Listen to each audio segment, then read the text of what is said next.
Hello and good evening, everybody. Welcome to the second session of the Go tournament. We are getting in. The envoys are getting ready to go. And as you can see, we're loading into the map. Highlands this time. We changed the rules a little bit. We're going to have three maps, different maps for each game. Highlands is going to be the first one, 7C, second one.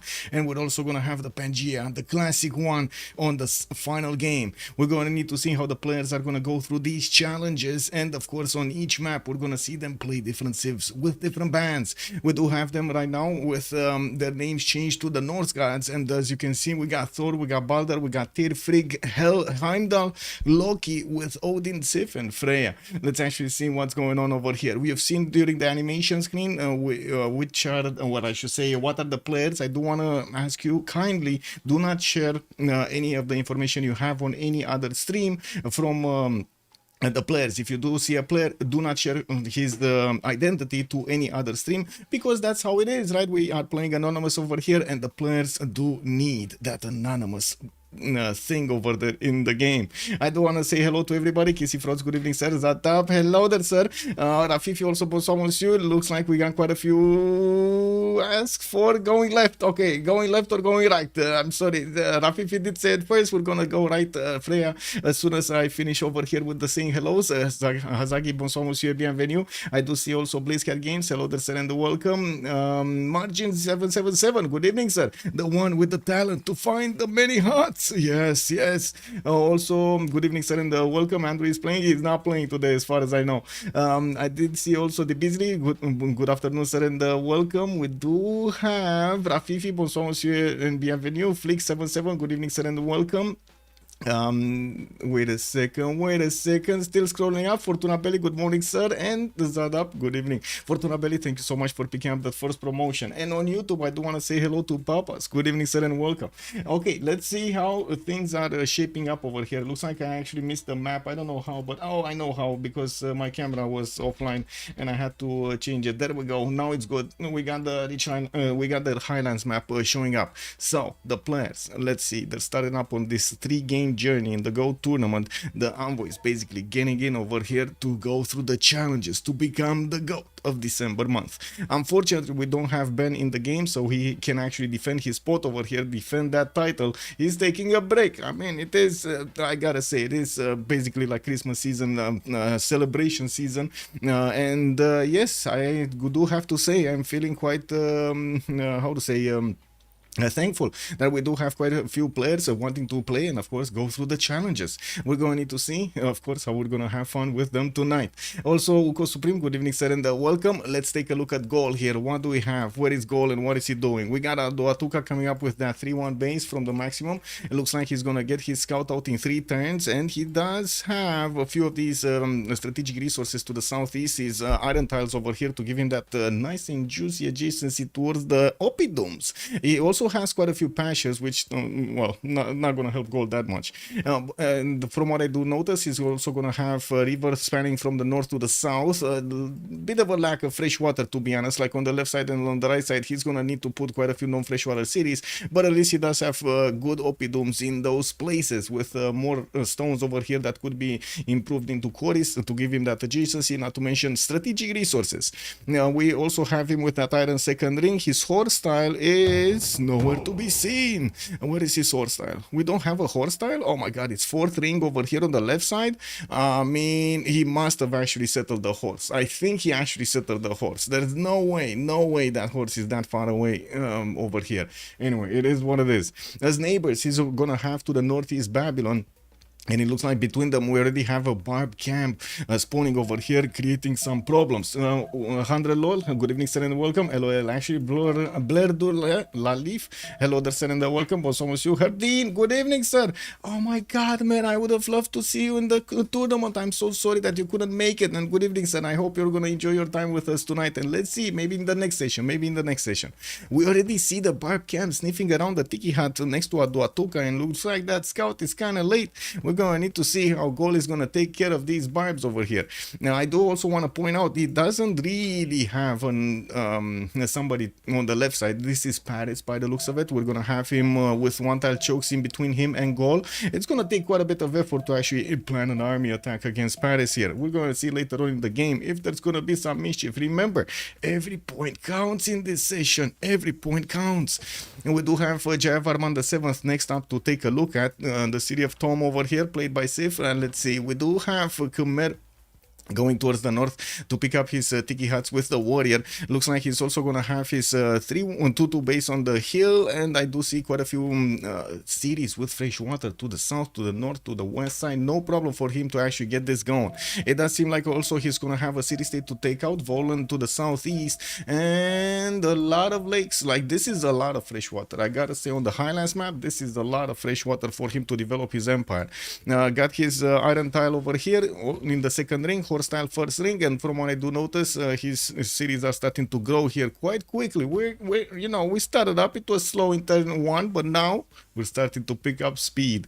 Let's actually keep on watch over here on what's going on. Neighbors of Khmer, we got left side, we're gonna see Aztec over here, not that close but not that far away either, and from what I do notice, horses are gonna actually cover this terrain quite quickly. There's quite a few flat tiles, highways basically between them. To the south, there's gonna be Catherine de Medici, Paris. We've seen this spawn a little bit, and as you can see, there's a big distance between them, so I don't think they're actually gonna jump at each other at the beginning of the game. Since it's Highlands, I'm pretty sure we're gonna have quite a long game, so saddle up, get your coffee ready, get your popcorn, and let's see how this goes. We do have Japan also on the right side from Khmer, and it does seem like again there's gonna be quite a bit of distance between them. They're not gonna poke each other that easily. And next up, we do need to take a look at Kyoto with his 2-2 base. It does have 2 reef fish tiles to the northeast with a +4 campus there. Actually, 2 +4 campuses. One to the west side, one to the right side of those reef tiles. And while he's going to get going to upgrade those fish tiles, he's going to have a pretty big cap. I'm pretty sure his belly will be filled over there with so many fish. We do also notice he's going to have the fresh water on the left side from the rivers. Some one-tile lakes to also gather. And it does seem like on this island, we did have a big water body here spawning. Does he have a city state to take out? Nah, not really. I mean, I guess he could go Cahokia, but I don't think he's actually going to go as far into the tundra to actually pick up a city state. A good amount of chops here in the capital. Does have access to his iron tile southwest, and I do see also a horse tile here southeast for him, both in the second ring. He's going to need to either wait for them to grow there, or of course buy them out so he can actually start improving them.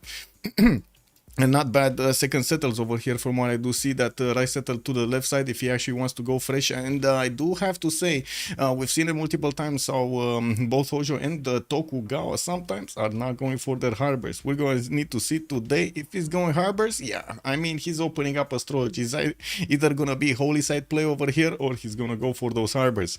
And let's take a look at Nzinga Mbande here. What do we have? Kabasa. He's in the middle of the map almost, and by the looks of it, in between quite a few players. We got Crete to the northwest, we got Aztec to the right side, Persia to the southeast, Yuling Yuan also, and I do notice he actually met Persia from the southeast right on top of that wonder. Unfortunately, that's not a freshwater wonder. There's no way he's gonna get the fresh water here. Now we do see a possibility for maybe Persia to actually get a city there on the aluminium to get some extra culture, but not much. And yeah, are we gonna see a non-freshwater city over here being placed on the stone tile a bit later on, or maybe on that 2-1 base corrected later? You be the judge. Also, Coxel Birgan, good evening sir and welcome. We want Soligen tournaments back. Okay, I mean, ask Soligen. Why are you asking me? What's G.O.A.T? Guardians of Ancient Technology, sir. Now, we do have Zaloji Jedra. So, good evening, sir, and welcome. It's Highlands. Yes, good evening, sir. In Kabasa, we do have his horse tile over here, one tile close to the capital, and I do see his iron tile is going to be second ring out. Southwest, by the looks of it, again, quite a few one tile lakes for him to get going, and I do see a river to the northeast to expand over there.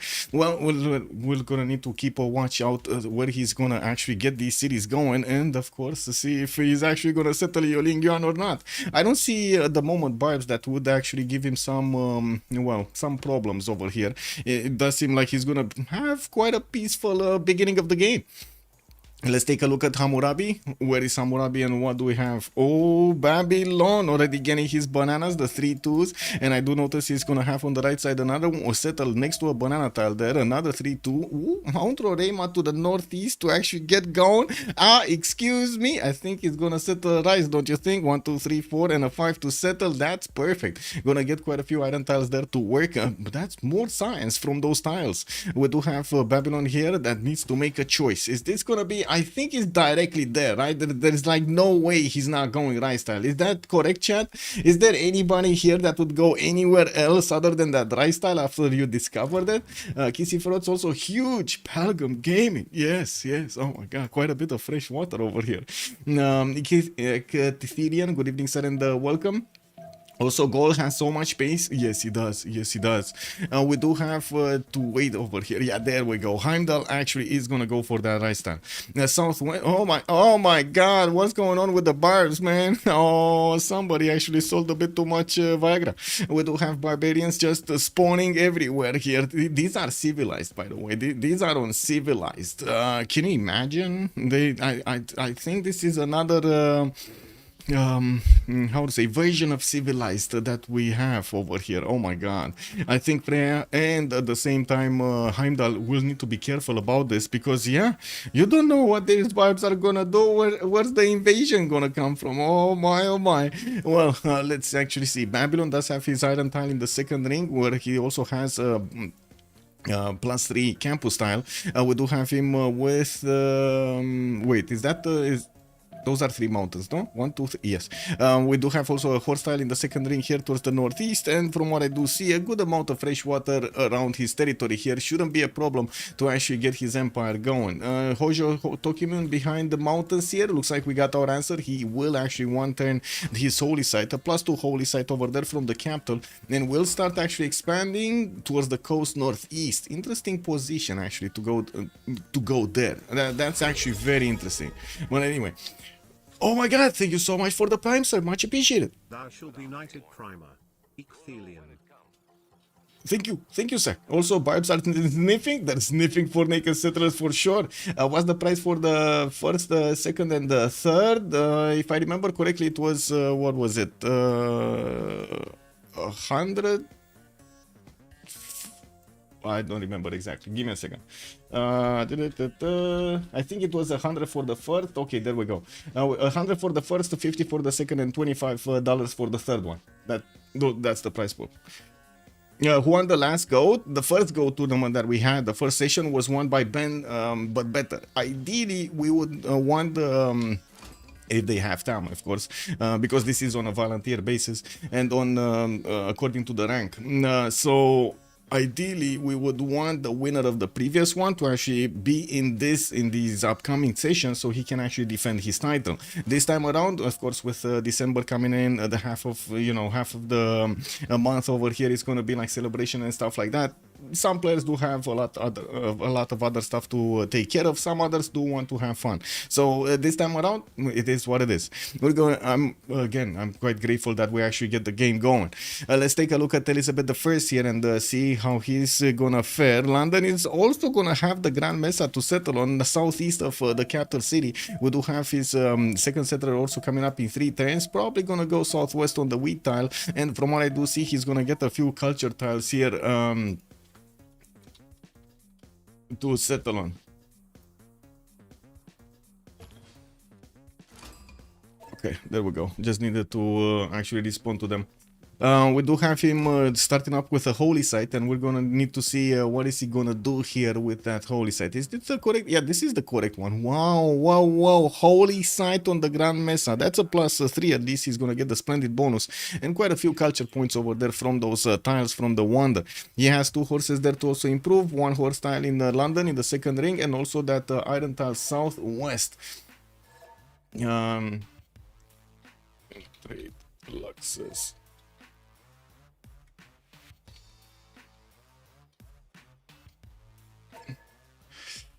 Okay, and there we go. Taking a look at Catherine de Medici, because wait a second, I do want to mention over here for Elizabeth I, to the northeast, we're gonna have Mobande here. That is not gonna be that close for him to actually be scared of.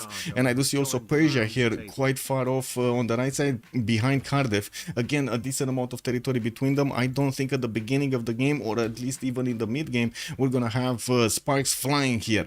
It's much more likely that Mobande with Persia will actually do something to each other, or Aztec over here. So let's move forward and also say hello and welcome to Bob Lakagol. Good evening, sir, and welcome. Also, thank you so much for the follow. Also, where is the Kumasi? We don't know yet. Where is Kumasi? Kumasi is over here. Kumasi is over here, and at the moment Japan and Babylon actually have access to it, but it's too far away. It's kind of far away. They might not even get to use it. Oh my god. Anyway, let's take a look at Frigg here. With Catherine the Catherine Magnificence, he's already starting to get his extra culture going. We do have him 5 and 5 there. 5 science, 5 culture. Getting a builder, already has his third settler moving east side. Looks like he's eyeballing that cattle tile or even the desert. He doesn't have, oh, he does have actually a flat desert tile to the south to actually try to get one of those pyramids. And, oh, I guess not one, the pyramids over there. And we're gonna need to see how he's gonna open up. Is he gonna go commercials here? He's going currency, so yeah, commercials. Fourth settler also commissioned quite quickly, while we do have a builder coming out from Ruin. Wait a second, he actually switched because he was getting a builder there from Paris. I guess he did switch for something else, something new. Anyway, looks like he's also gonna have to the north Khmer to take care of, with a barb camp in between them that somebody actually took out. I don't know if it was Volan, if it was Khmer, but somebody did actually pull off the work over here to take out that barb camp.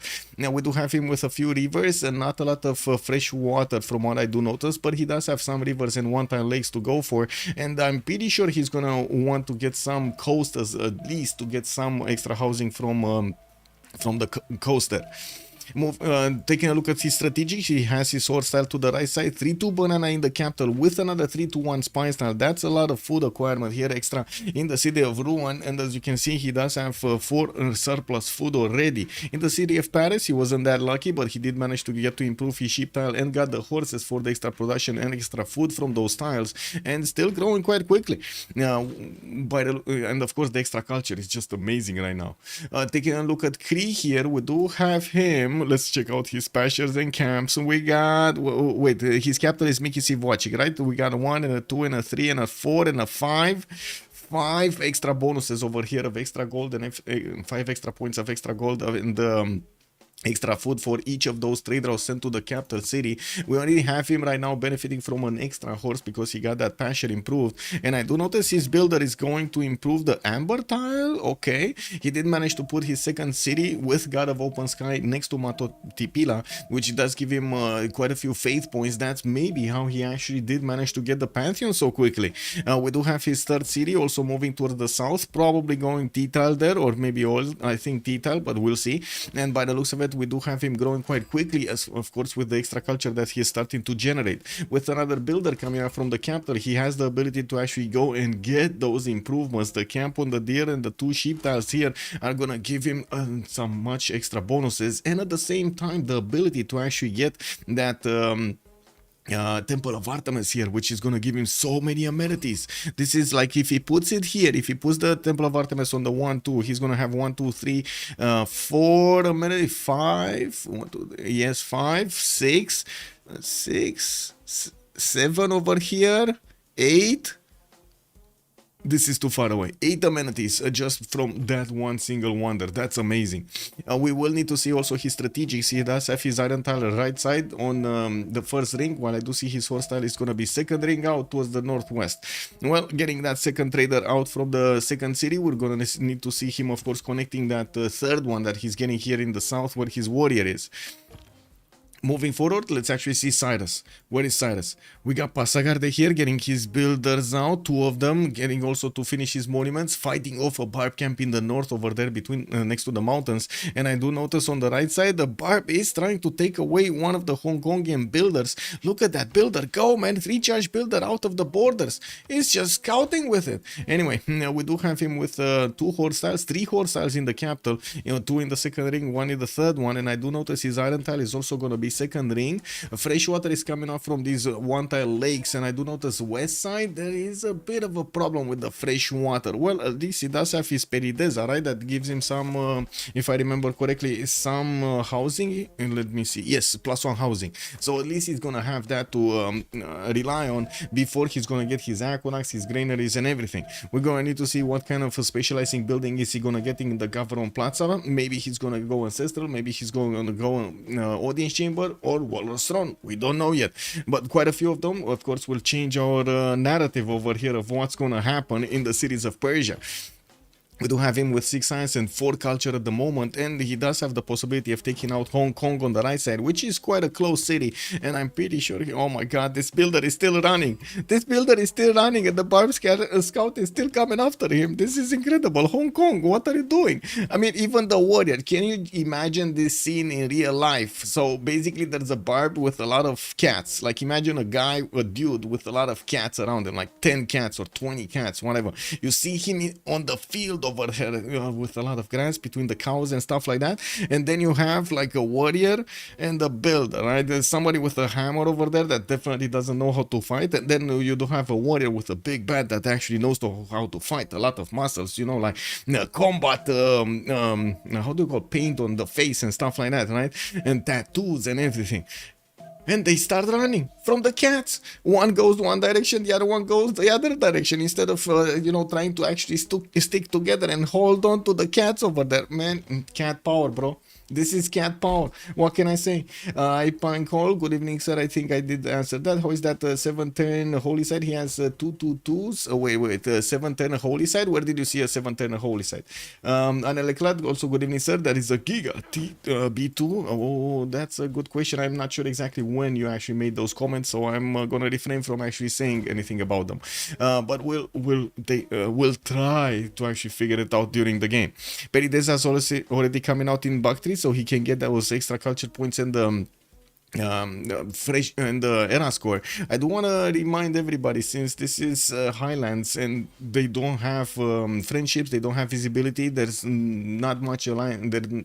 Yeah, not many of them will actually have all of those cows moving around, nor will they actually meet a lot of people. That will significantly decrease the amount of points of era score that they can acquire during this beginning stage of the game, and they do have to acquire 19 to get into the golden age. This is quite a challenge on the Highlands map. We're going to need to see how they're going to try to do that with using, for example, Amani to soothe the city state from getting his unique improvements, maybe unique units. We're going to need to see also if they do manage to get put to political philosophy first, and so on and so forth. Quite a few points still need to be acquired. Not to mention we do have, of course, the holy sites that will give them the great prophets and the ability to build, to get a religion. Did this scout just come for free? Look at this scout, guys. Look at this scout. This is incredible. This scout just came for free from Hong Kong. But you know what? You know what's the stupid thing about this? Actually, Balder wants to soothe Hong Kong. So basically, Hong Kong is sending him a cookie, a big, fluffy, smelly cookie, and telling him he cannot eat it. Or they're not gonna be friends anymore. He's not gonna get a golden. Oh my god. This despair. I cannot say anything other than despair. Francis missing golden on the Highlands. What a surprise. Well, at the moment, we do have quite a few of them that actually don't have their points, right? Civ over here, 8 out of 8. Freak, 7 out of 8. They're gonna need quite a few more. Even Ambiorix with 10 out of 19, but he might actually get his Oppidum soon. So yeah. Anyway, we do see the camp is still alive over here. Let's take a look at the last one. We do have Montezuma, right? Thor to take a look at. Tenochtitlan coming up with Horstyle over there next to his captor. He does have Teayo also with Horstyle next to, and Malinanko actually. Wow, 3 of these horse resources. Already a war. Sif has declared war on Sprig. Frigg, I mean, wow, Sprig. On Frigg. So wait, Sif versus Frigg? So Catherine de Medici has a settler snatch, man. Oh, poor Frigg. He actually wanted to get the 4th city out, and then Khmer was like, oh, free cookie. He He got it. And now it's gonna be a challenge to actually get it back home, but I'm pretty sure he's gonna try to do it. And we do have a scout here from France that is gonna need to take on the cats of Khmer in between the cities. We're gonna need to see if this settler is actually gonna get safe to the Khmerian lands. Oh my. Let's get back to Thor here, because that's so awesome. We do have settlers coming up in 3 here from Tenochtitlan. I do see Malinalco also working on one. That's an extra gold point over there. That's a diamond tile that he actually settled, the Plains diamond, to get a 223 base. Has Pantheon, God of the War and Plunder, to get those extra points from the encampments, from the I would say from the harbors and the commercials. We do have him also getting some builders to the northwest, geothermals to give him adjacency towards campuses. That's a plus for the easy peasy that he can get from Tayo next to the mountains. And I do see more cities on the western side, pretty good, with 32 bananas. That's also a good amount of fresh water that he has to benefit from. And from what I do notice, he can definitely keep on trying to expand towards the south here. Has 2 continents worth of amenities. This is going to be quite important for his extra bonuses that he gets. Remember, he gets 1 extra bonus point of combat strength for each amenity improved, basically each luxury resource improved. He actually needs to improve them, not actually get them by, you know, trading or stuff like that, or settling on them. We do see already Thor does have 25 out of 19 points for the Golden Age. Not a problem for him to actually get it going. And I do also notice Moksha is establishing there in his capital with 4 turns to go. That's interesting, because by the looks of it, he does have a pretty good Liang settle over here. 1, 2, 3, 4, 5, 6, 7, 8, 9 resources that he could have, and 10 actually, if he gets that 10, 11 with a Wita. Now, that's a pretty good amount of resources here that he could have gotten. But anyway, it's fine. Even with Moksha, getting that extra culture from the population is still important. And you do want probably the extra culture on your trade routes also later on. Especially since this is an all alliance game, every bonus that you can get on those trade routes is very much welcome. Aztecs has 3 continents. What's the third one? Wait. Oh, he does. Whoa, this is a weird one. Oh my god, nice that you actually pointed out. To be honest, I didn't notice immediately. This is a blue one and a purple one right next to each other. They were kind of mixing over there. And it looks like, yes, he does have 3 continents, 12 possible damage points on his side. This is gonna be quite insane later on in the game. Beautiful. Kissy Frots, thank you so much, sir. Also, Nutria. Smelling the smell of bronze in the morning. Well, how was that? I think, what was it? Who was it? Was it Cynthia was always saying that she loves the smell of napalm in the morning. Yeah, well, let's actually see how things go. I do see Flood over here just came and ripped through the river of Tenochtitlan, giving it a few more bonuses of extra food. And yeah, I guess extra production there on that wheat tile. He is going for the western settle for the bananas. Okay, let's see what we have here. We do have some barbs next to Cyrus. Looks like Balder did not get that builder. Hong Kong builder is back in his borders, and he's 1 turn away from actually choosing that city-state. Maybe he can actually send one of his scouts there, no? To get the builder back. Anyway, now we do have him putting down campuses, and it looks like that warrior is just sitting on his +3. This is quite a problem, because I'm pretty sure he was thinking about his points and counting down the turns so he can actually build everything. You do see he's 4 turns away from building a campus. That's a +3, right? He would have gotten the splendid bonus. That might have actually just put him over the necessary era score to get. He's on right now on 15 out of 19 points. Well, he's gonna choose Hong Kong, and maybe he does have the ability. I guess currency is gonna be another one. He already got his Pantheon. That's Goddess of Festivals. Maybe he's gonna meet somebody. There's still a chance. There still is a chance over here for Persia to get his Golden Age. There is a chance. I think he's missing like 1 point. Like, as in 1 point is kind of with a question mark. Let's see what's going on in Japan's territory, because yeah, we got the holy sites coming up. Another +2 over here next to Shizuoka. We got Kyoto finishing one. Tokyo also got a +3. Already built his shrines and starting to get his faith per turn. He's on 8 faith per turn at the moment. Did improve his coastal resources, has God of the Sea as a Pantheon, so he's getting extra points of production on those. And you do see with 3 reef fish tiles improved. This is awesome. Can you imagine what kind of campus he's gonna have over here? What's this? A 2, 4, and 6? A 6? a 6 campus in Tokyo, and another 4 over there on the stone tile for Kyoto to benefit from. Well, he also has the ability to go for Temple of Artemis, but I don't see him actually doing that. But anyway, in the meantime, just getting more settlers. In Babylon, we already have him with 4 cities. He did get that city on Mount Rorema very quickly, and I do see him going already for his second trade route, got a commercial out, and immediately got the free market from it, because he's Babylon, man. We got religious settlements also coming up as a pantheon for him. He's gonna get extra production towards his settlers, and also gonna get some extra tiles whenever he's gonna settle a city.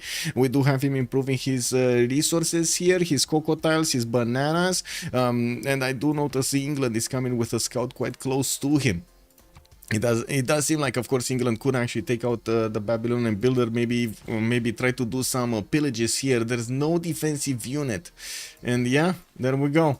We got England, hell, with a scout that has the ability to create an opponent here, because I'm pretty sure after he's gonna take a builder. Yeah. He's not gonna make a friend there. He's definitely not gonna make a friend if he actually attacks. Let's see. Is this gonna be Grief Squad? Grief Squad coming in? I mean, you've seen the Settler Snatch, right? Is this gonna be the Builder Snatch? Oh, no. Okay, Heimdall just moving out, just not caring that there is a scout next to his builders. Okay, we got it. I believe that qualifies as Pokers. And Emily man, good evening, sir, and welcome. Yeah, it does. Someone stole a settler? Yes, someone did steal a settler. Wait a second, it's still moving. Steve is still, wait a second, is he actually giving him a builder also? A 4-charge builder from Paris? Wait a second, this cannot be. We do have the Scout of Khmer that has enough movement to take a builder also. Oh my god, man, this is just... Oh. Anyway, getting commercials out from Freak Cities. We do have him going to the north with another one of those settlers, getting quite close to Khmer. That might not be the best thing that he can do. Getting his Gavron Plaza, also extra food from Liang bonuses. I don't see the production yet acquired as an upgrade, and I do see him with the Gavron Plaza coming up in 2 turns there. We do have him still needing to upgrade his resources, but at least he did manage to get 2 of these horse styles upgraded here, and of course does have quite a bit of culture. Well, that's Catherine de Medici in a nutshell. 8 science, 11 culture. Gold did get actually a non-freshwater city on the left side, Samaro Briva. God of Craftsman as a pantheon has 3 tiles over there to improve, and from what I do notice, he's also gonna have a pretty good Oppidum. We do have him upgrading his mines in the capital, and taking a look at the era score, he was having problems earlier to get the golden age. He's on 13 out of 19. Iron working next turn, state workforce in how much? In 2. Oh my god, he's not gonna get golden, is he? I think. Wait a second. Freya, Gallic Empire. So he already did get this one. Was it this turn? He got it. Oh, he got it. He got it. Professional gaming right here. Did you see him jump over here? This is how you do it. A finished Oppidum, got the Suze on Valletta. Perfect. Right on time. We do have Civ just missing 1 point, and let's actually take a look. Well, he does have his religion, Hinduism, and by the looks of it, it was the first religion of the game. Khmer benefiting from choral music and pilgrimage as bonuses. His shrines and temples are going to provide him the culture equal to his to their intrinsic faith output, and pilgrimage 2 extra faith points for each city following the religion, increased when he's going to get with +1 when he's going to get the theology. You also have England, Zen on Highlands, Zen meditation with tithe for the extra gold, Earth Goddess also as a pantheon, and this is probably Elizabeth, right? This is Elizabeth over here. Yeah, this is Elizabeth. It doesn't have actually the second city converted yet, and I don't see Moksha placed anywhere. If he does place it in the city that he did manage to get his religion, he's just gonna passively spread it everywhere. We should have him getting his golden age. Yeah, he's 30 out of 19. And look at that, we got only 1 player that has a problem with the golden age. That's Frigg with 16 out of 19. And he did get bullied. I mean, look at this settler. He's just moving. Oh my god, look at the builder. He's actually going for the builder. We got Sif over here going for Freak's builder. The 4 charge builder is running away, getting into the water. Oh my god, he's going into barbs. Oh, this is hell for him. Can you imagine? Like, he already lost a settler in the same direction, and there was no unit to actually stop the scout of Khmer from actually taking more over here, and for some reason Freak just sent another one of those builders through. Yeah, Adiro, bonsoir monsieur, bienvenue. Strangely, I would have taken Jesuit education. Yeah, I mean, yeah. Some people like it, some people like the other one. Ties with Elizabeth is kind of sus. Well, he wants the gold, what can I say? And Zen meditation pretty good, especially on this kind of map over here, which is going to be quite big, and they might not have all of the amenities they want. So let's see, did he get it? He got it, 19 out of 19. So there we go, everybody in the game, 1030, we got them getting the run score, no problems for them even on the highlights map to actually get this going. That guy from Plaza is gonna give adjacency to 2 of these commercials, and I do notice Leon did already finish one. He does need to get his markets out finished in the commercial so he can get those extra trade routes, and from what I do notice, he still wants to expand here. Bartego APL, good evening, sir, and welcome. Thank you so much for the follow. Just as if you didn't see the city states, we do have them 3 of each type in the game. They have been rolled a few days ago, and I didn't actually go and make another movie out of it and so on, because I saw you guys didn't see it. If there is quite a request for actually making a movie out of the role of the city states, no problem. But at the moment, I don't know. I'm kind of on the fence if I should do it or not. We got Engazargamu, Valeta with Volin on the military city states, Caguana with Kumasi and Rapa Nui will be providing some culture. We do have Auckland with Hong Kong and Cardiff providing the industry in the game. I do the extra industry bonuses. Venice with Mogadishu and Cahokia will have the extra gold. Armagh with La Venta and Cinguetti will be providing the faith generation. Thou shall be knighted primer. Highness Dave. Hi Nick Dave, thank you so much for the prime, much appreciated, sir. Thank you, thank you. Let's see, SAS rollover. Okay, well, hopefully it's gonna go through. Who missed Golden? Nobody missed Golden. Actually, nobody missed Golden, but yeah, this is kind of a long rollover. This is kind of a long rollover. I think I'm better than this, but like to watch some multiplayer games. Welcome, sir. No problem. Just ask questions. I'm sure either me or chat will answer. Wow. Quite sus. Let's see. Who is the one? Who's the culprit? Okay. It was just a longer one.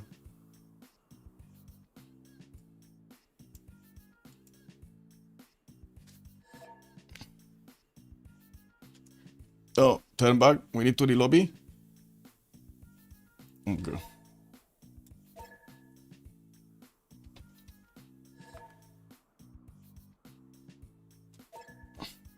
I guess one of them unfortunate. One of them accepted the deal at the last second of the turn, and unfortunately when that happens, it yeah. Anyway. It is what it is. And if I remember correctly, I did send them the profile, so it should be fine for them to actually just reconnect. Yeah, it should be fine. Unfortunate when this happens, unfortunate. Turn back basically is when some players can actually play their turn, some players cannot play their turn. They cannot unend the turn actually starts ended. It's quite unfortunate. So we're gonna need to give them a few moments over here to get in.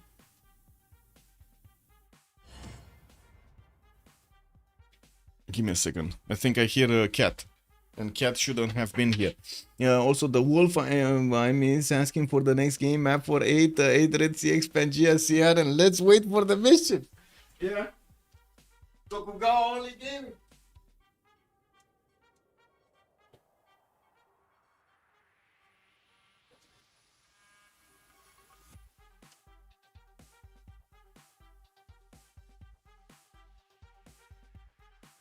Yeah, cat is back. Cat is back. Let me put the food somewhere safe.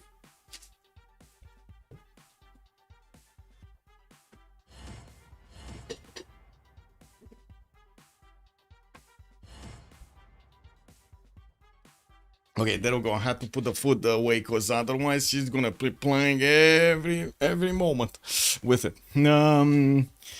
Am I happy with the Dune show? I did not see the Dune show. Not everything. Chicken Eats, I haven't only those rainforest above France. I think I did see a bit of the Dune show, but I don't know when was. Anyway, I'm gonna need to take a look at it. Athena, you're gonna be calm, right? Yes. Oh no. Oh no. She has that look in her eyes, guys. Yeah. Oh well.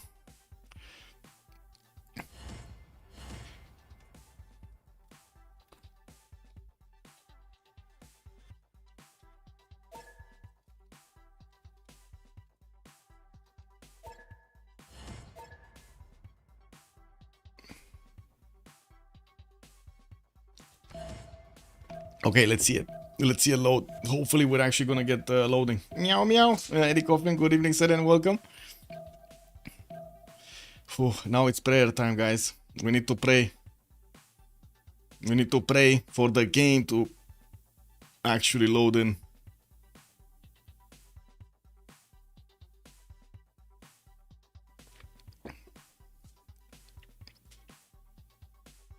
It's loading. Okay. I'm not clicking anything here. I'm not clicking anything. I'm not touching. No touchy. No touchy. Fingers crossed, exactly. Ooh, actually, I need to keep it like this, right? My feet also. I'm keeping my toes crossed as well. Oh, well, let me get both. Yeah, keeping my toes crossed. Come on. Oh my god, I can't hold it that much. Come on. It's not comfortable. It's not a comfortable position to actually sit with your feet crossed in the air and your hands. Come on, man. Can we load faster? Can we do this? Come on. You can do it. 9 players in. We need a 10th. Come on. You can do it, game. You can do it. Oh, my feet. It's 10. It's 10. Is the start starting? Come on. Yes. Oh, we got it. Okay, I can touch buttons now. The goats today, I just woke up. Welcome, the X07 Life. Good evening, sir. Okay, let's see. Whew. We got them getting that golden age, right? Everybody did manage to get their golden age. So let's take a look first. Let's take a look at Catherine de Medici and see the settlers. Settlers still moving. There's a barbed warrior there that's fighting Khmer and Volin. That shouldn't be a problem to actually get rid of. I do see Aztec is still getting his 5th city towards the southeast, and I'm giving them a few seconds to actually get their points in, to get their choices going through. I see Ambiorix already picked, so we can take a look here. Pembrush and Voice, Ambiorix, 8 Science, 10 Culture, getting his Opidums. We do have him with the ability to get more culture from each of these finished districts. We do have him, of course, creating quite a few Opidums and plugging in Moksha in the city of Aduatuca. That still feels like it's a bit too little culture there. But anyway, he's getting the culture from his mines also, and I do see him fighting off the barbs. There was quite a bit of a culling in the barb numbers, no? Because I'm pretty sure they just didn't delete themselves. Somebody actually took care of all of these barbs somehow. And it looks like it was either Gaul or had some help from Babylon from the northeast. Now we did have a goal going for that Gav the Craftsman, getting his extra production and faith from each of these improved strategic resources, while he will have quite a few chops. Well, first he does want to get his settlers out. Has another settler coming out from Bibrax and already one from Aduatuca. 6 cities by the looks of it are going to be put down quite quickly so he can keep going. I don't see a Governor Plaza yet, and of course we're going to need to wait for it to see its placement and maybe get a readout of what Freya wants to do during the game. 42 points of production does put him I guess average right now in the lobby. We do have some 40, some 45, 46, 52s over here that are gonna be the top ones. Jaya Farman the 7 size and 17 culture, 3 cities strong already with those 3 holy sites. 2 of them finished, 1 of them in Rapura still beginning build. He did choose to go for stone circles from what I do notice to get extra production from those tiles. And I do notice he does have his religion only in his 2 cities. Was forced to get a galley so he can get his golden age, but at least he did manage to get there. Perfect math over there for his era score. We do have him with more settlers with fresh water to the left side to get going, and another settler that's coming from the south that was picked up from France earlier on. That's quite a juicy catch. He does need to actually get it back to his cities to benefit from it. Now we do have him getting his government plaza to increase his adjacency towards 2 of these holy sites, and by the looks of it, he's gonna have a pretty good, or I should say pretty interesting, not good, array of industrial zones with the aqueducts. We're gonna need to see later. And there we go, we got the Mischief. Queen Mischief, what are you doing? Destroyer. She's just a race car. She's cosplaying a race car today. Where did you put... How did you get water on your tail? Oh my god, she's actually full of water on her tail. Anyway, it is what it is. Let's see. Now, what do we have here? Hojo Tokimon. Oh, Hanging Gardens, by the way, in Babylon's territory. Heimdall is gonna get it. Okay, we're coming to him. We got Kyoto here getting his builders out. Settlers from Kyoto, another one moving towards the north, southwest actually.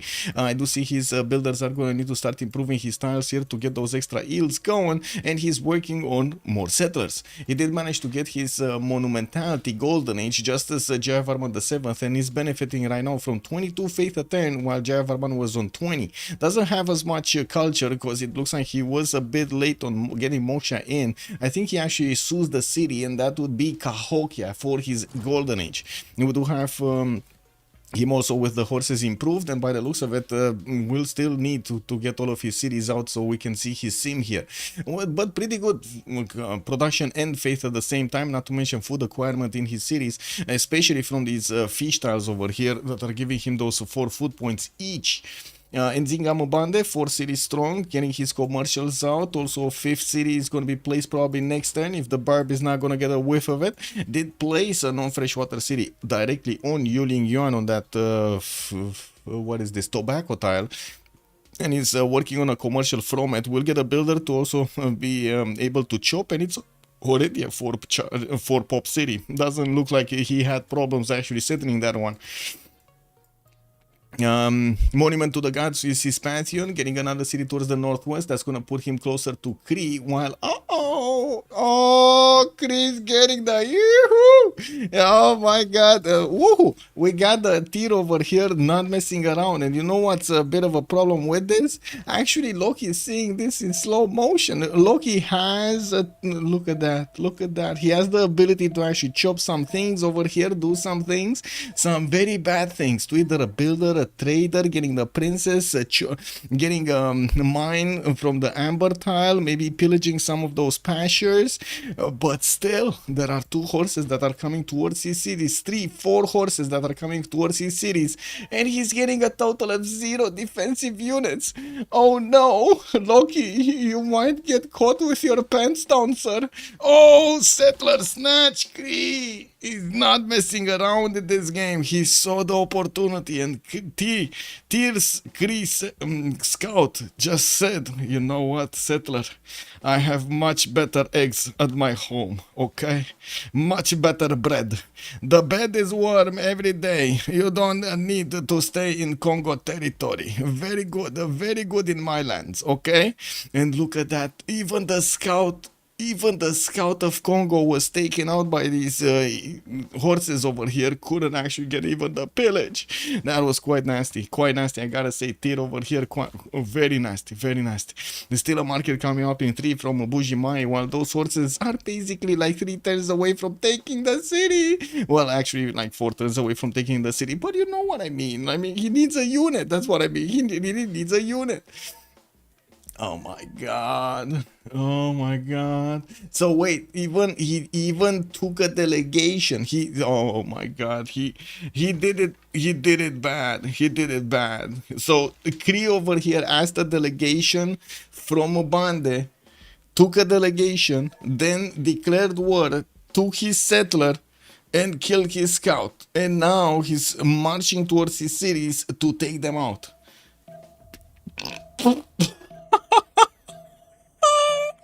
I love it. Yeah. What is this? Why is this guy building commercial? I don't know. Welcome, Tolly. Good evening, sir, and welcome. Nasty, just nasty, man. Prince Hanoi, good evening. We spoke with Camel at home, yeah. Cree with the drums of war. Yeah, that's the gangster right there. Machiavelli will write the book on him. Yes, he will. Yes, he will. Now we do have Loki here with the Pembrush and Voice Golden Age that needs to start getting units out in the text screen. He's 1 turn away from horseback riding. He does have 2 builders that will allow him to chop. One of them actually is not on a position to chop. He does need to get them in the forest tile so he can actually get those chops through. And of course we're going to need to see if the horses of Kree are going to arrive next to his borders, which as you can see they do have the ability to move very quickly even through the hilly terrain here to get to hit Mabuji Mai. He does need to have a horse in Mabuji Mai if he wants to defend that city. We do have his settler also being taken by Kree and moving towards the northwest, which is of course going to give Kree over here another production city, which is going to be so important for him. Even getting a free builder from it with Ancestral Hall. Oh my god, he actually did get that Temple of Artemis. And he's getting all of those amenities, +3 amenities here in the capital. And I do see 0 in the other cities. Oh, well, it is what it is. And let's take a look at Hammurabi. And let's move forward because this... I'm pretty sure we're gonna keep on watching what's going on there. Moksha in Babylon establishing next turn, got his hanging gardens, does have his audience chamber also coming up in Fortens from the Government Plaza in the capital city. We do have Pingala establishing in Shuna where he does have extra science points from a campus, a +3, and from Mount Rorima tiles. You do see 4 points over here of extra science are coming out from those adjacent tiles from the Wonder. And his markets are also getting built here for the extra traders. He already has 2 of them connecting to the capital city where Moksha is just establishing, so no bonuses yet from actually those internal trade routes from Moksha's extra culture. We do have him also getting a few builders, and of course he did go for that Pembrush and Voice Golden Age. 20 science and 20 culture. Mabuji Mai, hordes coming out, getting chopped from the fertile. It's too late.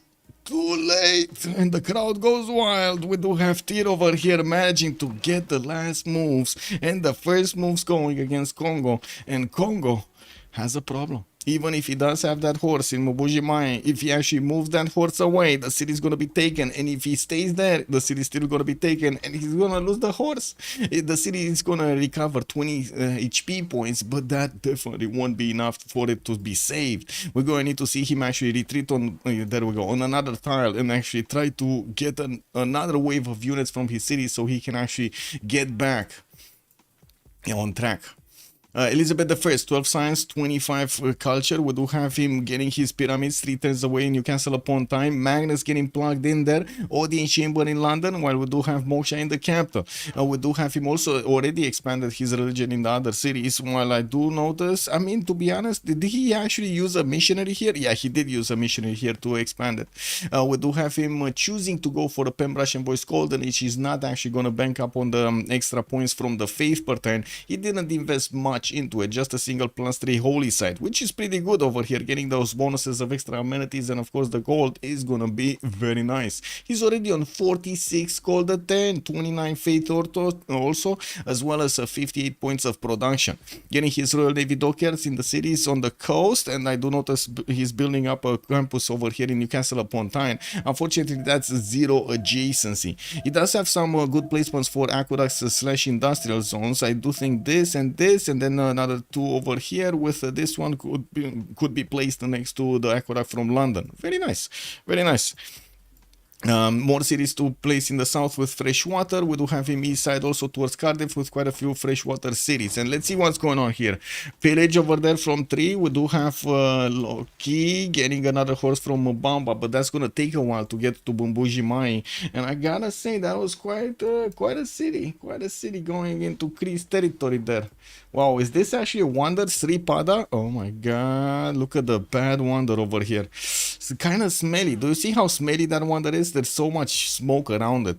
Anyway, I'm pretty sure the city is going to be taken the second of the turn over here. And we do have Kree coming in with even his Ochitao from the north, the one that stole the settler. Yeah, wait. Can we say convinced the settler? I think we can say convinced the settler, right? He didn't take it, guys. There was no violence happening over there. They just talked it, you know, democratically. We do have Frigg also with 11 science and 24 culture on 2-4 cities. He did manage to get another settler moving towards the west side and still has that Khmer scout sniffing around his territory. This is incredible. Getting one of his horses out from ruin so he can deal finally with the threat, while Khmer is just moving away with his own settler towards the north. It looks like he was successful. Was successful to get around the barb camp and get that settler back into his territory. 7 pop in Paris. So we do have a settler coming around. Pembrush and Voice Golden Age as a bonus, and I do see him on 64 points of production, putting down a few more campuses. That's a +1 over here. Oh, sorry, +2 with another +3 over here from Ruin. Bordeaux is going to work on his commercials, while of course he does want to connect everything. He still has a single trade route right now. He still needs to get a lot more cities, especially after he did lose that one settler earlier. Looking at Cree with drums of war, I think we know where this is going. Tyr does need to actually get his bronze working going and try to get his general. By the looks of it, he got a builder, another one from Kabasa that would have been able to chop a horse here from that city center, or an archer. There was an archer getting built in Kabasa, I'm pretty sure earlier. I'm not sure what happened to it, but anyway, we do have the builders starting to chop as many of these horses as possible, with Kree also having the ability to go towards his trader. Loki's moving forward, or moving up with his archers. There we go, archer actually coming out from Kabasa next turn. And the Okchitao should actually withstand 2 attacks from the archers, especially if it is in forest and rainforest hills and so on, with the extra defense there. Okay, well, in Kree's territory, we do have him with 2-4-6 cities, of course, with the 7th one coming out from the one that he took from Congo. He did build his Temple of Artemis, got Ancestral Hall, not Wall of Throne. While he's working on a commercial here from the capital, he's getting one from Mistavasis. These are going to be +3s, with the Government Plaza giving them the extra adjacency, while he still has quite a few chops in the capital. I don't see a lot of builders coming around. Magnus in the capital with 2 extra traders, Moksha in the 2nd city for the extra culture. He is right now on just 14 science and 19 culture. And Loki strikes. We do have him taking out a builder from POSC Vavasis. He's gonna go after the horses over there and will want to take those down. That's a non-freshwater city that he cannot touch yet. We're gonna need to see if Kree over here is gonna manage to actually get a unit there. And even Aztec, maybe Aztec can actually attack into Congo and get a builder from that scout. You never know, man. You never know. That's the beauty of these FFAs. Okay, let's take a look at Babylon. Horses also coming around from him. Looks like there's a Kree Okchitao over there in the north, and these guys, the wrecking balls, man, you've seen what they can do. That's a problem. Odin Chamber also for him for those extra points of housing, not to mention amenities and food in the cities that he does have governors in. Let's see, Khmer could actually place a non-freshwater city over there to get it faster. France moving western side with his settler, also getting that horse to escort it. We do have another horse finally from Paris to actually escort the settler that came out. He did get his also extra production here on those tiles from Liang. Pretty good, pretty good. Okay, Montezuma. 1, 2, 3, 4, 5 settlers. He did manage to get his merchant out. The first one looks like Babylon did recruit Zankian, while Coleus was recruited by Aztec for an extra copy of a luxury resource. That would give him 1 extra combat strength as well as the luxury resource. That's perfect. And we do have him getting more settlers out from his cities. 1, 2, 3 from what I do notice. And I gotta say, he could also get a few horses to try to, you know, bonk into Congo here. This is quite terrible for Congo, I gotta say. We do have Aztec. Even Aztec is sniffing around his princess over here on the trader. Some spearmen coming out from Mubamba. Loki does have horses improved somewhere? Or does he not have horses? He must have horses somewhere, right? Really? Wait, he doesn't have horses? Come on, he must have put his commercial or something on a horse tile. He must make horses from somewhere, no? Well, he's on 2 horses right now. I do see him building a line of defense to stop the Kree scouts, which is pretty good. Well, he's gonna need to get some defense in Kabasa, because otherwise these horses are just gonna wrap around. We do have him with the archers that are gonna start to make a defense there, and of course he's forced to get spearmen and archers to try to stop these horses dead in their tracks. The archers do die usually two tapped by these horses. They're very easy, and the horses don't take that much on return. It's much more efficient, of course, to actually have one of those units in front of the archers when you're fighting against them, against a strong unit like, of course, horses, swordsmen, and so on. Spearman from Kabasa. Okay. Archer needs to get getting to the city over there. Anyway, now we do have to take a look on Japan here, because we missed him. We do have Heimdall getting into his borders. He's shopping quite a few of his settlers here on 5 cities right now, getting a 6th one soon. And I do see a 7th one getting commissioned in Tokyo to get out of there with extra traders to connect to his capital. We'll see if he actually did manage to get the Moksha bonus. I think so, because he only has a single governor. But of course, at the beginning, he did go for money to actually Sus Cahokia. And Governor Plaza with audience chamber for the extra housing, food, and of course amenities. And let's move to goal. Industrial zone logistic projects. We do have him choosing to go as quickly as possible for Emotep, which is gonna give him the 175 production points towards a wonder. And I'm pretty sure we're gonna see yeah, there we go. We're gonna see an entertainment complex from somewhere. Unfortunately, it's not the best position for that entertainment complex to actually give him the Colosseum, but at least he's gonna have the Colosseum bonus in these 4 cities, right? Samarobriva, Duatuca, Durecorteron, and Bibrax. Yeah, that's 2, 4, 6 tiles, 4 tiles with another 4. Yeah, that's fine. That's fine. He could get, of course, more cities in the south, could also overtake Valletta if need be. It's not like he actually has that much faith a turn, right? He's on 8 faith a turn. Not very good, but at least he can actually buy some monuments out over there with the faith from Valletta. Magnus establishing Alesia, where there also is a forest fire here. That is a burning woods, so there is a possibility for that burning woods to actually expand into the last 2 tiles here that won't have any other adjacent forest next to them to expand in, but that will take out the population. At least he's gonna get some extra bonuses. Let's see. Is it gonna get into the borders? Oh no. Oh, he's just gonna give him 2, 3 tiles. That's perfect. So there's no loss of population here, and he's getting that going. That's perfect. He did also finish his arena in Samarobriva, putting down Colosseum, and come on, next time he's gonna one tap it.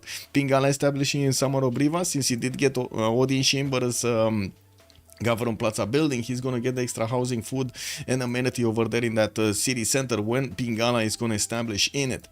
Catherine the Magnificence actually getting quite an army of horses here. Might actually go and take a city from Khmer. Khmer is preparing himself with a few horses to actually put up a defense in the south, so he doesn't let France get too close to him. Also, 1 second, let me pick this up. Whoa. Democracy like in Helldiver, yeah, basically. Also democratically with knife near the throat, yeah, kick. Is there going to be a prediction about something? I hope so. I'm gonna put up a prediction, but for all of them, I think so. Also, in Sasubo, Somos Bienvenue, when is FTLV versus these Sharks game 4? We don't know yet, actually. We don't know yet. Give me a second. Give me a second. I'm pretty sure I checked like 2 hours ago, like before the tournament, but I didn't check last. No, they didn't schedule.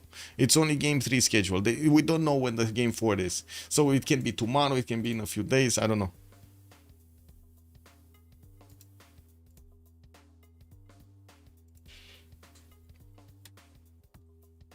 Wait.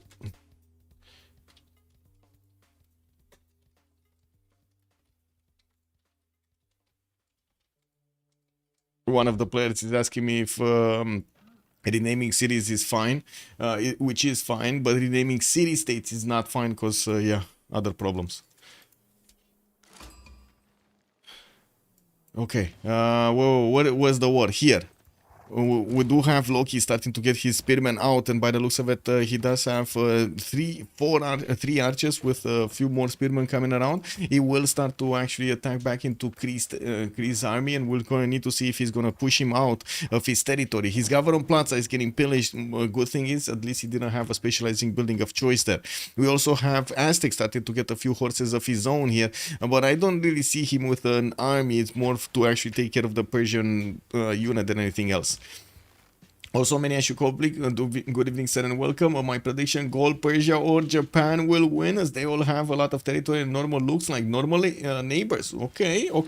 Also, Persia is dead by Aztec. Okay, Babylon gets this one. Oh, okay. Battlecruiser, good evening, sir. Kilad, also good evening. In January, what's happening in January? Wait a second. If Congo produces ananas warriors, Kree push is over. My boy didn't produce a single archer. Yes, he did it. He did it. It is what it is. These novice games are always... What novice games, Beasley? Uko Supreme also, stupid Christmas. Delivered sweet casserole and carrot casserole. Wait, carrot casserole? Which flew right into the garbage. By the way, the last games are out on YouTube. Oh, I'm so sorry, actually, Rafif. I did make the details. Forgot to make it public. I realized like 4 hours before this game that I had to make that public. I was actually wondering, didn't I forget something? It's up over here. The game 3 from FDLV going against the Sharks is up on YouTube. Yes. Kilad also, he told it in the squad in January. Oh, he told. Wait, really? They're gonna have game 4 in January. What squadron channel? What do you mean squadron? There is no squadron channel.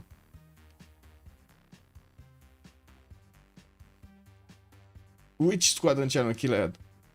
Okay. Well, merci beaucoup, Kilad. Also, bonsoir, monsieur. Lubans, good evening, sir. Can you show production and food? Yes, sir. There we go. We can see the production. No availability during the winter break. I see. Okay, makes sense. I was actually quite worried about this tournament also during the winter break, but seeing the last 3 Christmases that we had, we've seen quite a few games being played out in the community, and I thought might as well try it. Let's actually see if the players do want to play or not. Give me a sec. Let me actually put this up. Put my chats in order. I'm sorry I didn't actually chat with YouTube over here. Quality Dragon, good evening, sir, and welcome. Also, Urek, hello. Good evening, sir. I know it. Good evening, sir, and welcome. Can you tell me how do I get different buffs on government people? What do you mean different buffs on government people? You mean the governors? How do you add more of these abilities to them? It's just getting governor titles, which you do acquire through the civic tree. So these are governor titles. You acquire them, and then you can use them for any governor upgrade, either to get a new governor or increase the abilities of previously recruited one. You also do have a few great people, a few great merchants. For example, this one I read of Athens that do grant you the governor titles and the ability to recruit a new one. What's the timer in the bottom left corner? There's a timer. There's a timer in the bottom left corner. What's with the timer in the bottom left corner? There's no timer. Or I hope there is no timer. Is there a timer in the bottom right? Oh, that's the turn count. That's the turn count, sir. This is how much they have during each turn. And the time is dynamic. So it increases according to the units in the game, the cities in the game, wars, and so on and so forth. Yeah, it's the turn timer. And over here in the top right, after we're gonna go through the first Congress, which is not that far off, we're like 1043, it should be around between like 1052 and 55, the next World Congress. You're gonna start seeing the era counting down also. Okay, looks like Creed is starting to smash closer to Mupinda City with his horses. We do have a few more of these spearmen coming around, and it looks like Loki is ready to shoot back with his archers. We do have him putting down an encampment from Kinshasa, while we do need to see also Kree putting down one of those so he can actually get one of these generals going. It would be awesome for his for his attack. But I do have to say he did spend a lot of energy attacking into his next door neighbor here. While Loki is on 9 science, we do have Tyr on 28. Looks like Mubande is also 22 culture, minus 8 gold at 10. That's quite a problem. That's a big army that he needs to upkeep here. And I do notice he's on 0 gold. Well, I guess he's not more than minus 10 at the moment. Tyr is with plus 10, and he's getting a few more commercials, getting monuments out for those extra culture points, and he will get his market out. Let's see England, what's he doing? Getting settlers, 1, 2, from what I do notice. Also converted all of his cities except Liverpool. We do have a 6 city moving towards the northeast. So 6, 7, 8 cities by the looks of it he's planning on. He did finish his pyramid, so he got a free builder and also an extra builder charge for each of his builders from now on. We do have monuments getting finished, some more of these campuses for the extra science, and we do only have him on 17 science with 41 culture, but he's making 75 gold at 10 with 33 points of faith. And looking at this, we do have Gaul with Isodor of Miletus coming up next. Gaul did finish his Colosseum, has a few horses running around, and I do see him right now with plus 6 in that the city center where he did get Colosseum, and plus 3 in the capital with 0 in the other ones. He definitely needs a lot more amenities, and I do have to say Colosseum probably saved his game right here. We do have him with more builders on the right side, another wave of settlers. 3 more settlers are coming around, while he already is on 6 cities right now. In the city state screen, who do we have on what? Let's actually put the screen over here to see the war between Kree and Mubande. While it looks like Mupinda might be taken out, we do have a few spearmen that might actually take out 2 of those horses, but that's another city that might actually go down over here. Wait, will he? Yeah, he will, because there's no way he's actually going to stop 2 horses from attacking into that city center. And I did notice Loki doesn't have the first moves here, so yeah, Tyr is gonna have the ability to take it out. Wait, he could... No, he cannot take it out. I thought there might be actually enough movement if he suicides this horse into Mupinda that he can get another one to attack into it and take it down. Anyway. His encampment is coming out next turn. We do have Kree going for heavy chariots, and I did want to take a look at other stuff here. Era score, how long are we? Yeah, it's still time. So there's no problem there. Great people, did we have Hypatia being picked up? No, I don't see it yet. And by the looks of it, we did have Irene of Athens getting out. Next one is Fadlan. We do have Babylon with 9.2 great merchant points at 10. France is on 5.7. Congo on 3. Kree is also 4.6. While Aztec is on 14.9. What is Aztec doing over here? Is he getting another wave of projects? No, he's on to 5 cities, soon to be 6 and 7. There is a Persian warrior actually next to one of his settlers, and Persia could actually try to take that down. We do have Balder in the south here with his builders coming around, and Magnus establishing, getting more horses to push back that Slinger of Aztec that's scouting around his territory. And from what I do notice, he did get to 6 cities at the moment. Is in that phase that he's getting his feudalism builders out and will start improving most of his styles. Might actually get to chop another wave of settlers here. A bit unfortunate that he has this lack of fresh water on the west side, but of course, like I was saying, Peridezas, man. Wait, did he actually took out his Perideza? I'm pretty sure there was a Perideza here in Bactri, wasn't it? He got it for the era score. I'm pretty sure we checked it earlier. And we talked about it when the warrior, the barb warrior was here in his camp. Okay, there we go. So Mupinda got taken out. We do have Loki losing one of his spearmen there. And I do see he did manage to take out, or he will manage to take out one of the horses. Maybe he will manage to take out one of the horses. A World of Storm coming up in Gabasa in 6, so he can actually stabilize his gold per turn. Finally, Loki is on 8 gold right now. Well, what can I say? He lost some units. He's good. Governments, yeah, okay, normal game they have a different buffs than here. Oh, that's what you mean. Quality Dragon was asking how does he get these bonuses for the governors, the better bonuses actually. It's from BBG, sir, from the Better Balance game mode that we're using. It totally changes the governor, so you actually have more than one choice at the beginning, because you know in the base game you only have Pingala. Is there another choice here, guys? Okay, I'm pretty sure we gotta get a okay, let's see the awesome sauce over here. Do you choose any Is Pingala go to in base game? Yes. No. That's it. Let's see. 3 minutes. So maybe it's just my impression, but when I was playing base game, when we were playing base game,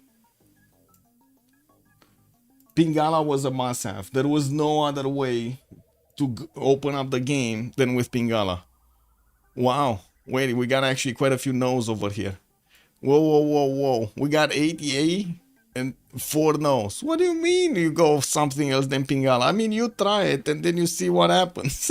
Oh my god. Magnus Chop is pretty good. Yeah, but where stats? Did Thor even use his 3 continent bonuses? No, Painter Q. Good evening, sir. Also, Yarjin, money first for the sus in Eras Korea.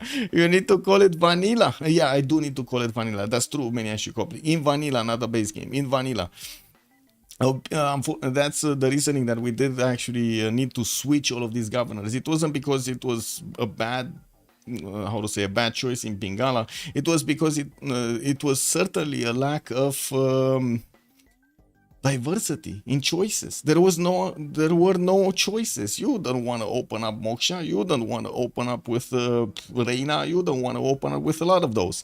And Kodno, if I remember correctly, he did actually change. I think I have an interview with Kodno from back before. If you look at it on my YouTube channel, I think he actually gives quite a thorough explanation of why he actually wanted to change these and what was the logic behind it.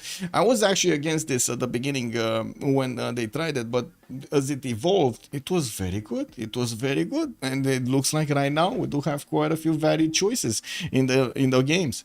The Moksha was still the open on Fate Civ, so I think it's been so long though. Yeah, the real answer is it depends on Civ. For example, Bulmos gets enough culture and science already, so doesn't need Pingala, so you would want Magnus for the chops first. Good response over there for Iphigenia. Also, good evening, sir. Money to soothe the city between you and AI neighbor in deity and get the protection from the city state. Nah, Nutria knows the way over there. Knows the way. Well, it looks like in quite a majority over here, we do have the yes being chosen, unless there's going to be some last movers, which, to be honest, I'm not actually discounting, because, yeah, there are quite a few last movers here in the chat. I know you. I know you. You want to last move these votes. I've seen it. I've seen it before. Let's actually put it on the left side and close the screen over here so I can get to actually see the chats in order. Give me a sec. There we go. And this one. Johnny, good evening, sir, and welcome. Magnus or Ramani also viable. Single player Moksha if religious victory is the goal. Oh my god, that is so slow. That is so slow. Balder has declared war on hell. Uh-oh. That's Persia declaring war on... Is that Aztec? Wait, the hell is Elizabeth the First? Wait a second. He declared war on Elizabeth the First? Why? Wait, this is not Elizabeth. This is Elizabeth. Did he try to get one of his settlers there? Sorry, Golden. Okay, never mind. He actually did declare war on... why did he say sorry? Isn't this... Like, this is an FFA, right? Why would you be sorry? No. You do everything you need to be doing to win this game. Thank you so much for the follow. And yes is the answer to the question. Classical era is ending in 8 turns. Yeah, we're gonna go through these very, very quickly. Very quickly. We do have only 3 cities remaining for Congo. He's getting his encampment training out from Kinshasa. Also did manage to take out the majority of the Cree army. We do have Cree just getting his commercials out. Did also get his general here, Sun Tzu. And from what I do notice, there's only one single project that Congo needs to actually get that going. We do have Marco Polo as the next merchant. And I do see Cree did pick up Hypatia earlier for the free library and the extra science in his libraries. Ifadlan was recruited by Babylon. We do see Babylon here is managing to put a few more cities, and from what I do notice, getting his army of builders with feudalism so he can upgrade his territory. While I do see he did get religious settlements at the beginning, doesn't seem like he actually spread as far and wide as I was expecting. He's on 2, 4, 6, 7 cities, soon to be 8 there, and then he's gonna place on the cattle tile with a pretty good campus, I might add. Yeah, that's a +4 right there. On goal, more settlers coming around, two more that I can see, three more that I can see, 2, 4, 6, 7. That's gonna be 10 cities over here that he's gonna get going. Another non-freshwater Divodurum did get placed southwest. Okay. What do we have here? We do have Persia. Persia is on 31 science and 54 culture. Does have his sources going towards Hong Kong and might actually take out that city center for another city of his. We do have him placing Ray on the right side on that river, quite far away from his initial city center, and could get another coastal if he wanted to, but that's very expensive to upgrade here. He does have a lot of hills, this style on the marsh style. That's what I'm looking at. Now, but those hills do need improvements, and it's going to be quite costly.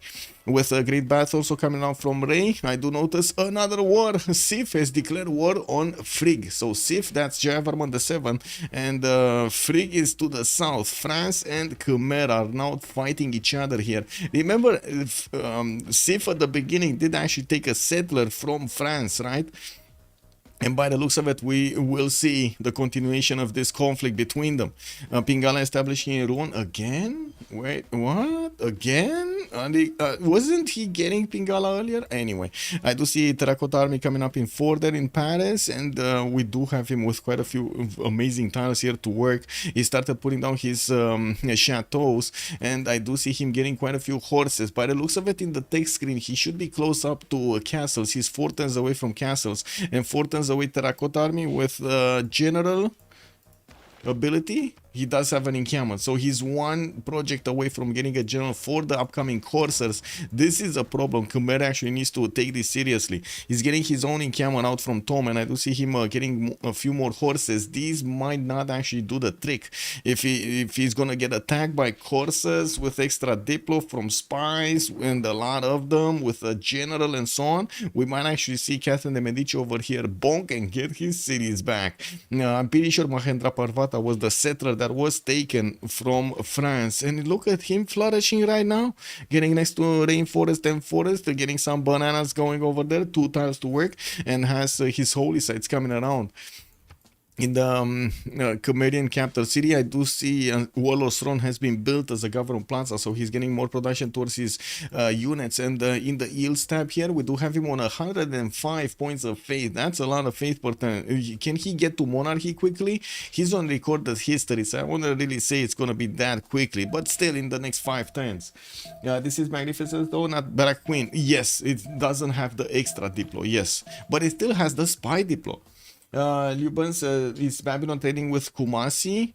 No, nobody's trading with Kumasi. He did meet it, but nobody's trading with Kumasi. He won't have a spy unless intelligence agency or ready. Well, let's actually see. No, he doesn't have intelligence agency. He does need to get it though. Where is he on the tech side? Where is he on the tech side? Cancels mercenaries. Oh, okay, he's gonna get those coursers. Let's see the spy. Let's see the intelligence agency coming in. I'm pretty sure he's gonna want the. Oh my god, he's gonna want the terracotta. Anyway, let me see on France. You do get the free spy with Castle's technology. You do get it. You don't get the extra intel though. You know, Black Queen has an extra intel. Yeah, all French get the spy. Yeah. BBG moved it. No, BBG moved it from France to Black Queen. To France from Black Queen. Yes. Okay. Yeah. That makes sense. Okay. We do have quite a few more horses coming around. 2, 4, 6, 7. Another 1/8 one coming out from Rouen, and a boat, a galley from Lyon. I'm pretty sure the players are trying to gather their era score. We got 6 more turns until the next era is gonna pop off, and we're gonna need to see if, first of all, Congo's gonna make it. We got some Cree Knights here coming up with a general, which are significantly stronger than the units of Congo at the moment. But Congo does have the biggest stick in terms of numbers. We do have Warlord's Throne still 5 turns away from finishing in Kabasa, and by the looks of it, Congo still did not manage to get over his 10 science turn here with 28 culture. Getting his builders out is gonna help him a bit, maybe get some more chops, but unfortunately, it does seem like the longer the game goes on, Cree might actually get this back. There are a few horses that are gonna be weaker units here, and Cree doesn't have that many knights. Only one single knight is available in Mubujimai with Governor Victor to defend himself there. Ooh. Era score, Freya, Dark Age is 37 out of 39, getting more of these settlers. Looks like he's going northwest there, north of Samarobriva. That's going to be a city with another Colosseum adjacency. We do have him getting also Oracle from Samarobriva to get more points in that city center, and of course get the era score. So Opidum in Divodurum, that's a +4. Reina establishing Bibrax, where he also might actually trade to Auckland later on. We do have him builders, commercials. I think he's trading to Valletta, no? Yeah, he's trading to Valletta with his traders. He's not going internals here. Call move. Okay, next up, Civ 41-48. We do have him with France in the south. Looks like there was a trader that was sent from France building a road pathway, and I gotta say, Civ was extremely on point with this. Do you see this?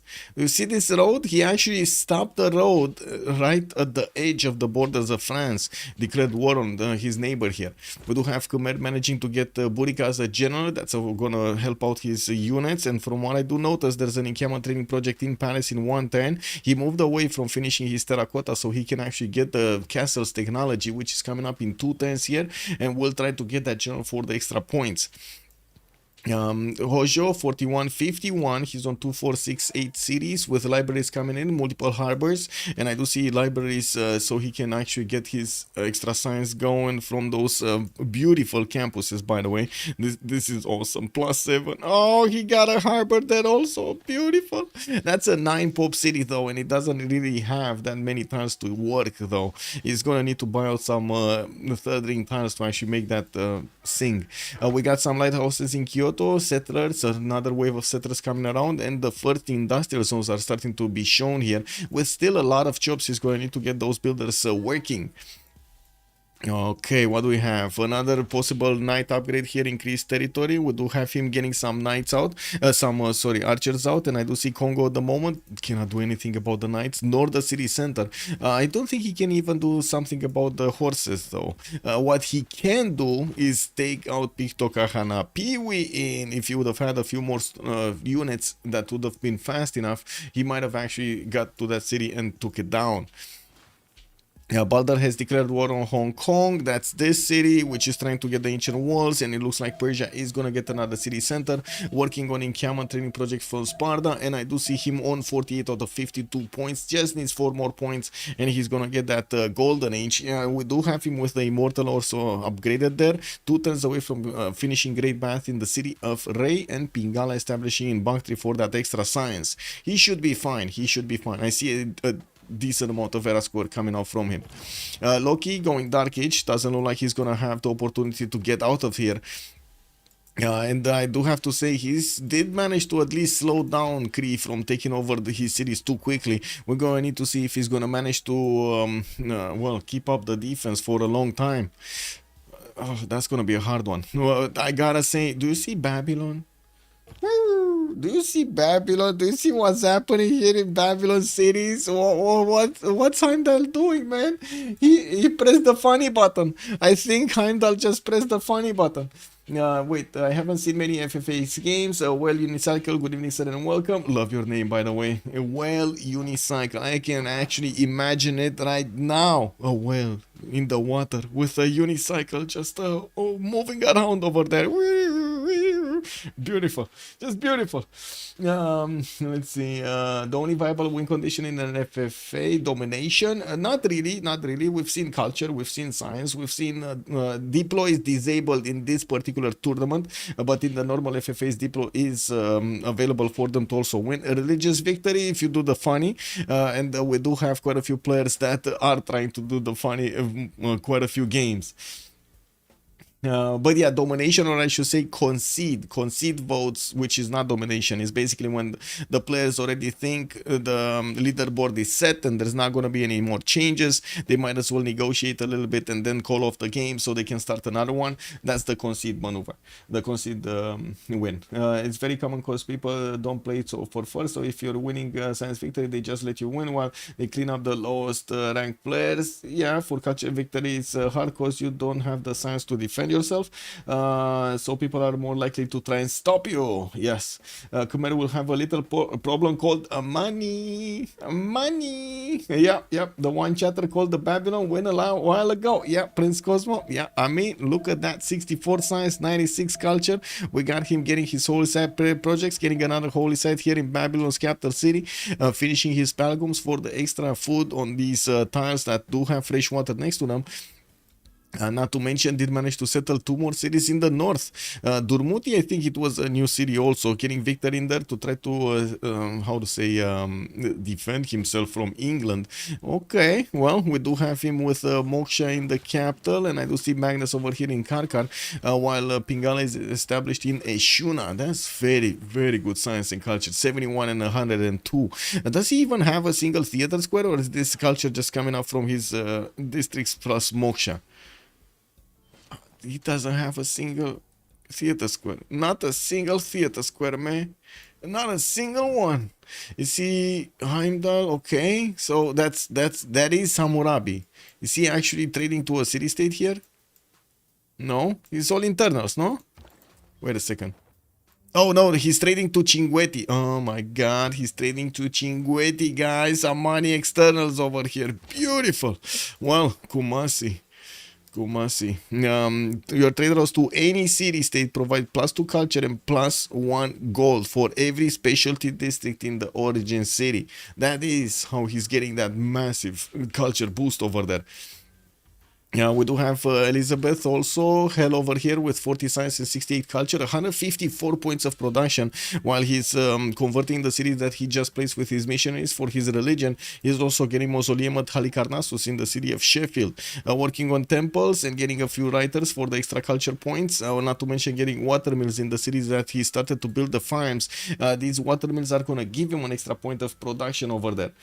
So he does have much better yields in the city of Leeds afterwards. Gonna get Royal Navy dockyards, also has placements for a few nice juicy campuses over there with using the geothermal. While I do notice he has a few horses deployed towards the northeast, at the moment he doesn't need to actually pay attention to any wars. There is a problem though. You never know what's gonna happen after Cree and Congo finish their fight over here. Who's gonna win? They might actually come for Elizabeth next. I do also notice Elizabeth is 3 points off from getting his golden age here, 57-60.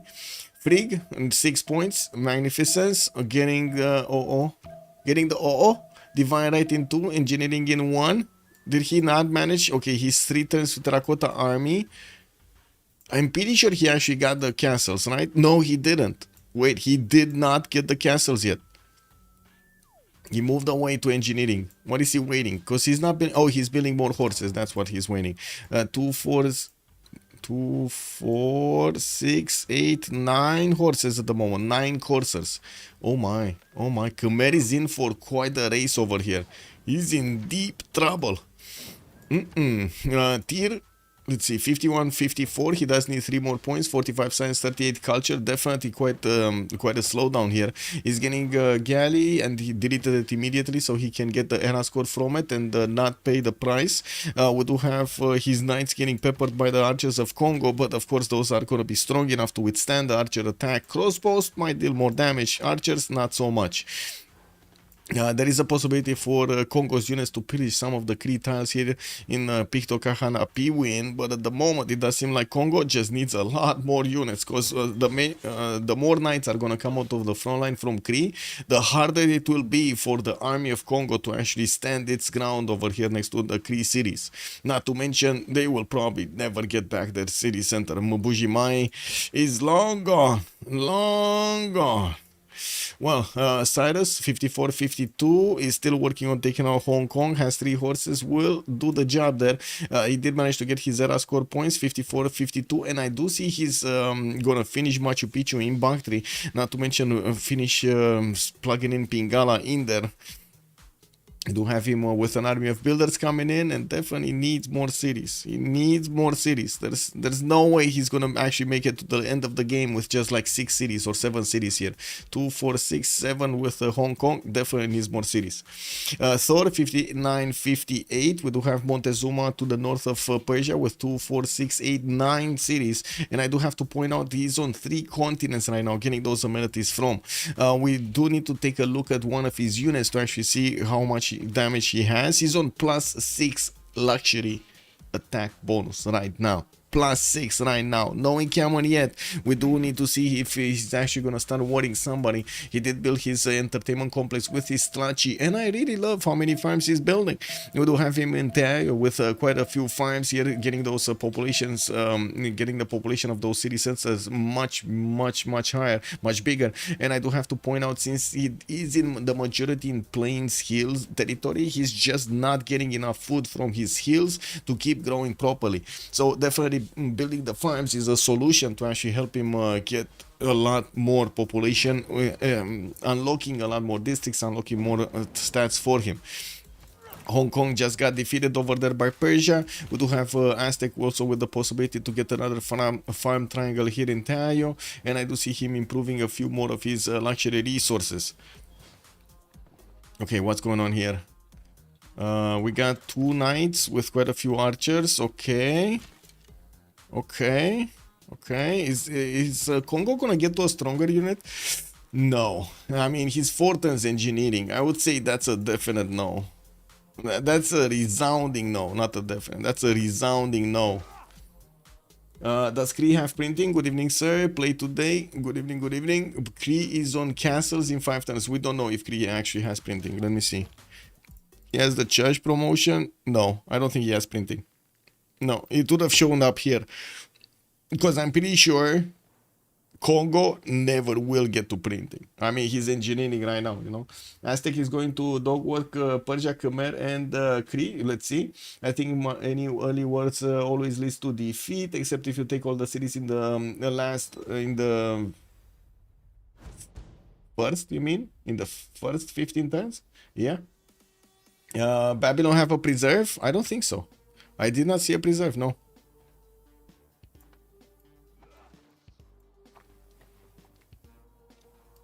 No preserve gaming over here from Babylon. Nope. Did I miss a message? Oh, it's all good. Actual Machu Picchu, exactly, Johnny Cashless. Well, how many turns are we? We're 1 turn away, so let's see it. We got Golden Age on goal, 1 point for Civ to get his golden. And I do see France is getting his courses upgrades. Let's see these bad boys.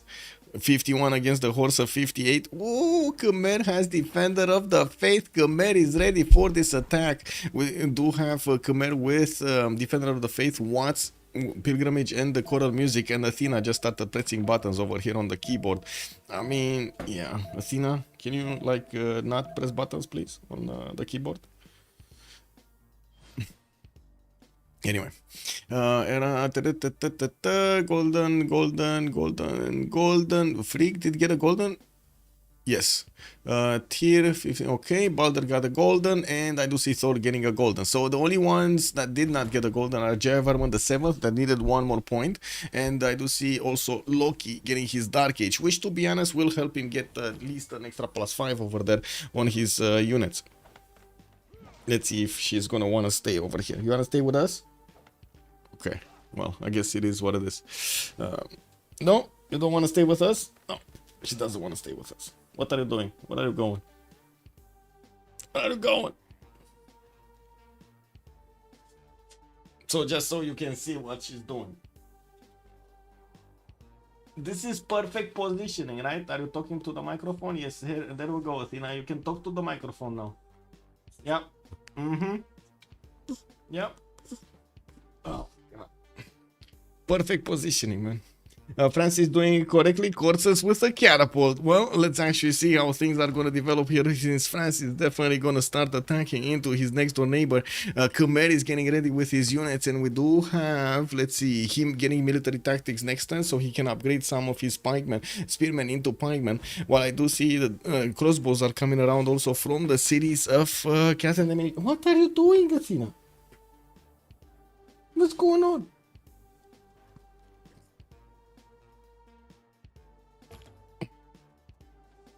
Settle down. Okay, we do have some markets coming out from Ponkos Vai, and I do have to say, since we're in the new era, we're first of all gonna need to wait for the session of the World Congress, and we're gonna have a pause of 2 minutes, and then we're gonna talk about all of the options that they took. Let's just jump around here and see if anything changed. Isodor of Miletus got recruited in Aduatuca, 2 turns intelligence agency, getting a few more libraries here. Swordsman coming around. By the looks of it, Babylon did get a religion in Eshuna. Okay, we do have Japan putting down theater squares and starting to get his more settlers out. Got a samurai there for the golden age and building some temples for the extra faith. Also, Khmer will not last long to build an Angkor Wat wonder in the city of Angkor Wat. I mean, he might last long. He might last. I wouldn't really discount over here Khmer's ability to get with Defender of the Faith a defense here, to be honest. Okay, so we're gonna have 2 minutes as a pause here. Be right back.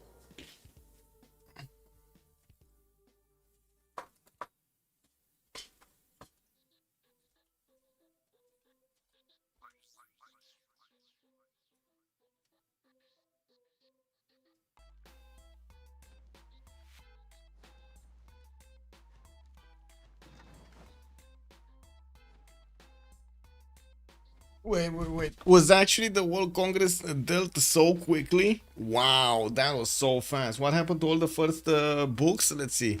Previously recruited books on England. We got 1, 2, 2 books. 2 books. Only 2 books. 3 books now. Gold just got 1. So only 3 books got recruited. We do have 60 pointers already, so unfortunate they only got 3 of these. Anyway, we do have gold here with Pembrashe Voice Golden Age. It looks like he's 41 science, 122 culture. He's actually making more culture than Hammurabi's 87 with Kumasi. And I do see him getting that intelligence agency, finishing the amphitheaters for the book slots, while he's going to get the aqueducts going. We do see him actually not able to put the aqueducts next to his open, unfortunately. Anyway, builders coming around here. We do have him with quite a few chops, and of course with Pembrashe Voice, he is not going to get that extra movement on his builders. Anyway, Civ, 37 science, 78 culture is under attack. We do have France already getting into the borders of Angkor Wat, and well, at the moment it does look like his catapults are going to need to get in range of the city centers and bonk the units around them. We do have Khmer with Wheel coming up in 1 turn. That's quite late. We do have pikemen also available for him to hard build and upgrade while he's building the intelligence agency in his capital city. This is a bit of a question mark. I was expecting him to try to get GMC, so he Grandmaster Chapel basically, so he can actually buy all the units with faith, especially since he does have 148 faith a turn. That would have made sense. France is trying to get some courses around his defense here, and we're going to need to see if Khmer is going to manage to survive. We got Hojo, Free Inquiry Golden Age, 92 Science, 37 Culture, only with 154 points of production and 86 faith points. He was in Monumentality first, and it looks like he's getting a lot of temples now for that extra faith per turn, finishing theater squares for the extra culture, while of course he's going to need to get a lot more stats. Let's see first moves. Is anything happening? No. Okay, Catapult started attacking. Very, very nasty position, by the way. The hill is actually having the visibility, giving the visibility to this Catapult to attack into the city center directly. And Khmer doesn't have control over that. But at least he's going to get those pikemen out and will have the ability to counter-attack here. We do have also to take a look at Nzinga Mubande. My UPS is going crazy, by the way, behind me, because you know it is what it is. This is how we go. And Bucharest energy is very bad, very bad. let's see, Nzinga Mobande 1740, it's 20, I mean 1820. I mean, we do have him moving out. He did manage to take out that city. He did take out one of the Kree cities. He lashed out and took out one of the Kree jewels. Very good from Loki. He did manage to get quite a strong army here to defend himself, and it looks like Kree is gonna slow down his attack. How do you call this effort? His attack effort against Congo, because I think he's also thinking he spent way too much time attacking into Congo over here, and he's starting to lose his capacity to be competitive with the other players. Yes, it was fun at the beginning. He took one city, he then took another, and that's it. That's basically it. Couldn't take out the capital city of Congo. And we do have Hammurabi, 123 science, 86 culture, 200 points of production on Babylon, in between Japan and Kree. That looks like he's finishing his intelligence agency next turn. And we do have postals coming out for him, with quite a few builders available for him to chop. He's starting to finish his aqueducts to get those industrial zone adjacency points going. Looks like he's preparing a site over here on the right side for one of those industrial zones in between the mines and the aqueduct adjacency. Hell, 82 science, 53 culture on Elizabeth I. We do have 3 inquiry golden age chosen by him, with quite a wave of libraries that will need to finish from his campuses. We also see him managing to settle quite a few cities to the east and to the north. He's actually starting to convert even Congo here, sending one of his missionaries to see what's going on in his neighborhood. Getting amphitheaters for the slots for the books. He did manage to recruit 2 of these writers at the beginning, giving him 4 extra books. That's a lot of culture that he's gonna get to bank on. I do have to say that's also a lot of gold. 159 gold points here for Hell, with 230 points of production, making him actually the most productive in the game alongside Freya's Gaul. Look at that. Elizabeth I just as productive as Gaul in this point in the game. Amazing. He did also get Stonehenge, so he got an extra. So he got Crusade and Cathedrals. Oh my god. Wait a second. So wait. Whoa. Let me get this straight. His neighbors are allowing him to just sprinkle Crusade all over his cities. Oh, that's a problem. Croquette, good evening, sir, and welcome. Good night, bro. Oh, wait, already calling it good night? Helicopter Kicker, good evening, sir. Yes, I did answer that. Pillage Economy, let's go. Yarjin, hello there, sir. Also, Overlord Andres, hello. Good evening, sir, on YouTube. Francis Cooked, YCRL warning. Well, by the looks of it, France at the moment, he needs to do something, right? And Angor Watt is on his food list. I think it's on the menu tonight. We do have some pikemen coming around. The catapult still shoots at the defenses of that city center, and from what I do see, the level 2 spy of France did get activated here in the city of Mahendra Parvata. Now these courses do benefit from +6 intel on opponents' movements, and you do see that they are so strong against their opponents' units. But even so, Khmer with Defender of the Faith, Governor Victor, and a line of units is managing to defend against this attack quite nicely. Very good defense. These pikemen though are extremely weak to the crossbows, and we're going to need to see if they do manage to actually get the defense up. Catherine de Medici, Magnificence, is on 104 science with 47 culture, 134 gold points, and production points, and I do see his he's finishing or repairing he's getting an intelligence agency, right? He's finishing it, so he's gonna have another spy, but without the extra promotion from a terracotta. Theater squares, and put down his great library. We do have him getting more libraries and markets coming around, and of course from the northern side he's building up the crossbows, training them so he can actually keep the attack going against Khmer. There are 3 of these coursers being deployed to Mahendra Parvata. 1 single pikeman is coming out in Fortens from that city center, and it does seem like the coursers are gonna get their way in with that city center. That's kind of unfortunate. I do have to point this out. If he takes out this city, he's gonna push back the spy into one of his cities unless he stops the mission and moves it first. So and even so, he's not gonna get the extra intel on opponent's movements. Still gonna lose quite a few turns of extra intel on opponent's movements. Tier 82 and 82, we do have Paul Maker here, still struggling to keep away Congo from his territory. Looks like he's getting campus research projects for the next scientist wave. He's probably looking to recruit either Newton or Ibn Khaldun here from the scientist screen. In the merchant screen, I think we had all of them, right? The Marco Polo did get picked up by Montezuma, and that was the third one from the beginning stage. Balder, 62 science with 87 culture, Pembrash and Voice Golden Age on him also. We did have him taking over Hong Kong, and does seem like he's getting his universities and libraries for the science. We do have him also with only 125 points of production, and I gotta say there was a lot of talk, a lot of chatter about these internal trade route civilizations. It looks like at this point they're not that strong, no? They're not that strong.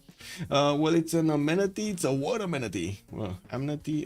What? Which amenity? Which amenity?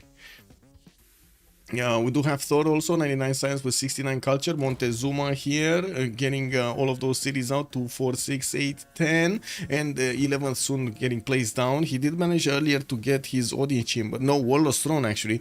Oh my god, this guy is actually preparing for the late game war. He's definitely preparing for the late game war with another 3 cities that are gonna come around. He's gonna finish his Great Library next turn in Malinanko. That means Catherine is not gonna get it. He did try to place it down, but that's not gonna finish there. It looks like he probably realized that he's getting a courser out in 2 turns from that city center. Yeah, Thor is over 100 science and does manage to get 200 points of production. I'm pretty sure with the finishing of his aqueducts and quite a few more population points that are going to be acquired here in the city centers, we will see him. Ooh, another settler here. Oh my god, how many cities is he getting? He's getting everywhere. Cities, just getting everywhere. In the north, he's gonna get more amenities, right? Silk tiles, for example. I don't see him improving his dye style. He will have probably plus 10 over here from these luxury resources. Janus, good evening, sir. Why do people medieval push here?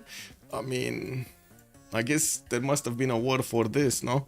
And I think actually there's a strong chance he might take over Angkor Wat. If that city is not gonna get walls, it's not gonna survive for much longer. We do have the catapults that are managing to do significant damage, and let's see France.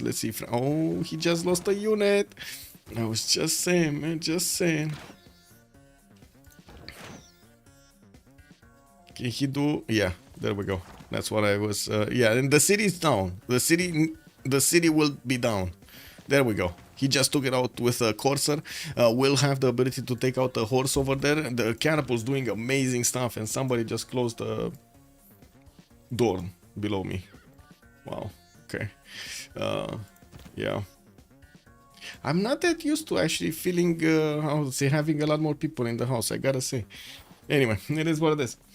So weird, it's almost like they're playing against equals, and it never works. Well, sometimes it works, sometimes it doesn't, Janus. Well, it looks like France is managing to take a city, and we did also have Kree over here managing to take 2 cities away from Congo in the classical era, but he failed to actually take over the capital city of Mubande, and we did have Loki, well, struggling to get back on track here.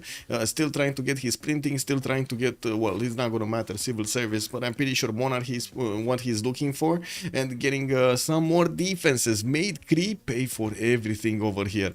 That was quite problematic here, and it still is quite problematic for Kree to get back into the game. Needs a lot more science, needs a lot more economy, needs a lot more of everything, basically. Science, culture, economy, you name it. Yeah, did manage to get a few of these good campuses around his districts and cities, and not to mention into the mountains. While he's placing some of the non-freshwater cities, he's starting to get the aqueducts for them. One have the aqueduct ability in Imperial Siva Vasis, though. Oh well, it is what it is. Babylon, working on campus research projects. Looks like Kree is gonna need to pass this if he didn't pass it already. Actually, Galileo Galilei is the next scientist with 250 science points on the standard speed. It's only 125 on online, which we are playing right now for each adjacent mountain tile. And we do have some deals. Okay, I guess they're trading amenities over there. It's waiting for gold. RUCS trading. Okay. Let's see, Heimdall Hell, by the way, did manage to get his 150 science, 85 culture. He was quite down low, actually, less than 100 points a few turns earlier, getting Colossus out in 5 turns and working on campus research projects to have the chance to be competitive for Newton and Ibn Khaldun. So many of them are starting to get their projects. I'm expecting actually Gold to try to fight tooth and nail to get Ibn Khaldun because he does have Colosseum here. That would be quite a lot of value for him. England will also need to pass this. Campus, Goal is getting his campus research projects. Also did recruit B Sheng and Isodor. B Sheng is gonna give him that. Isn't that for the extra pop? For the extra district for the population? Yes, it is. Okay, so he got that in Aduatuca. No, he's moving it in Samuel Obriva. Got it. James of St. George also recruited earlier for the free walls that he's getting in 3 cities. Medieval walls, by the way, pretty strong. We do see Japan managing to also get a few more culture points with new theater squares finishing. He's actually gonna get another +4. Okay, not bad. Amphitheaters will need to work for his writers, and I do see Gaul is on 8 points, Babylon on 4, England 2.3, Japan 2.3, and look at Gaul go. He's chopping out those projects to get them quickly, so he will be able to actually get the scientists soon. Greece is also on 2 points of writers, France on 2 points of writers, Aztec on 2 points of writers. Everybody trying to get writers. Kong's Vai looks like he's gonna be taken out. France did move away, by the way. As you can see, he actually moved away from Mahendra Pavata because that's where his spy is. So he didn't want to actually, you know, disturb the spy mission in the cities of Khmer. And we do have Khmer, I think. Yeah, I think Khmer is getting a piece of his own mischief from the beginning. Remember, he stole a settler from France, and now France is getting his settlers back, basically, and a bit of extra, right? How do you call that? Interest? Is getting them with interest. I think that's the how to say that's the correct term in English. In Romanian, it's dobândă, but I think it's interest in English. Anyway, it is what it is. Ooh, another attack. A +9 Intel push, and it still isn't super smooth. Yeah, well, it's kind of +8, +6 right now. You gotta remember, Janus, we do have Khmer with the Defender of the Faith, and he did have also Governor Victor here in Indrapura. They do give him the garrison commander points, and that's why he does manage to actually get the defense up, and it was quite slow for France to push in. But unfortunately, France couldn't, no, not France, sorry, Khmer couldn't get that one tile on the banana to stop the takeover of his city center. He needed to take that with a pikeman or two. He really needed to keep that. Anyway, we got also Volin over here doing some damage. He did get back his city, but that's not gonna hold for long, especially with 2 catapults next to it. That city is gonna go down extremely quickly. There are quite a few crossbows also available here for France to attack into his opponent. These are doing massive damage. Another city goes down, Kompox Vai, and it looks like France will actually need to take care of it. Ooh, Loki. Loki declared war on whom? Oh, he going for hell. He's going for Congo here. Sorry, Congo is going for England, and by the looks of it, we do have Loki about to get a builder. And okay, let's put up the prediction, guys. Let's put up the prediction, chat. Chat, it's time for prediction. Who will win? It will take me a while to actually write everybody, so feel free to give me some pointers over here in the chat. Ask some questions. Loki, Heimdall, Hell, Frigg, Tyr, Balder, and Thor. There we go. Submission period, let's put it for 10 minutes. Okay, so big prediction coming up right now. Who do you think will win this game? We got 10 choices. The 10 players in the game are still alive, some of them. struggling, you know. It is what it is. It happens. That's how FFAs go. We got Ambiorix here. We got Khmer. We got Hojo. We got Nzinga Mubande, Hammurabi, Elizabeth I, Catherine de Medici, Poundmaker with Cyrus and Montezuma fighting for the points in this tournament. Remember, each game will actually give them points according to their feats in the game, their ability to take over opponents' capitals, and also according to the leaderboard, like the score screen, who's going to get first, second, third. Each of them, each of the placements will give them different points, and we're going to need to see at the end of the tournament what these players will have here. Who got the scientists? Let's see. Did they roll them? They rolled them. We had Ibn Khaldun being picked up by England. Galileo Galilei got picked up by Gaul, and there still is Newton available, but I don't see him yet discovered.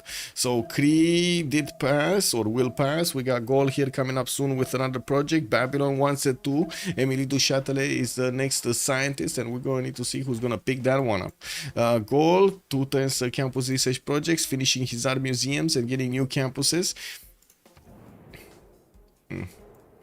Not much happened in the actually nothing happened in that screen. Heavy chariots coming in. Okay,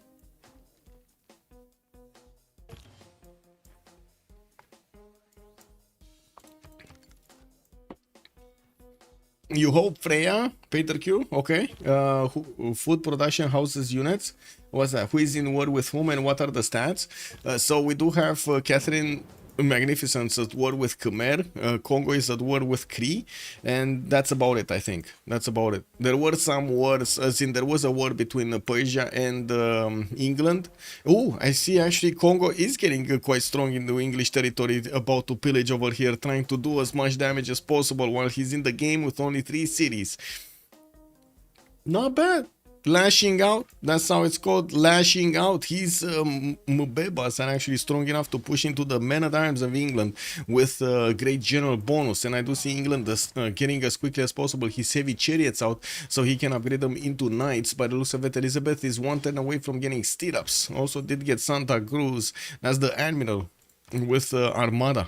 2 turns for Colossus to finish. Industrial Zone Logistics Projects. Oh, he's actually trying to put some competition there for a goal, which is going to be a problem. Goal already has 15 points, and that's passive. 15 points passive on the engineer screen. Heimdall got good start. Yes, he does. Amazing. 208 science, 133 culture in Free Inquiry Golden Age, getting his banks up, and from what I do see, also finishing up more theater squares for the extra culture. Also more campuses. That's a +5 that he's going to get in the city of Opis, with another +2. Yeah, +2 next to the mountains here in Mari.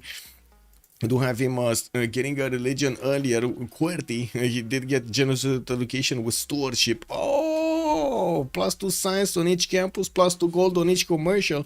The only problem is he needs to actually spread it everywhere, and he's going to need quite a few of these apostles to keep spreading. He did get to convert Babylon, Karkare, Shuna, Opis, Porsipa, now working on Mari and Durmuti on the right side.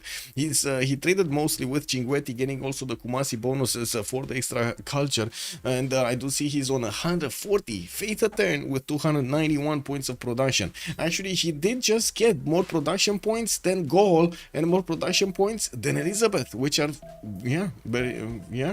I mean, they were very close, right? Right now in production we got Hammurabi first, second Ambiorix, Hell is gonna be third, fourth is Cree here with 235 points, then Thor with 209, then we do have Odin on 197.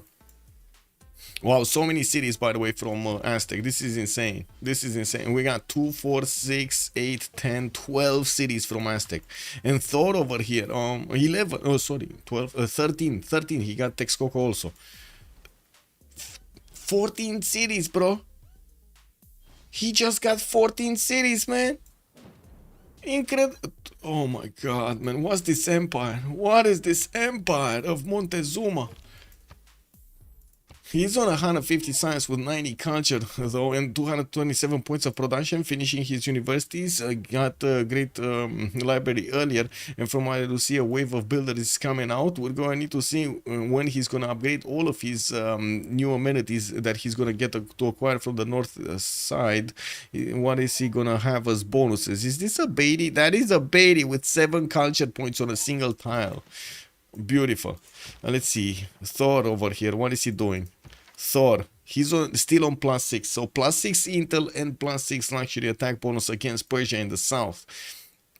Yeah, Persia still doesn't have any camo to defend himself with over here, getting a general. And I do notice he's at the moment not really scared of Aztec in the north, just trying to put a few more cities and, of course, getting his builders out. And we do have France also moving towards the city of Hari? What is this? Hari. We do have him smashing through the pikeman line with the crossbows and bringing in his trebuchet to deal with the wall defense in the cities of Khmer. His coursers are able to withstand the damage attacks from these pikemen without that many issues, but they're not extremely strong. Kompong's fight did get taken back, and it looks like the French coursers lost one of their... No, they didn't. I'm sorry, they just kept on moving, and a few of them did get new in Mahendra Parvata to keep on pillaging those tiles. Plantations and the holy sites. To be honest, there's not much to pillage here. There's no mine, and the holy sites only give you faith. The plantations only give you faith. So yeah, it's not much return there. We got Freak here with 111 science and 61 culture. He does manage to only make 31 gold a turn and started to put down quite a wave of theater squares. He keeps training his courser count so he can resupply his front line and keep pushing Khmer. This is his way out, I guess, or his way in the game. If he does manage to take over the entirety of the Khmerian Empire, not only he's going to get an extra point from taking over a capital, but he might actually get quite a few score points overall. Right now in the game, we do have in the score screen Heimdall first with 466 points, Hell is second with 459, Freya third 394. There's a massive gap here of points between the second and the third place. We do have also Odin with 391 points, Thor is 377, Tyr on 372, Balder on 335, Freak 331, Civ 294, and Loki 167.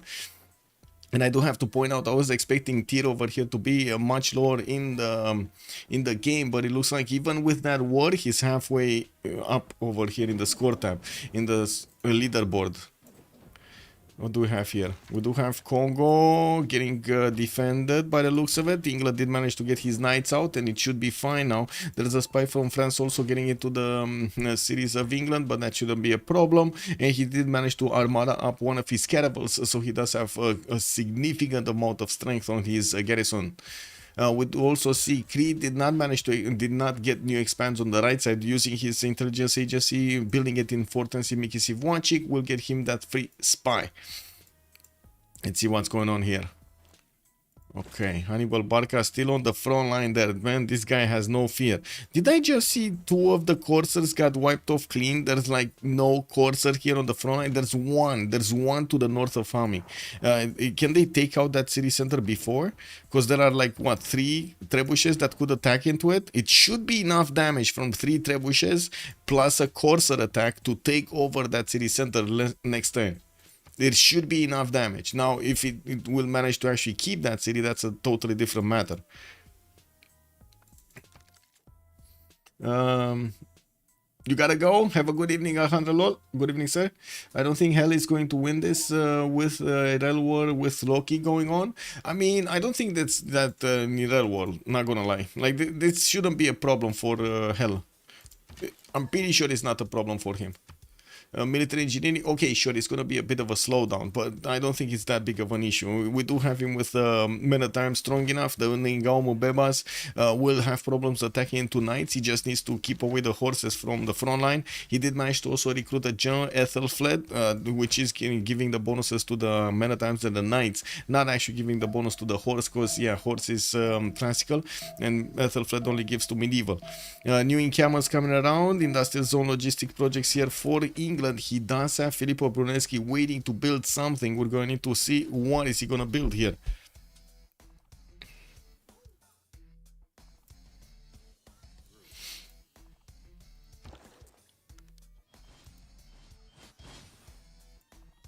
Okay, this is the turn. His friend's gonna take that city down. Oh, not enough damage anymore. Ooh, city of Haris or something did actually get his pikemen in there, and it was just enough extra strength for those trebuchets to not have the strength to attack into them. We do have Khmer exposing his pikemen to the crossbows of France, and we're going to need to see these bad boys here start to get their attacks going. 1, 2, and another unit goes down. With, of course, the trebuchet attacking into the city center there. He's priming it for the Corsair to attack into it next turn. We're going to need to see if that Corsair is going to stand alive here, because we do have the pikemen that do have next turn the ability to attack into the Corsair and take it down in from one attack each, basically. Mozrath also. Oh, Iziki, hello there, sir, and welcome. Angor, what fell down? He did it. He fulfilled your prediction, Mozrath, to a T. Yeah, maybe he can, since France renamed it. Do you think he's gonna get another city somewhere and called Angor what? Replace it? Oh my god, man, it's not like the original.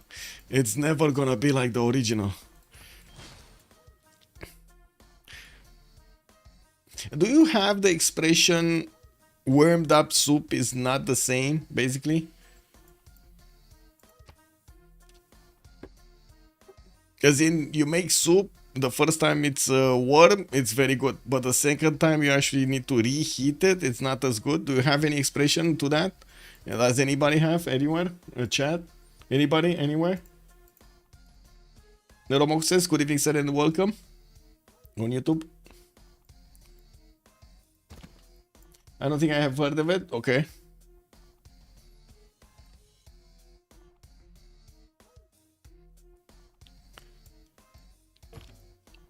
We usually use that in relationships, like to define basically relationships. Anyway, universities in Chalco, Teaio and Azcapotzalco. I do see builders coming from Tenochtitlan and the Chapultepec, not to mention those northern cities. Aztec is gonna try to pillage, chop everything and re-improve these tiles with the new improvements, with the mines, with the lumber mills, or whatever he wants to do here. Now, we do have some more commercial subs coming from the northeast, and I do notice Hammurabi is going very quickly, as well as Hojo and Cyrus for his industrialization. Elizabeth is gonna need to get his castles to actually upgrade his courses here from the horses, and it does seem like Congo's attack is kind of over. He did pillage 2 of the mines and did force England to build a defense, but I mean, it is what it is. Now the attack is over. There's no way there's gonna be more damage being done here. No, for me it's almost same test. Casimir Miller, good evening, sir, and welcome. Also, but surely something along that line exists among the vast list of phrases and idioms. I would have thought so. Yeah, I would have thought so. That's why I'm asking. I would have thought everybody has this kind of an expression. Anyway, we used to define basically like you go into a relationship with somebody, it sours, and then how to say, you split apart, and at some point you have the idea of actually, you know, returning to that same person. But we call that, most of the time we call that super încălzită nu are același gust. It's basically like you won't have the same taste whenever you're gonna try it again. Let's see. Japan was actually struggling with his culture earlier. Now he did manage to get to 82. I do see him also managing to get 84 points of gold with new markets coming around and universities in his cities. He's on 162 science, and I gotta say, this is a bit of a question mark here. It doesn't seem like he's gonna have that much science as we were expecting, especially with a free inquiry golden age. We will need to see if him acquiring some more, also getting his writer points. He does have 4 theater squares that he needs to fill up with books, and of course get that culture going. 210 points of production does look good at the moment, and of course we're going to need to see Odin try to get his era score for the next golden. Looks like he's very far away from getting a golden age. Actually, most of everybody is in the lobby here. I find it quite familiar, just not on the tip of my tongue. Yeah, it's been a while since I studied a course of English idioms and phrases after all. But you don't have that in Indian, or in one of the dialects of Indian? No, like at least 10 years. Oh my God, yeah. I mean, to be honest, I mostly learned English by talking and by asking you guys what's about the expression, what should I get there, what should I do there, and at the same time hear a lot of English, but I can't say I'm actually looking at dictionary stuff or trying to see, oh, how this is to do, like take courses or some grammar courses. Genghis Khan, good evening, sir. What is an idiom? What is this? What is this? Okay, I'm gonna put it up on the screen. I'm gonna put it up on the screen. There we go. What is idiom? A group of words established by usage as having a meaning not deducible from those of the individual words. Over the moon. See the light. See the light. A characteristic mode of expression in music and or art. Kick.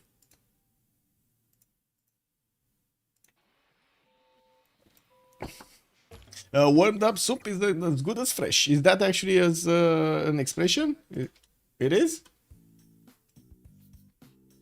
No. Check. No.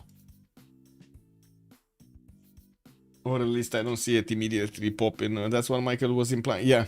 It's not a common. Yeah, it's not common for you. Yeah. It's common for us, not common for you. There's an expression like that, I'm sure. Yeah, probably. I'm always here a warmed up soup. Joint Thunder, good evening, sir. Yeah. Well, Thor over here coming up with a campus in 2 10s. We're going to see also commercial from Tamuin. Let's see in Babylon. What is he doing? Is he getting an army? No. He did manage to get a few defensive units, especially in Karkar. There are a few trebuchets there, but I'm pretty sure he actually wanted some of the boosts. Send a trader, or gold send a trader to him. I think gold send a trader to him while he's getting the banks for the gold. Looks like Babylon here is managing to make the most gold in the game. 250 points and 327 points of production. Now on Elizabeth, we do have him pushing back Congo with the ability to get the city in between him and Congo to actually get some of the cities of Congo away from him. We'll see if he actually wants to move. He does have Cardiff and he's trading to that city center. Cardiff will give him some extra, power at the production and power. And a little bit of gold later on in the game. Industrialization anytime soon. Square rigging next turn, so industrialization is gonna be coming up soon. I believe it exists in a different form of phrase for different regions. Same moral of the story behind the phrases. Yeah, probably. Production in gold per harbor building. It's not bad. It's not bad indeed. Blizzard Games.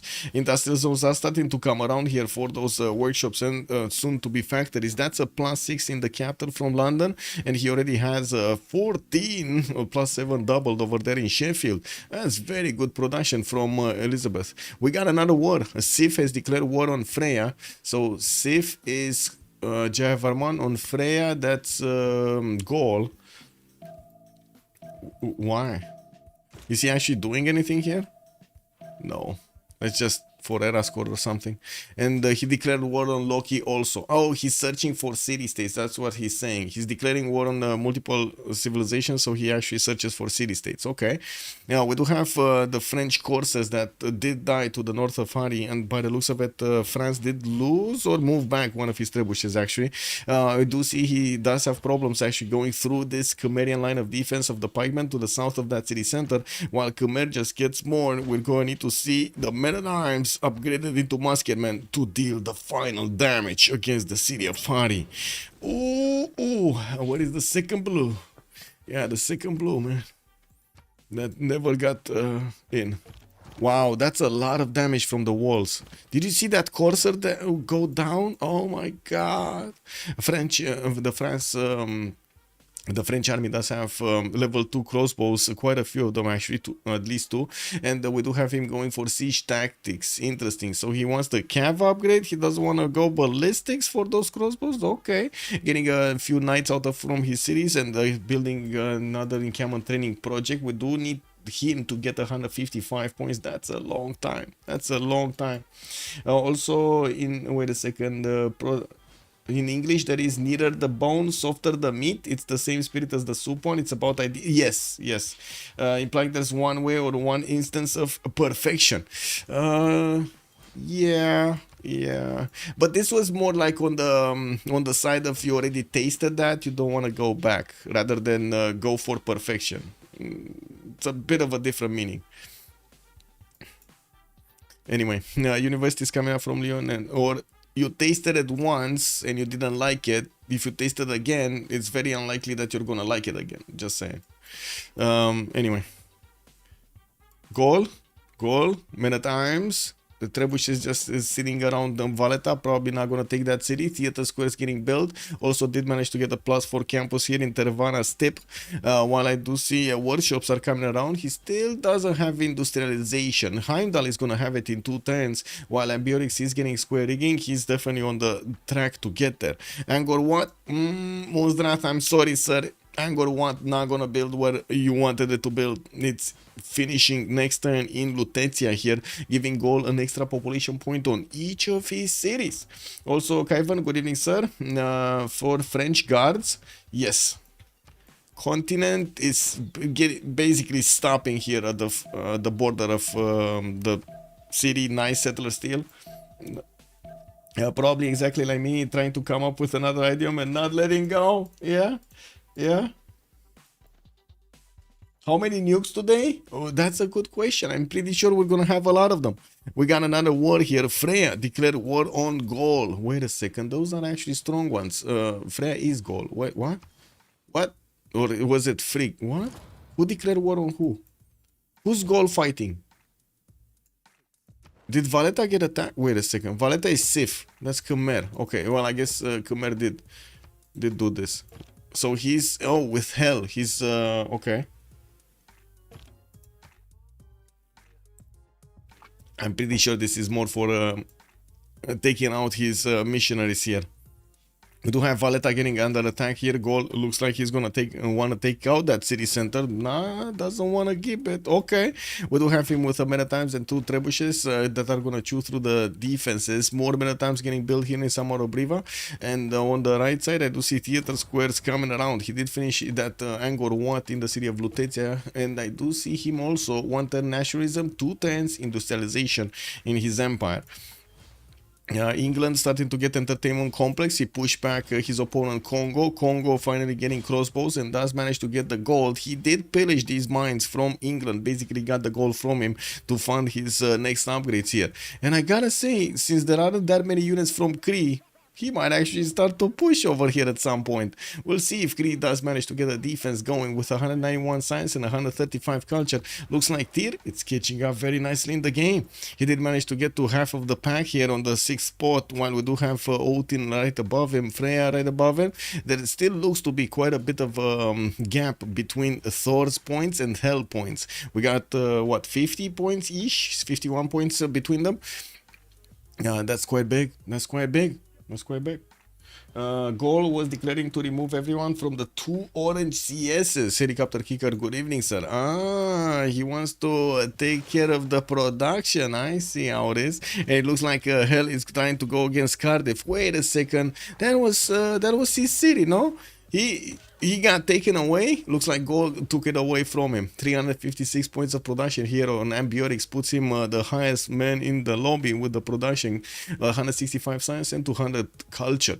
But then it's Hammurabi with 262 science and 219 culture that just steams forward with 543 points in the bank. 349 points also of production. Very close to goal. Babylon, man. Potala Palace coming up in 7 turns. We got him 1 turning settlers from the capital and finishing up more campuses with universities in his cities. And not to mention, is benefiting from so much faith and gold at the same time. This is such a good result for Hammurabi. Such a good result. Does gold have Kilva? I don't think so. No. I didn't see Kilva being built anywhere. Let's check out the coastals. Did Japan build it? No, I don't see it. No. Did Elizabeth build it? I do see mausoleum. I don't see a Kilva. No Kilva. Yeah, but I do see he's building Forbidden City in 5 turns, 2 turns for Grandmaster Chapel coming out from London and finishing up more universities here. Still will need to work on Cardiff for quite a few more turns. The goal is plugging in money in there to keep it for himself. Goal is escaping into another dimension. Yeah, Yeah, also Ansko, good evening, sir, and welcome. Heimdall, the top that's expected for the Ragnarok. Yeah, he needs to have those eyes, man. You've seen the Avengers, right? You've seen Thor, Heimdall with the eyes. He sees everything, man. Yeah, he does. Wait, didn't he have like those weird yellowish eyes or something? Wow, that's quite a few, quite some lenses over there for him, huh? Aztec built that many settlers, or did he? No, he actually built that many settlers. Sandorius, good evening, sir, and welcome. He actually built 14 cities. Yes, he actually built 14 cities. And we do have in 223 science and 111 culture, not managing to get that close to Hammurabi's points. We do need to see how quickly these cities are going to grow and how many stance points he's going to get, and also when is he going to start to prepare for the war, because I'm pretty sure he's going to try to clean the map later on in the game, because he's going to have so much extra bonus points from his luxuries. He has 3 continents possible worth of luxuries here, and he was on +6 the last time we checked. Right now he's still on he's on +7. Okay, he's on +7, and that's without quite a few amenities. So he needs to improve dyes, silk, so that's 8, 9. Has a gypsum tile over there. I don't know if he actually improved one, but that's a 9th, and he can't get there with this city from Chempoala. He needs a closer one. Is this another city? No, this is not another continent. So at least 2 need at least 2 more amenities can be improved. I have no idea if he actually improved these ones, but I think he has already a spice tile improved somewhere. No, incest. The diamonds are here underneath Marinanko. So that spice might be actually his 10th point. Let's see next turn, because he has a builder on it. Let's see if he actually gets the 10th point. Well, the 8th point right now. The myths about Ragnarok are different. I meant the Heimdall is expected at the top because he is the last god to fall, taking down Loki with himself, thus ending the Ragnarok. Well, yeah. I guess it's not like in the movies. They didn't have a big skeleton just ripping apart the city over there, no? Did Aztec get the point or not? Give me a sec. No, he didn't. So he does have another spice somewhere. He's still on +7. Okay. We do have warrior monks appearing from France. He did manage to take Hari, and now moving towards the city of Angkor. These muskemen do manage to deal the damage against the pikemen quite quickly, and I do see Indrapura's walls are going down also fast. We do have the trebuchets able to attack into them, while of course the cav units of France are not as strong anymore. We're going to need to see if the warrior monks are going to manage to balance that out. Now we do have France over here also quite close to getting his military science 2 turns out from discovering that technology. Isn't that about the myth, not about the movie? Machiavelli, the myth, the movie, the man, the legend just showed up. Oh my god. Machiavelli, I don't know, do you want me to send you some movies to see what's going on in Romania with your name, by the way? There's a dude called Machiavelli that's doing a lot of stuff. He actually did get like parliamentary access. He started, man, this guy actually with another woman. He actually started, how to say, running after reporters in the parliament. Oh my god, it's a zoo! It's a zoo! We got a zoo out here. I was referring to the word of gods is present in many pantheons. Yeah, it's not just Norse or Greek or Egyptian pantheons which witnessed war of the gods. Yeah, everyone, man. Yeah, Loki did declare war on Balder. Wait a second, that's Loki and Zinga. Oh, that's fine. That's he just got a builder away from Balder here because he wasn't, he wasn't that far enough. Universities, intelligence agency coming out from Persia. He did upgrade one of his crossbows there on the front line, so he keeps away Congo from taking more. We're still gonna see a few pillages, so I'm pretty sure Congo is gonna be happy with this. We got 3 more turns until the next Congress, until the next era, and by the looks of it, Freya is too far away, like 9 points to get the golden Civ, 7 points, Odin going dark, Loki going dark, Heimdall going dark, Hel did get his golden age, Frigg going dark, Tyr going dark, Balder going dark, and Thor going dark. Hello, Leech. Good evening, sir, and bonsoir, monsieur. Bienvenue. How are you doing?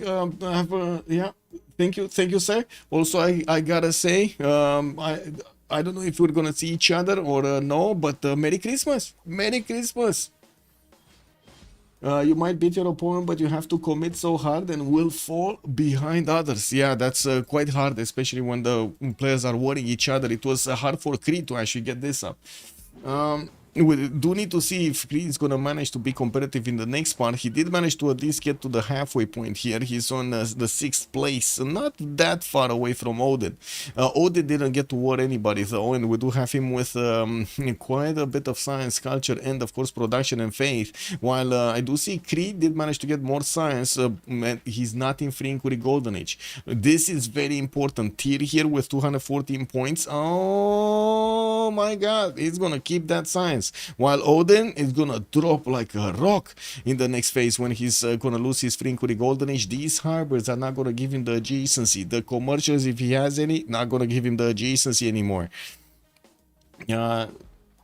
Taking a look here, we do have Persia getting attacked in Sherry Krumis. Oh, this is funny and sad at the same time. Anyway, we do have Aztec also getting some markets out, finally getting his industrialization and starting to put factories in his cities. So we do have also to take a look what's going on here. Indrapura just got taken away. Looks like the war between France and Khmer is starting to be a lot faster. We do have, wait, what? Is that the rage quit? He didn't lose 2/3. He needs to lose like 2 more cities. Oh, wait a second. One sec.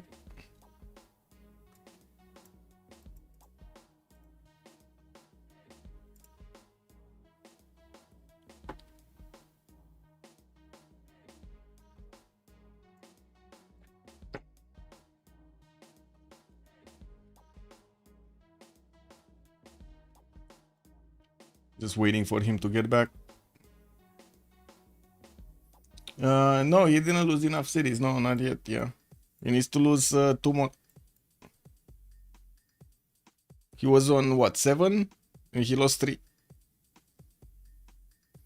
Yeah, true, but he might so much more trouble to let him back in just to die in 10 turns. So I just see Lobby gonna destabilize the game. There is a chance, but he needs to actually ask this. I sent him a message on Discord, so I'm waiting.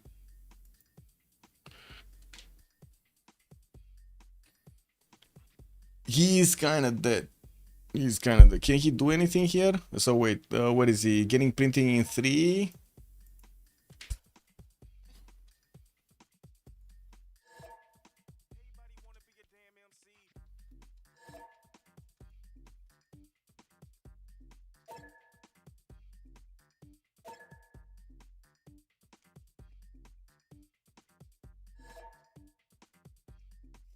This is Corona.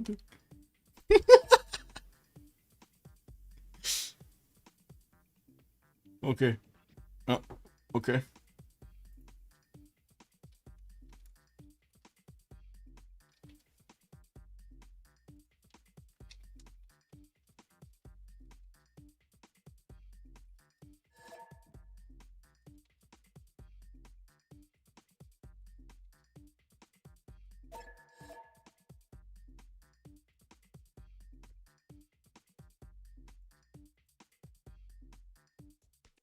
Okay, he doesn't want the relobby. He doesn't want the relobby.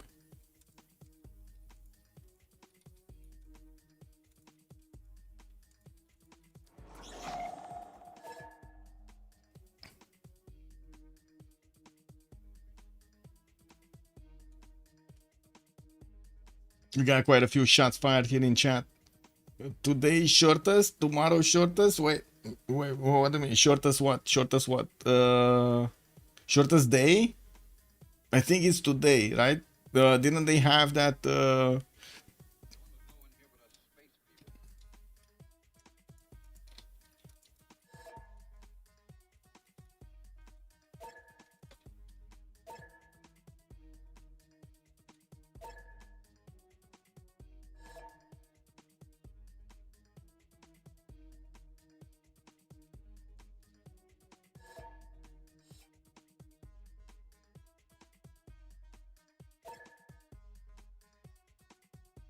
Okay, let's see. We got a plus from Bud. There we go. Failed. Failed.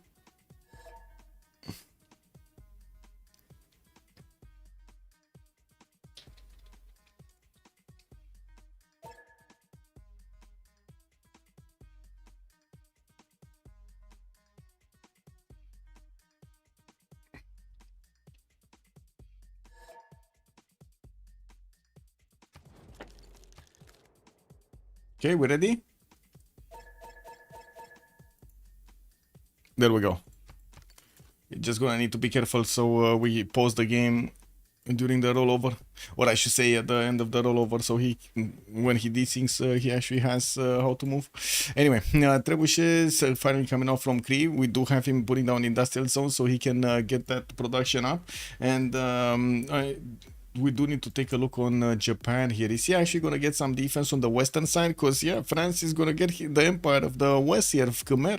And we do have him getting his libraries up, and I do see he did manage to get industrialization and started building his electronics factories, getting printing out next turn, and still needs to get over 200 science. Now, we were only a few turns away from the World Congress, and from what we did see, we didn't have that many getting the Golden Age. Only Hell here with Elizabeth I did manage to get that one, working on his coal power plants, finished Forbidden City in the city of Newcastle upon Tyne, and I do see also he's working on Jebel Barkal to get some extra faith over there, not to mention, well, yes, sure, a lot of iron is going to also be gathered.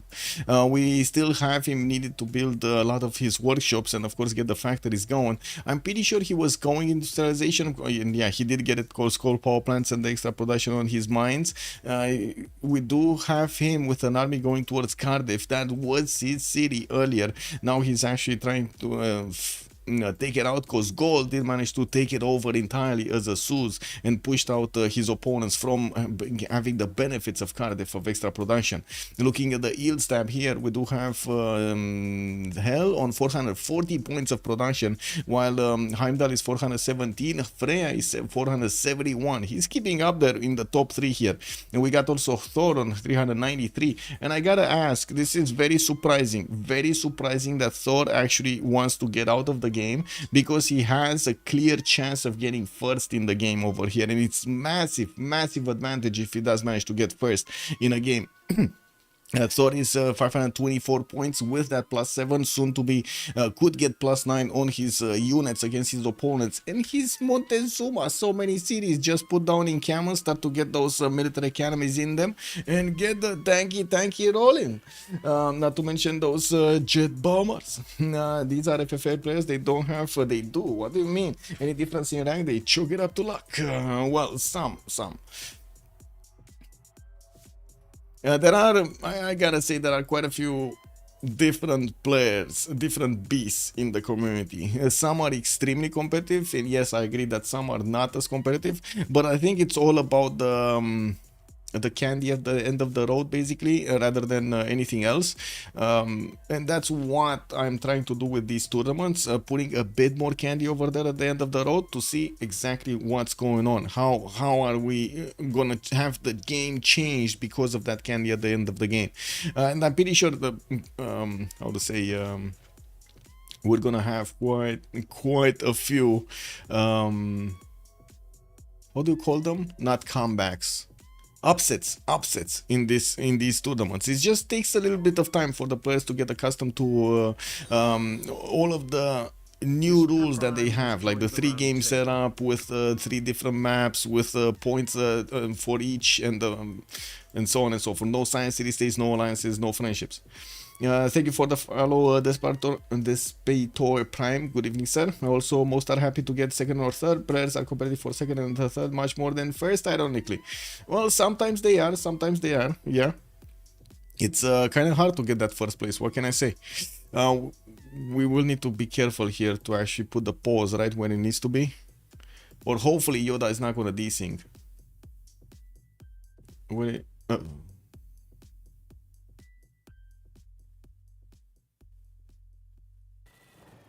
Civ is not gonna desync. He will desync. 95% of FFA players would never dare to challenge first. I don't know about that. I don't know about that. I guess in the normal rankings, yes. In the normal rankings, yes. I don't think in this. Maybe that's just my impression. I don't think in this is gonna happen. Oh, he did. Oh man, I did it. I made the boo boo. Made the boo boo myself. Gonna need to slap myself 10 times.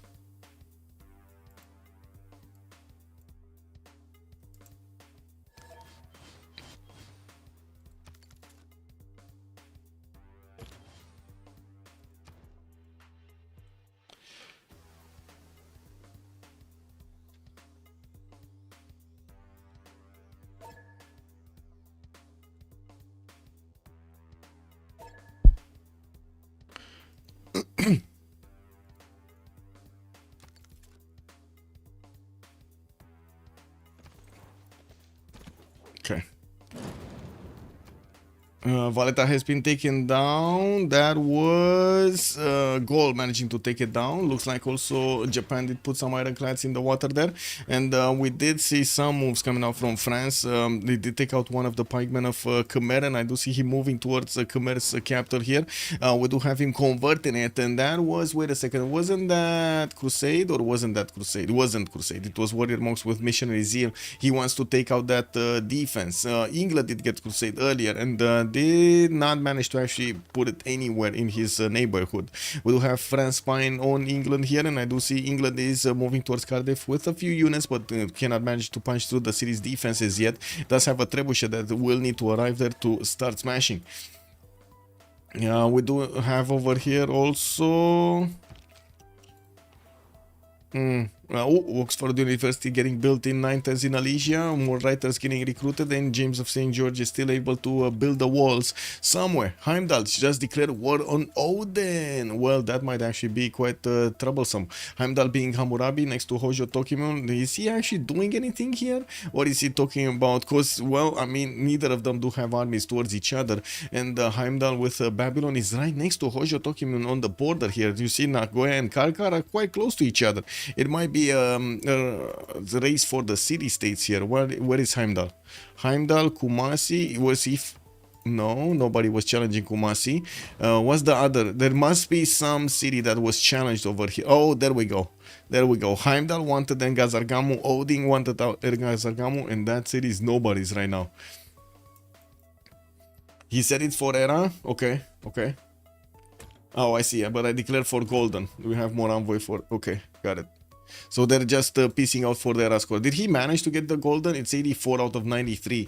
And we're talking about only one more turn for him to actually get this bonus. Like this turn. There's no other turn. This turn. He needs to get the era score. That's 7 points that he needs to get. Doesn't look like he's getting it. Really, doesn't look like he's getting it. We do have Civ also, 4 points away, but he's about to lose his capital here to France. I do see... oh, Hammurabi did manage to get his golden, 106, 105. Gold didn't. I think I was watching the other one. Hammurabi did manage to get it. Hell did manage to get it, and nobody else did manage to get it. Okay. Yep.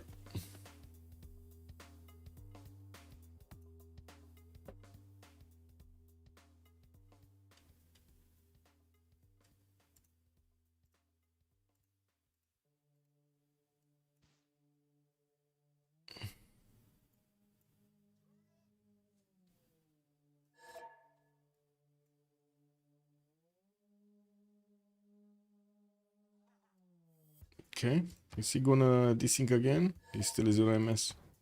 I guess he will desync again, or maybe it's gonna be one of those turns that he passively desyncs, undercover desync. Happens this game, man. It's fully tested out. Yeah, fully tested out. Has no kinks, has no problems. This game is perfect. Has no problems, guys.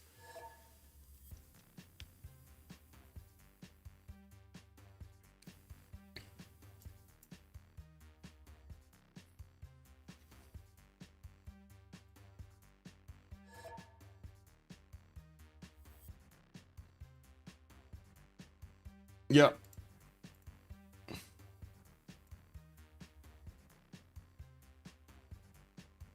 If you have that one merchant Okay, looks like I don't need to pause because he did resync.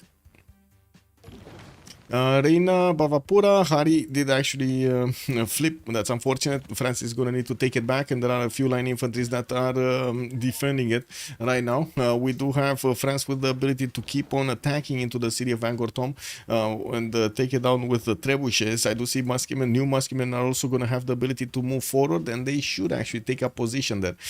We do have the coursers that unfortunately they need to go against pikemen, and that is a problem because anti-cav units are not allowing these French units to actually do the damages they need to and not take that much damage on return. Warrior monks do have some promotions, and of course will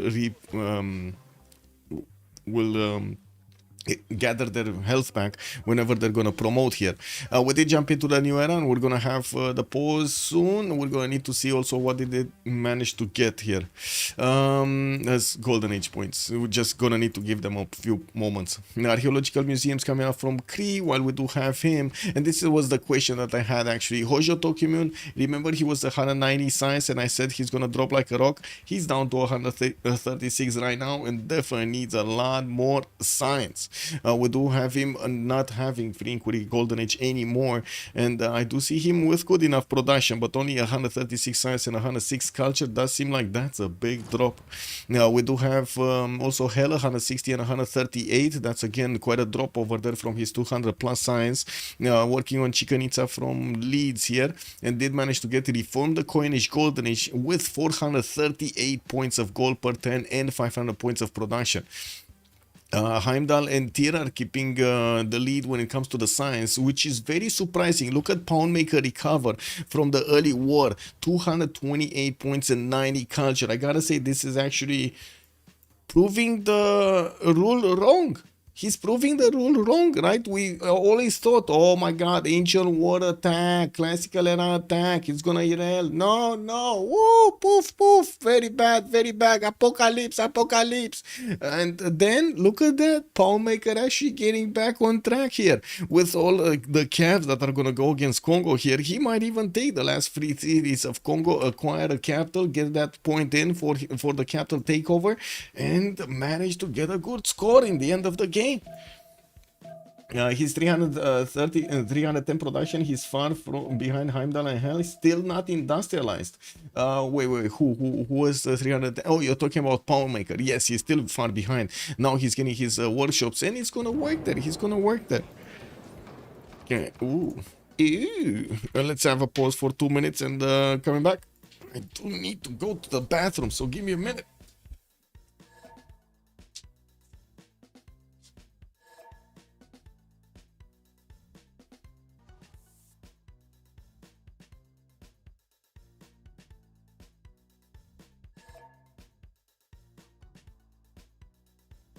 Oh, right on time. What do we have? Factories, research labs, broadcast centers are all strong. Yes, let's actually see who's gonna get them first here. Yeah, we do have unfortunately Civ6 sinking, and we're probably gonna need to pause for him, but it's fine. He's gonna lose his capital anyway. By the looks of it. Kilva Kisivani was started by Freya. That's Goal. Goal is trying to get Kilva.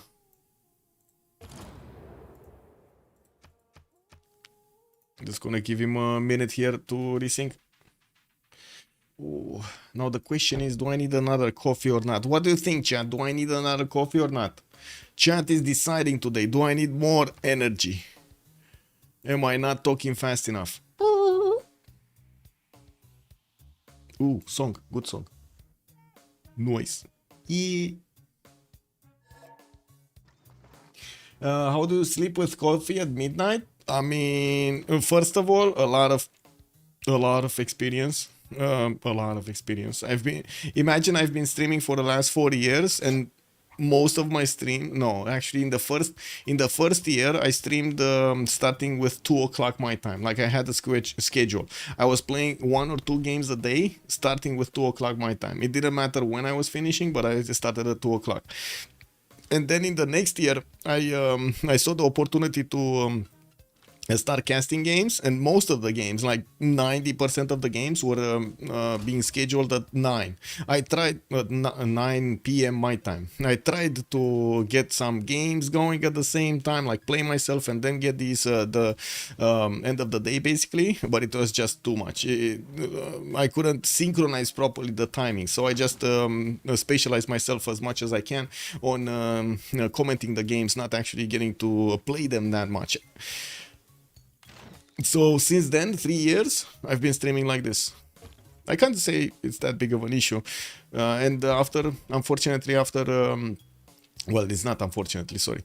As a mechanic, after I get the streams going, so I can make the details and everything for YouTube, it takes quite a few hours to actually allow YouTube to process the video. Like, oh my god, process all the video, the cuts and everything. It just takes quite a few hours. So even though I end up finishing the games at like maybe 2-3 a.m. my time, I still will stay up until probably 7.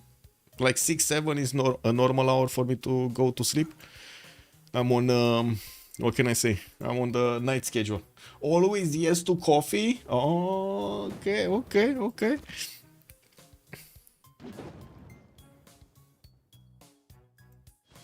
Well, we do have the Cavs of France already upgraded, and as you can see, they do have the damage to take out Tom next turn. That's the capital city of Khmer by the looks of it. We do have the Warrior Monks with also enough damage to take out the Pikemen. Easy, 78 attack strength. While in the main cities of France, we do see amphitheaters getting built, and he's working on his military academies, finishing up universities for a bit more science. He's only on 79 and 63, but at least he's going to manage to take out an entire nation from the game, including taking over the capital, adding more points on his side.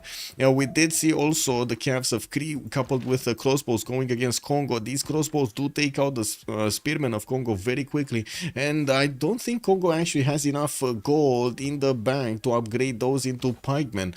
I think he does have the no, he doesn't. He actually has mathematics right now coming around, so mathematics is right before military tactics. That means he doesn't have the pikeman technology, but at least he does have crossbow technology.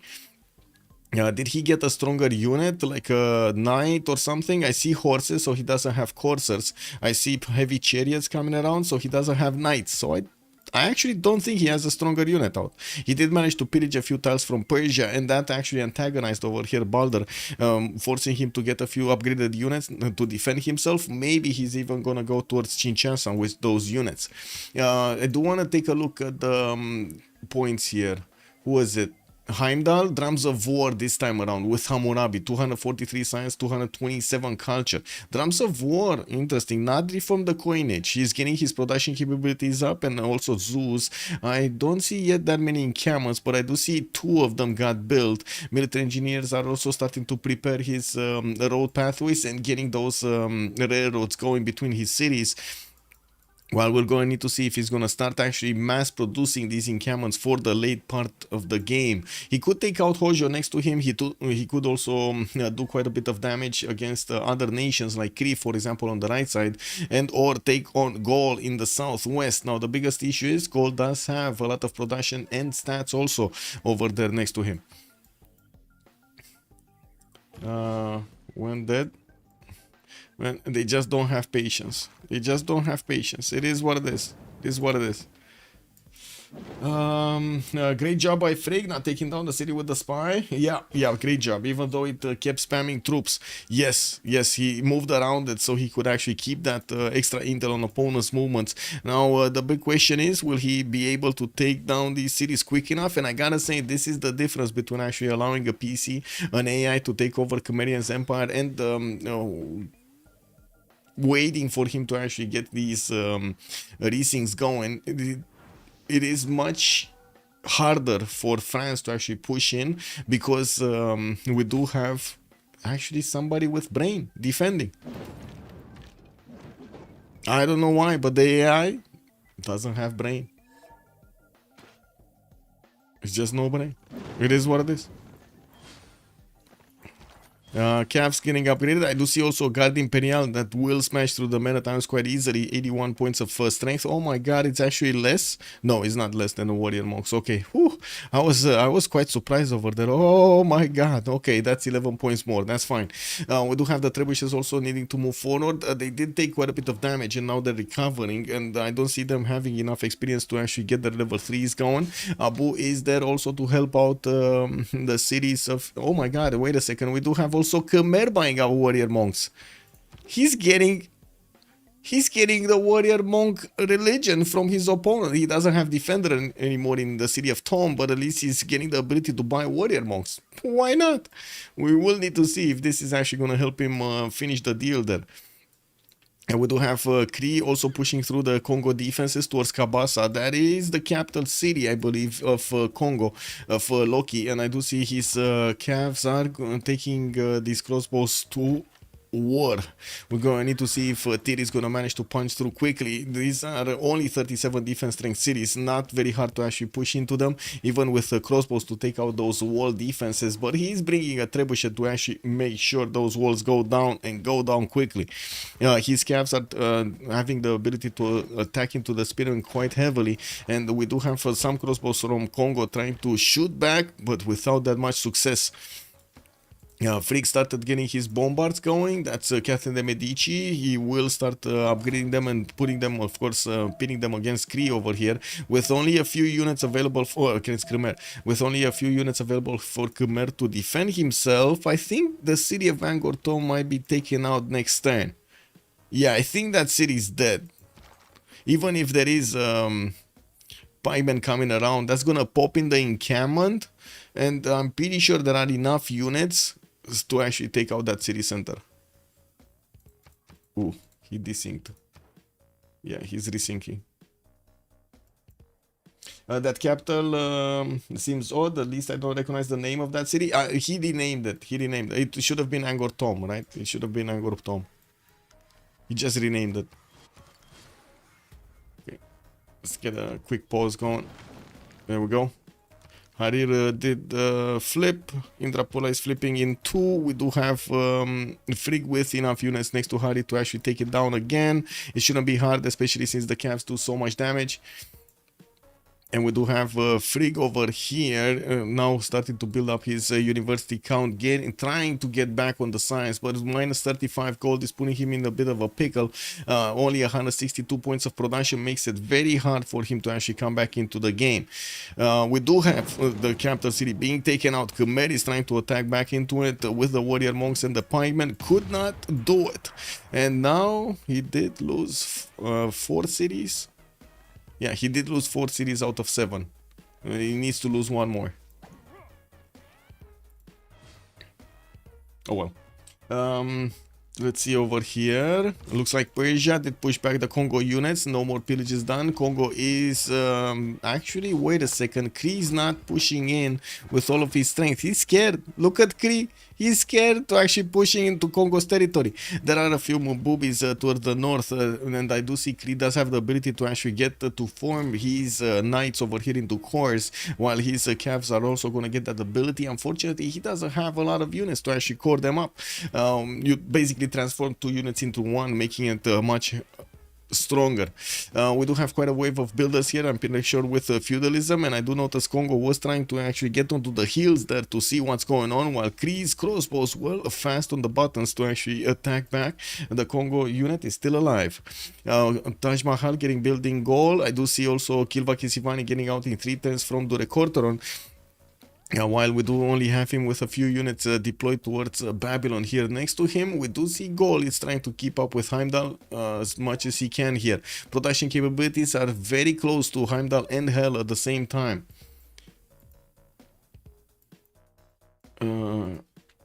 Yes, we can go. Yeah, he's kind of idle. Like, there's no way he's actually gonna come back. He's like 7 turning units from his cities. He's kind of idle.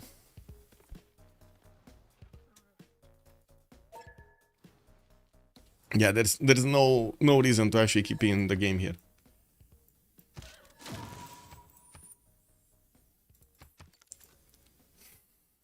Yeah, Kree is wasting time. He should push into Congo and wipe him out. Just 2 cities needed to be captured, and Congo is out of the game. True, and he's gonna get that capital bonus. That's very important.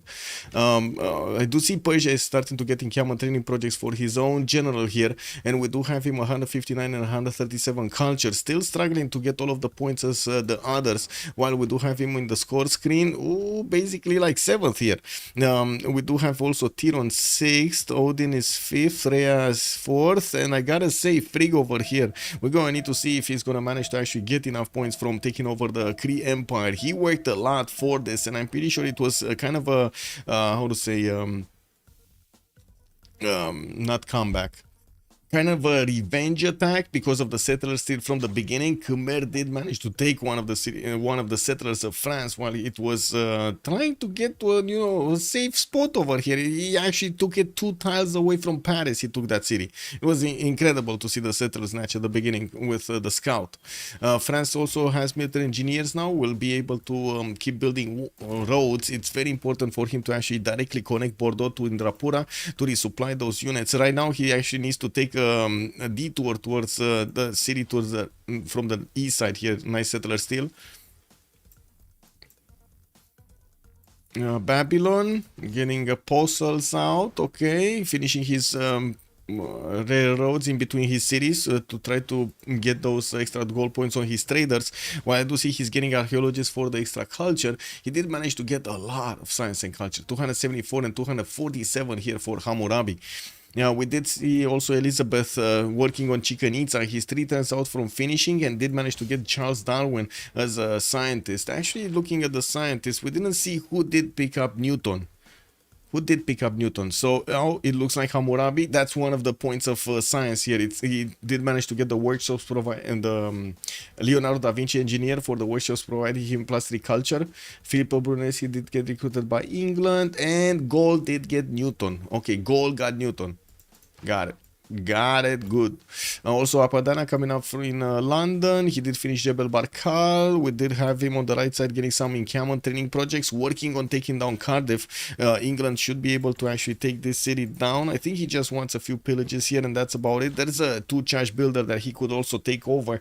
Well, I don't think it's a problem to actually take it over with his knight, but he does need another turn to actually move there. Okay. Japan, is he coming back? After he's finishing his electronics factories, he's gonna manage to get a decent amount of production going. He's on 409, and he does have still a lot of workshops to build. Campuses also coming around. That's a +4 here in between the mountains for a lot more science. He's going to need to get the libraries and the universities inside there. I do also notice he placed down a few more cities in the south, Takasaki and Omori, while he did manage to get to connect to trade routes to gold. With that, he's actually, wow, he's only 39 gold a turn, even with the trade routes on the water.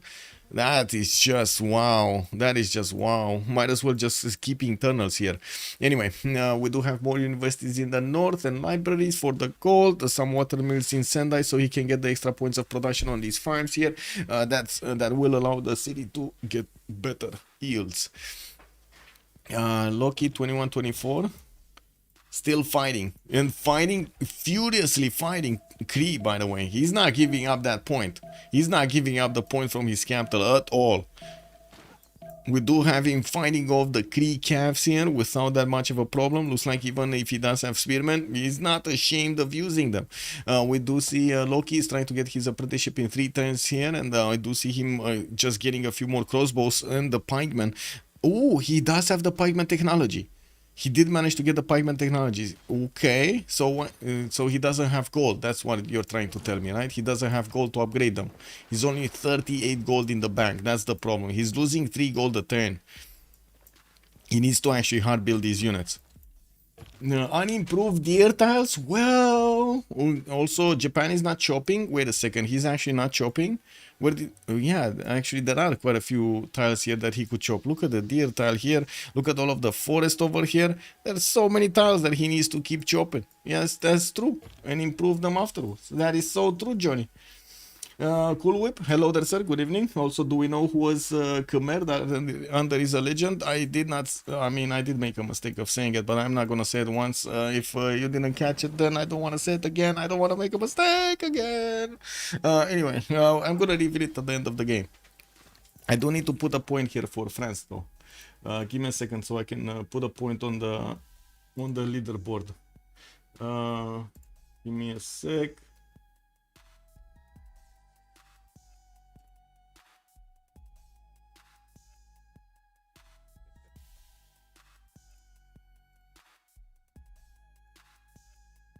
Yep.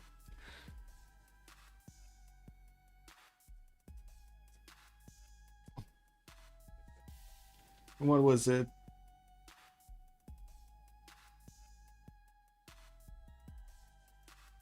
Okay, yeah, there we go.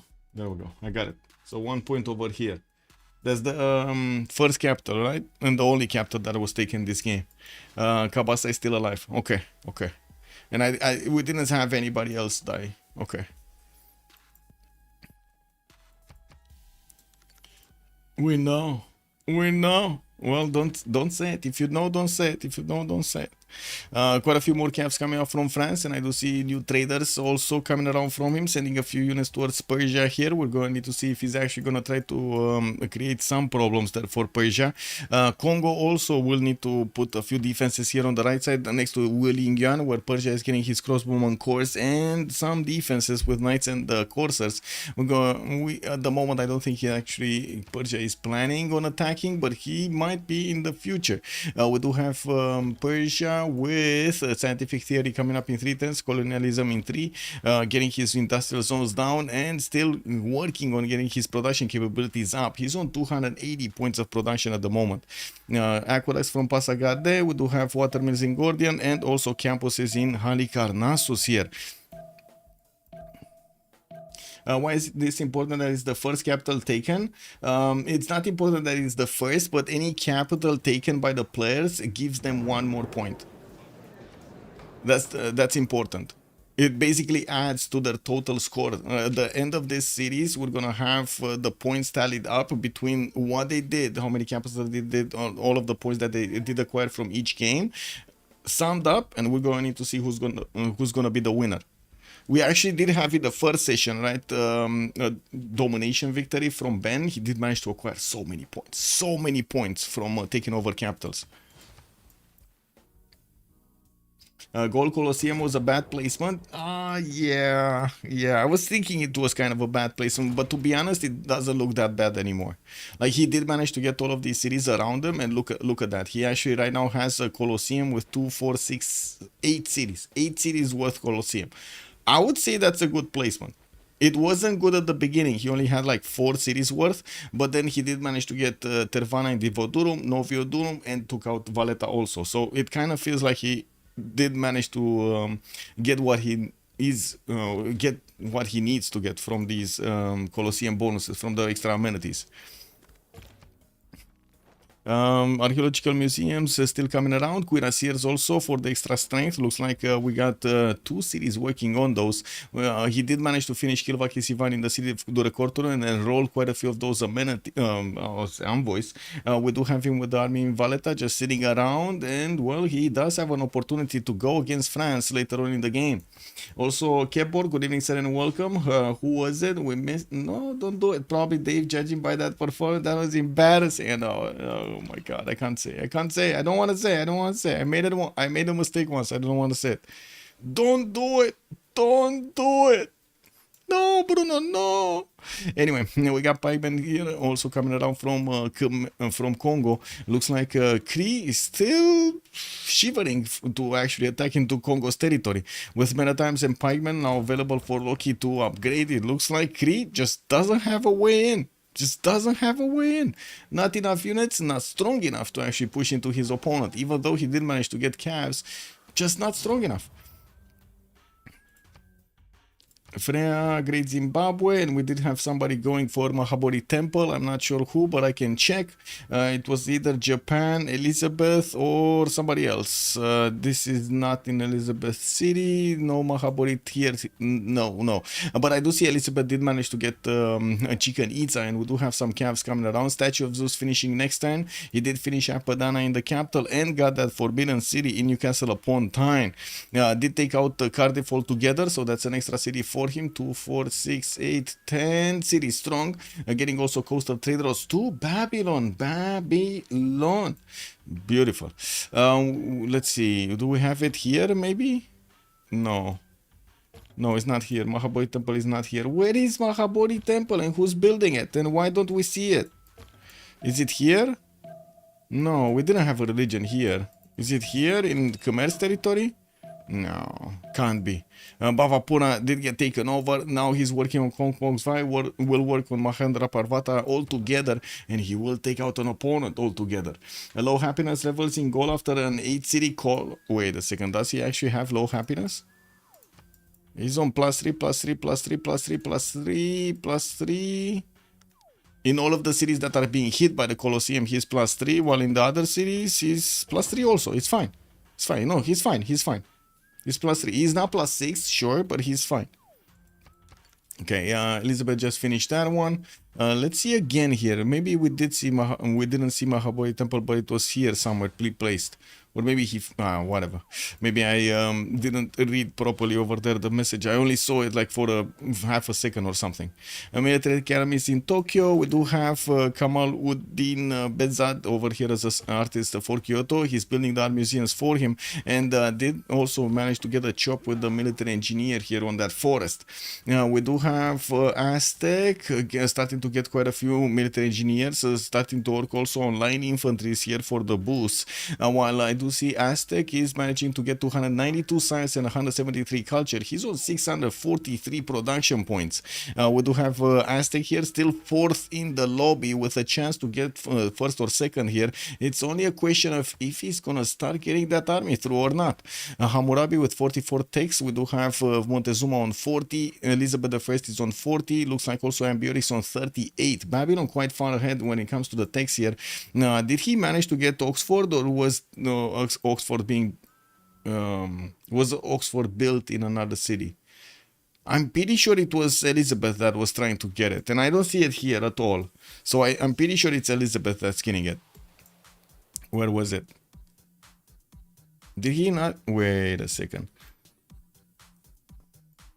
Or was it Gaul? Wait, was it Gaul? Oh, it was Gaul. It was Gaul. Sorry, it was Gaul over here in Alesia. It was Gaul. Do we have Beatties in the game? Yes, we do have Beatties in the game. What do you mean? We got all of those +7s over here. Where was the big one?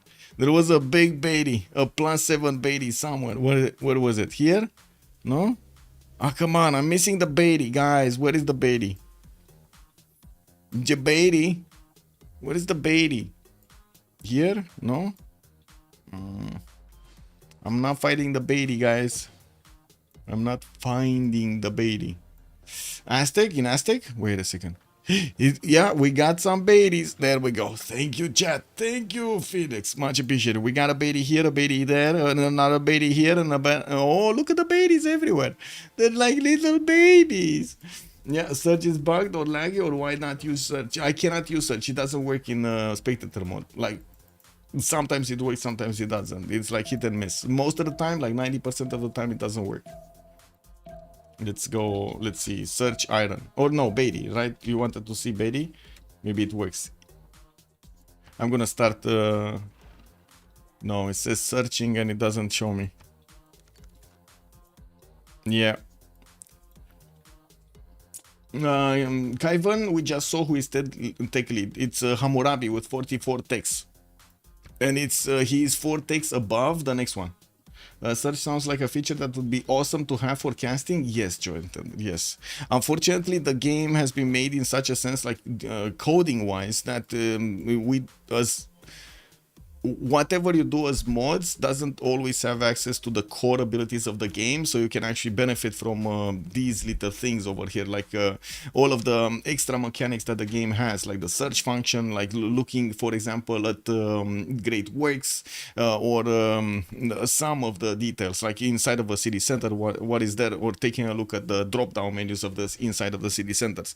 So the modders could only make a bit of a, I guess it was kind of a hack around to actually get all of this visibility for a spectator mod, so we can actually see the game. It is unreal to me that the devs did not do this by default. Like, we're in 2024 and there's no way to actually get to view back the game. Oh, I mean, I'm sorry. Am I crazy? Am I crazy to think that this should be base game feature, to have the ability to take a look at the game while it's ongoing? Wow. Time to build a completely new client from scratch? Yes. I mean, aren't they doing this right now with Civ7? They just made a shit game though. Probably. Like, in multiplayer wise, it's probably gonna be shit. I'm sorry to say it, but there's no other way to say it. I would like to be it good, but looking at what they did over there with also their statements of 6 players in the lobby. Do mods get permissions from Firaxis? I have no idea, but I don't think so.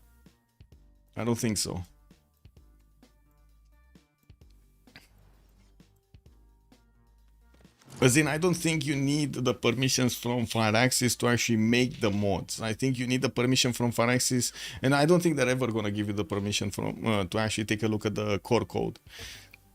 I have no idea which is which, by the way. Modders know more about this than me. I just know what they told me that they cannot do, basically. I don't have a favorable impression of Civ. Yeah, just code your own open source game with AI. KW, man. I mean, it's just a matter of time until we're gonna see this game being changed by the modders.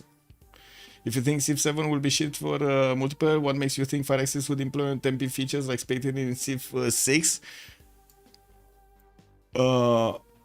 I would like to think they are smart people. I'm sorry.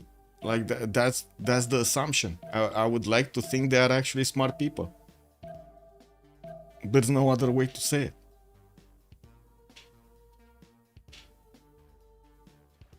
'24 game features. Does it have the same features as others? What does it need? It's a 4X game. What kind of features does it need? What kind of features does your community actually need to get better? That's kind of like, I don't know, what was it? Basic? That's kind of basic, you know, like in the gaming scene, that's kind of basic.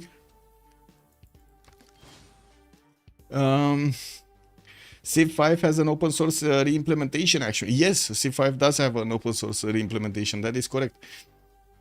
They did, from what I understand, actually Canuck said it in one of the off topics, in one of the Civ7 channels, actually the feedback channels, that at some point when Civ6 came out, I'm not sure if immediately or at some point, you would see the devs actually allowed the modders to also access the game files, like the core game files, but I have no idea exactly or how or what was the extras or whatever. That's what it was said.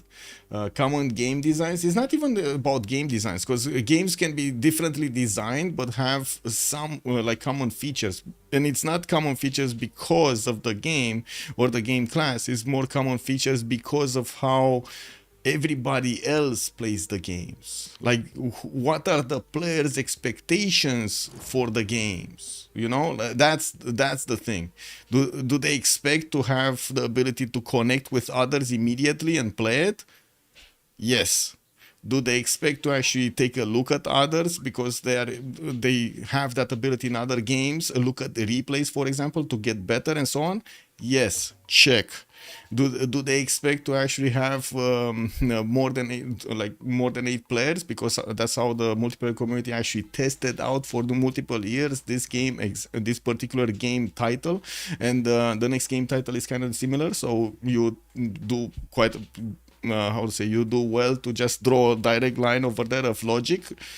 If there's no logic, there's no beep beep beep beep boop.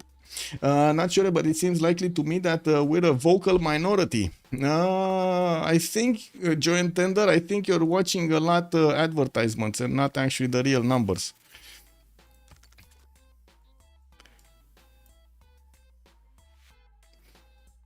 Like having 60,000 daily that are playing or 50,000 daily that are playing with already 20,000 in our community. That's kind of a third. Depends on how you look at the numbers, no? Of the active player base, basically. Player who plays the game for 2,000 hours doesn't pay more than a person that plays for 1,000 hours. Yes, man, I would actually pay to have working multiplayer. Battle Pass working multiplayer. Make that happen. No? Come on, guys. Battle Pass. $5. $5 working multiplayer. Civ7. They want money? We can give them money. If it's not even for money, that's just malice.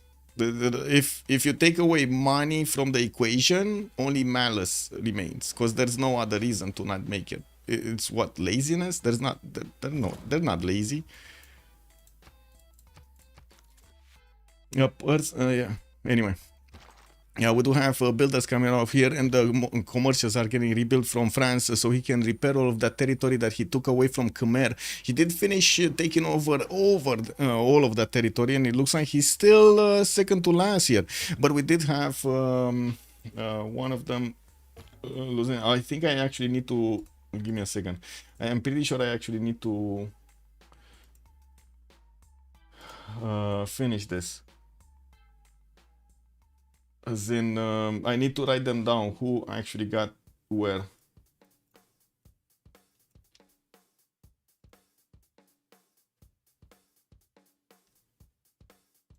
Give me a sec.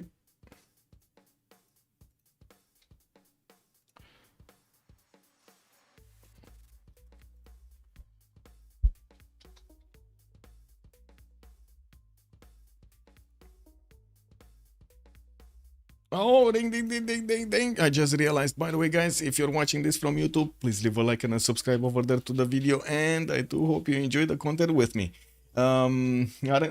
Consumers are stakeholders. Yes. What's the production like? Let's see. I don't think they care about their consumers. Like, from what I've seen them not talking to their consumers, I don't think they care at all about their consumers. Like, whenever somebody from PR actually takes a look at how to say, a paper with predefined stuff, they don't have the best in mind for their community. They just want to have control over all of the narrative, and that's it. They don't really want to answer any of the questions. This is just something that they're doing. You know what I mean? And their PR is not talking, or she's talking to herself, basically, in the Reddit. We pinged her, who was it, Sarah, right? We pinged her like 4 times or 5 times to ask her questions in the Civ7 channel. 0 responses. 0.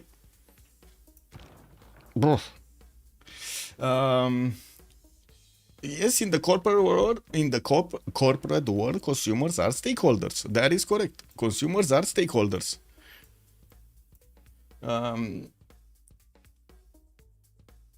Well, there is a relationship, direct relationship between the consumers and the stakeholders. And the company is public, by the way. Moonstrath. The company is public. 2K is public. Well, Firex is being held by 2K. 2K is public, and Take-Two Interactive is also public. Hamza, good evening, sir. You cannot say that.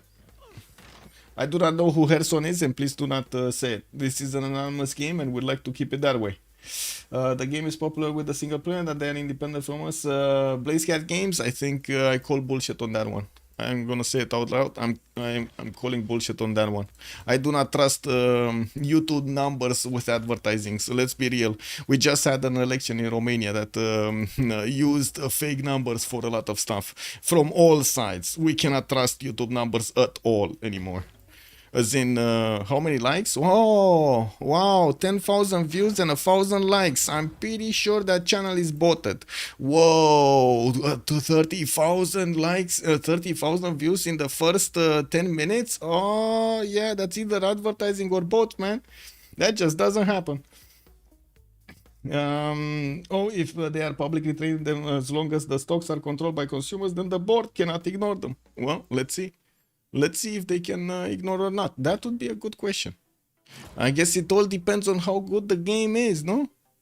Let's see if they actually make a good game. It's gonna be good for us if they make a good game. We just don't think it will happen. Yeah. Imagine somebody in the last few months just bought undercover all of the stocks of 2K. Game comes out. What you did, man? No multiplayer? Oh. Oh, I'm sorry.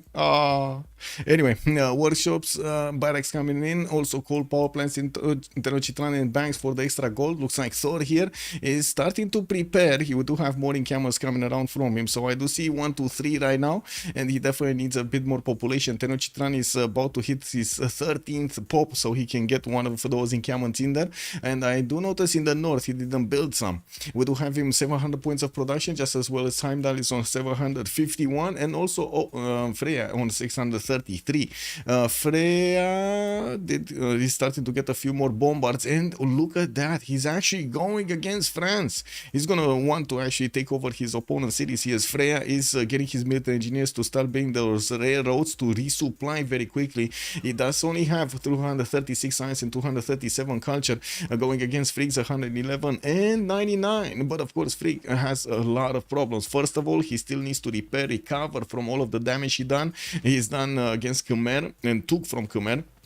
Not to mention, the majority of his army is already deployed to the northwest. He's going to need to get it back here in the south and try to plug in this choke on the right side, because otherwise it's going to be so easy for Gold to just deploy his army next to Lyon. We got some Guard Imperials, so some more of these coming in, and France will need to somehow fix his gold issues here. Now, we do have him with 1,300 military, and on the other side, Freya is at the moment only 754, but he has so much production. I wouldn't think this is gonna be long until he's gonna get much more. Great Zimbabwe finishing in the Vodurum. We do have him cav armies. He's building cav armies every 4 turns here from a city center, and trying to get in the cities with encampments. His armories and his military academy is going. Medics coming up from Malaysia. We do have him not caring about Babylon to the northeast at all, actually. Dispel also, good evening, sir. Hi on spot. Where are Gol and Tokugawa? Tokugawa, there's no Tokugawa in the game, but we do have Gol, and we're just watching Gol right now.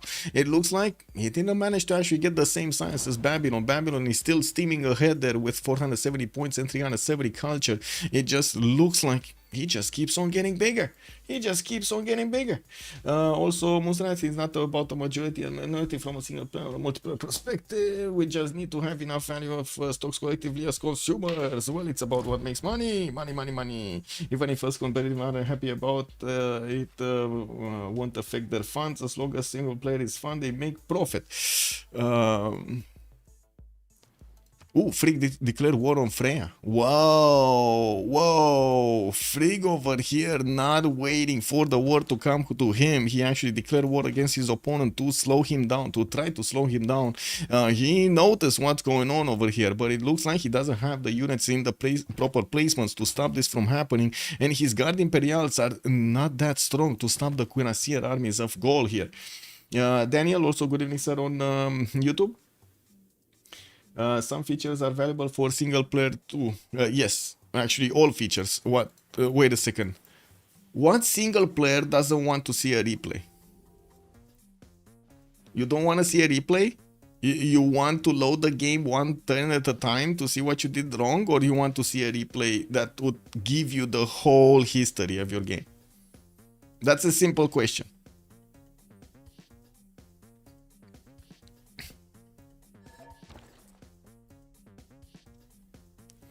Okay, we do have a few spies coming out from Babylon also, building his Bolshoi theater in 6 years from Karkar, coal power plants in Eshuna, and some stock exchanges in the north. We do also, there we go. I want a replay feature in the base game itself. There we go. There we go. Single players and multiplayers unite. That's a common feature. Didn't get implemented anywhere. Who's listening to what? Yeah, yeah. And I also want to point out, don't ever underestimate the power of the content creators that are basically selling your game. And I'm not talking about myself, I'm talking about everybody that's playing Civ6 and Civ7 and streaming it. This is basically free advertising for them. They're getting more value because content creators are interested in making content of their game. And by doing so, they are advertising and increasing the visibility of that game, in turn giving them money. If you do neuter part of that mechanic by directly interdicting the abilities to have normal multiplayer community and so on, they're basically losing money. So I don't know if that hey, they want to make money is actually a good statement, because I'm pretty sure if you look at the numbers, that's not the reality. That's not how reality works. And in the last, 4 years, we've seen the content creators actually have a lot more power than any of the studios. You know what I mean? They actually took down games entirely. Didn't like that feature in Civ5? Yes. Yeah, content creators, big influence. Civ5 had a replay mechanic. Oh, I think I saw that sometime. Civ5, I think it had a mod that gave you the replay mechanic. I don't think it had it from the get-go. I'm pretty sure it didn't have it from the get-go. Man, the replay mechanic was made by a French guy as a different application. It works perfectly. How hard it is for a company that develops their game to actually develop it properly, man? I don't know. It is what it is. Golden RPGs, good evening, sir. I do hope I don't want I'm not actually how to say offending anybody. It's not my not my purpose to offend anybody. I just want the truth to be the truth and not some made up lies that we're assumptions that we're hearing here and there. Also Civ6, Ahmad Viv, good evening, sir, and welcome. Looking thing, working hard, yes, sir, but I gotta say I'm so happy that I actually got a lot of kilos out of my body. Oh my god, 15 kilos, man. I actually got off my body 15 kilos in like a year and a half. I'm so happy. So happy. Yes, with sacrifices. Yes, with sacrifices, but still very happy. I didn't like myself at all when I was fluffy, basically. Chubby! I was chubby! I didn't like myself, man. Why not generalize it to the entire game? Yeah. Don't listen to them too much though, or you will make the game only tryhards enjoy. But yeah, Civ7 is possibly too far on the not enough listening side. Yeah. I don't know what happened over there. Maybe it's the change of leadership that is taking Firaxis down the drain. What can I say? It is what it is. That's the only explanation I have in their change of approach since like 2 years ago and this year.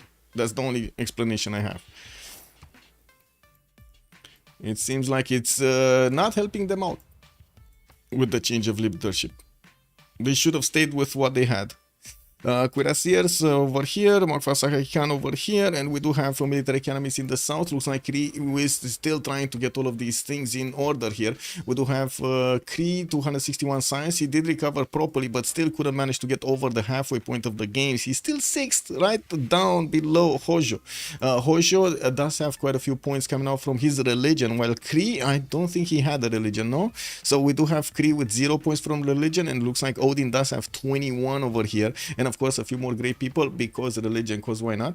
We do have shipyards also getting into his harbor so he can get those extra production points, and he did jump up to 553 points. We do have the Gallic army getting into the borders of France, and I do see the Guard Imperials are taking up position to withstand the initial attack with Gallic field cannons and the bombard armies coming on the way. It looks like it's going to be a hard challenge for these Guard Imperials to defend.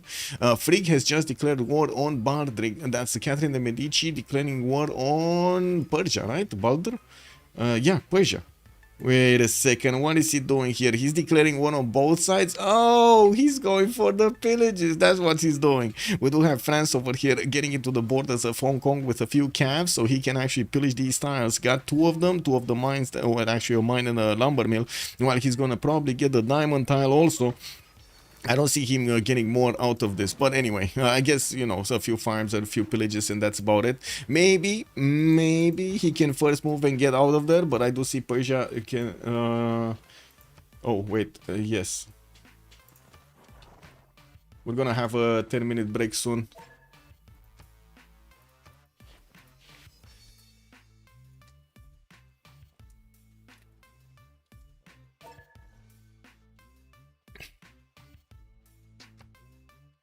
Fluffy! Yeah. Yeah, this is what it is. Replay mechanics already existing for the Wonder buildings. Yeah.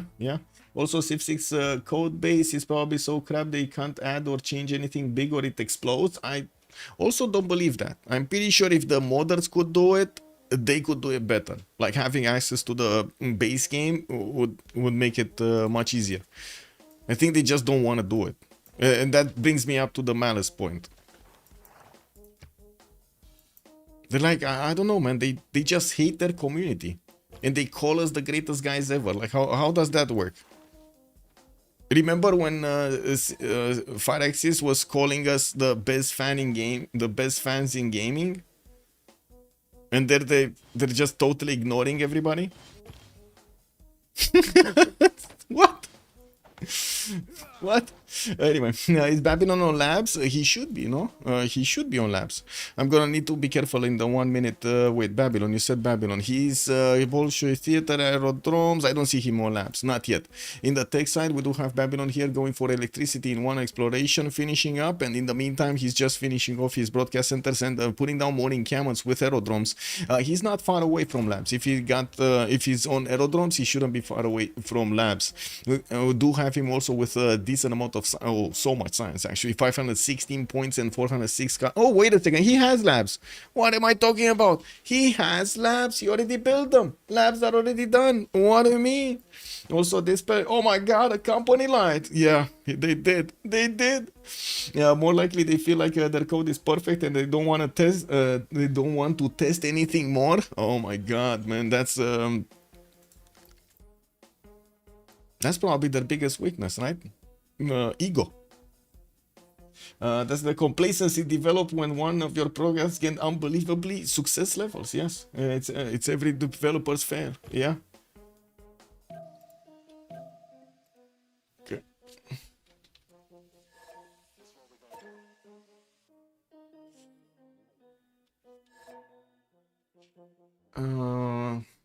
57.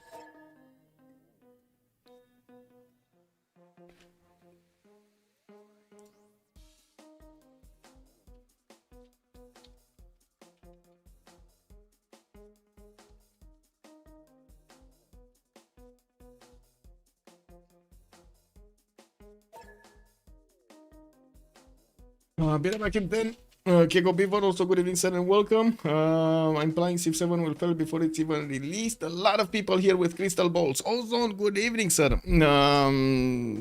Well, let's see it.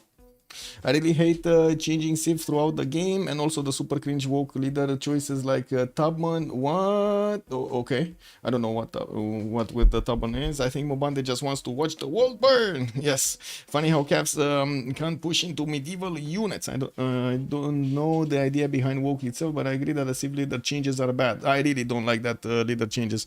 They actually did put a lot less content into the game because of the leader changes. That just how many leaders did we have in the first Civ6? If you had, so check this out. If we had more than 20 leaders, no, even if we had like more than 15 leaders in Civ6, it still would have been more content in the game than we would have in Civ7, because those leaders actually start from the beginning and go to the end of the game, and they're like different sides, different games, rather than Civ7 that only gives you like a bit of this and a bit of that and a bit of this. That's not content. That's just like splitting up hairs over there.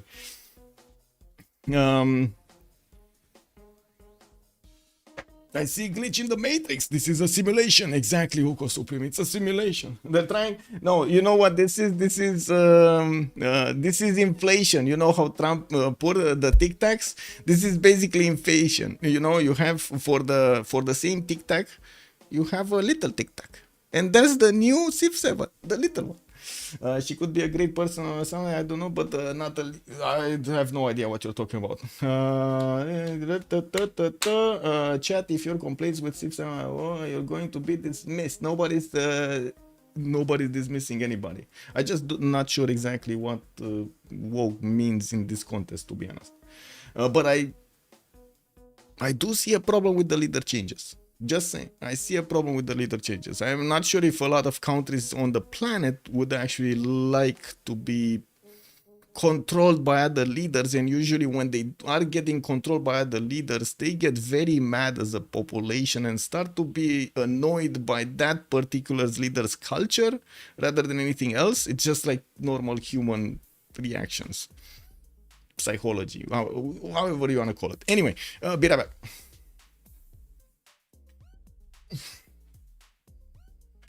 Totally agree with Keko Beaver. They should select historically relevant leaders. Yes, and have a line for them. That would definitely make sense. Yes, that would make sense. The humankind failed, no? The humankind failed spectacularly. 2,010 euros. Well, yeah, to be honest, not in this game. But this game, at least you understand that you're going to start from the beginning and you go to the end, right? There's no in between. In that game, it doesn't make sense because the rules changed. Anyway, be right back. I need to get past.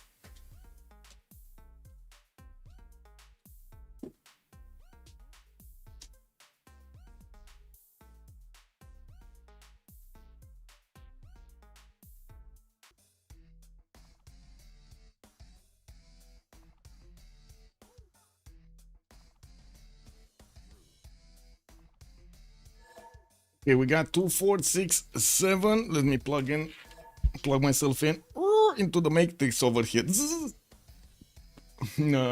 Wow, whoa. There's a lot chatting over here. They just can't stop themselves here. I mean, they have a great thing going, no? I think we need one more, no? Yeah. I'm talking about the Dragon Age over there. They have a good game going. He must be going.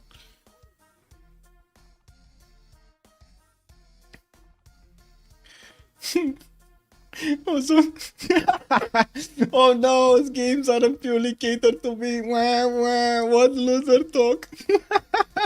It's like I'm saying that. It's like I'm saying that it should be tailored for me, man. Wait, I don't care about their decisions. Simply don't sign your day-to-day political views in gaming. Yes, I agree. Political messages should not have anything to do with games. Anything to do with games. Games are being played by by children also, and politics shouldn't actually intermix with children. Let's be real about this. 2, 4, 6, 8. Still need one more. 1, 6, 8, 9. Yeah, still need. I don't know who. Oh, wait. Oh. There was one that said the things before. Yeah, I see. Okay.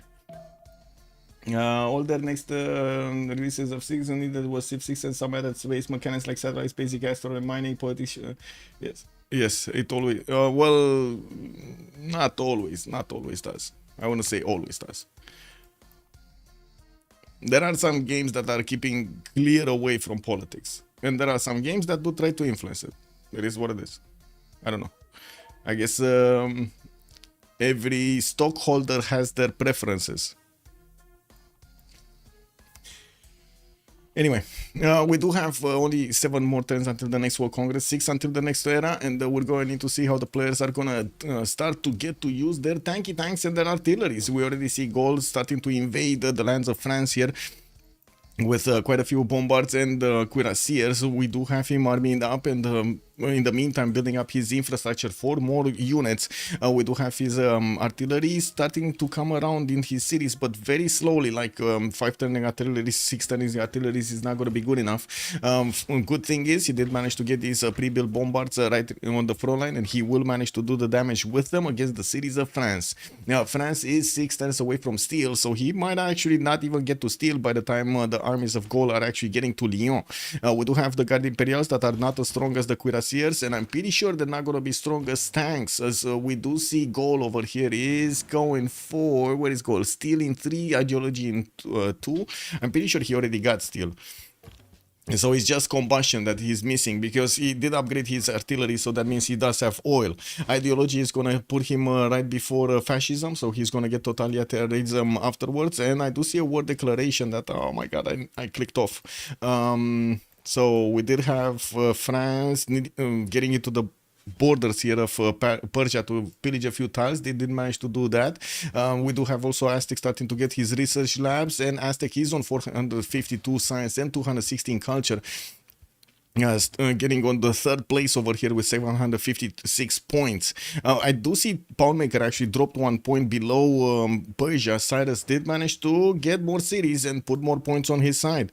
With Zeus coming around for extra amenities, we do have some neighborhoods and more industrial zones in the south for him to get from, to get yields from. Research labs here. Let's actually see on Cree.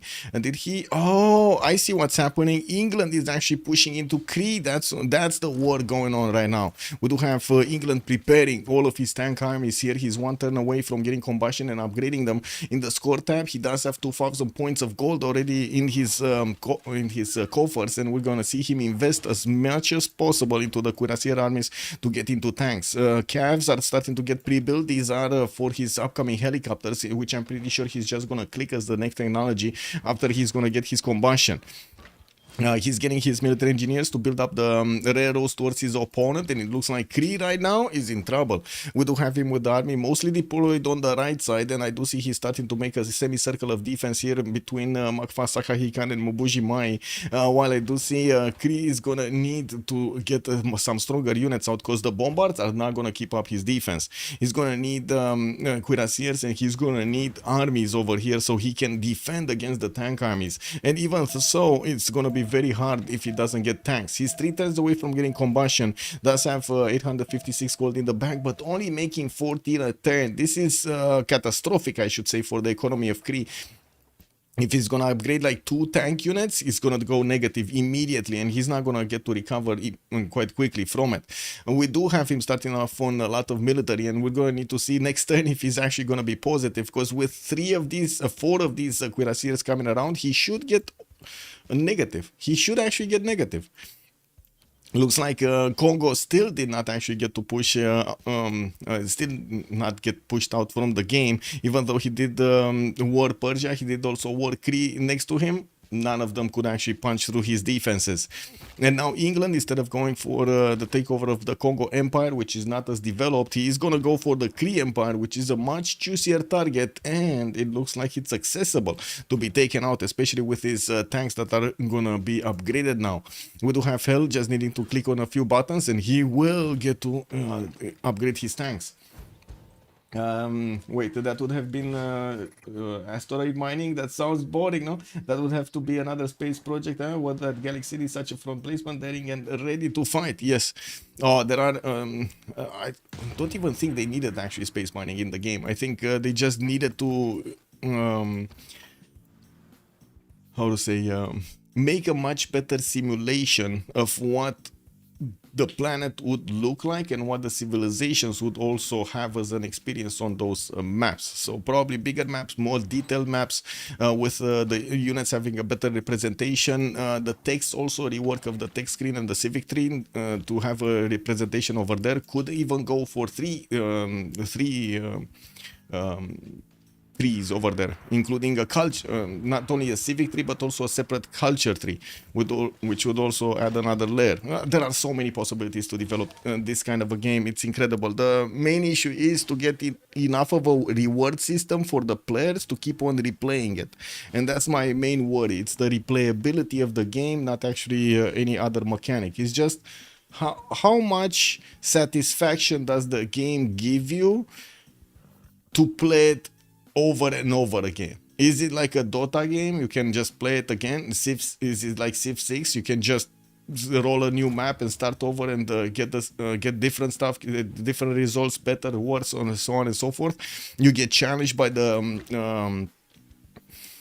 map to get the adaptability and to get your cities to adapt properly, or I should say your empire to adapt properly to the conditions of the map, or you don't have that reward system and everything starts to look very similar between each game. When things start to look similar between each game, that's when the game doesn't get played anymore.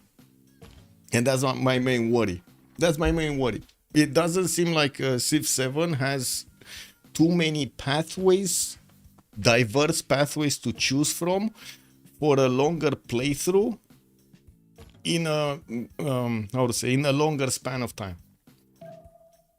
All nations surrounding Congo made a unanimous agreement. The Congo Preservation Act. Nobody attacks Congo. It will remain safe. I see. Well, let's see what happened with the scientists here. We did have computers. Gustav Eiffel also got recruited by Japan. Japan has to sit tight in a corner here with 305 science and 169 culture. Looks like he's managing to get some more of those encampments out. And to see 3 of them did get built. Building University of Sanko in Yokohama. Also, Gustav Eiffel looks like he's deployed there to actually help him with that wonder. We do have him getting his armories and military academies in his cities. Casa de Constatación in Kyoto, which I don't think is going to give him any bonuses. He doesn't have another, except the 3 governor titles that he's going to get. He's not going to get the other bonuses from the governors in a city that is on another continent, which is massive, by the way, as a bonus from it. Some cuirassiers coming around. Looks like he's a bit worried that his opponent might actually do something against him. We do have him with France on the left side, the former cities of Khmer that could be taken out, actually conquered quite quickly if he's going to move an army here. But I don't think he knows at the moment what is happening here. This is very important for this neighborhood, right? What is happening between Gaul and France. They're right now measuring each other up, and we do need to see if Gaul is going to get his tanks. Oh, he doesn't have the... he does have the tank upgrade, but he doesn't actually put the money into them, so he doesn't have the tanks ready to go against these Guard Imperials. When they're gonna get into tanks, it should be a much stronger unit to attack into his opponent. Freya here does have 1900 gold in the bank, so it's not a problem of gold. It's not a problem of gold. It's just a problem of getting the units in the correct placements in his tiles so he can upgrade them and having that extra turn that he needs to upgrade them. Okay, there we go. He's putting them back in Bibrakte and starting to get the tanks. If you see the damage counters right now, totally different. Tank armies can go punch through those Guard Imperials with no issues. We do have more libraries coming out here, also artilleries from his cities, moving quickly to the western side. In his productive cities, he's starting to hard build tanks and getting some more artillery armies from his capital. While I do see he's not putting a defense on the right side because he's not worried at all about Babylon at the moment. Babylon is going to finish his Bolshoi theater. I do notice he's also starting to finish his infrastructure for his worth in the next part of the game. We do have 4 encampments from him. I do see 5 encampments from him. That's pretty good for the old generation, not to mention his ability to get those armies up immediately, while he's gonna have the aerodromes to start building up his planes, his air force. We're gonna see what he's gonna choose to go for, if he's gonna go bombers majority, if he's gonna go for some fighters for the defense, what kind of victory condition is he gonna want to get here. We do have also England managing to punch through the initial defense of Cree, getting into the borders of Aktakakup and splitting up this territory. Makfa Sahahikan is also to the left side, and it's only 2 cities until he's going to reach the capital city of Cree. We do have to see how things are going to develop, but to be honest, England does look to have a much bigger splash against Kree than Kree can take. One of the major problems in Kree is his ability to actually get the tanks upgraded. He just doesn't have gold per turn. He's on 8 gold per turn. He's gonna still get quite a few cuirassiers, and that gold is just gonna go lower and lower.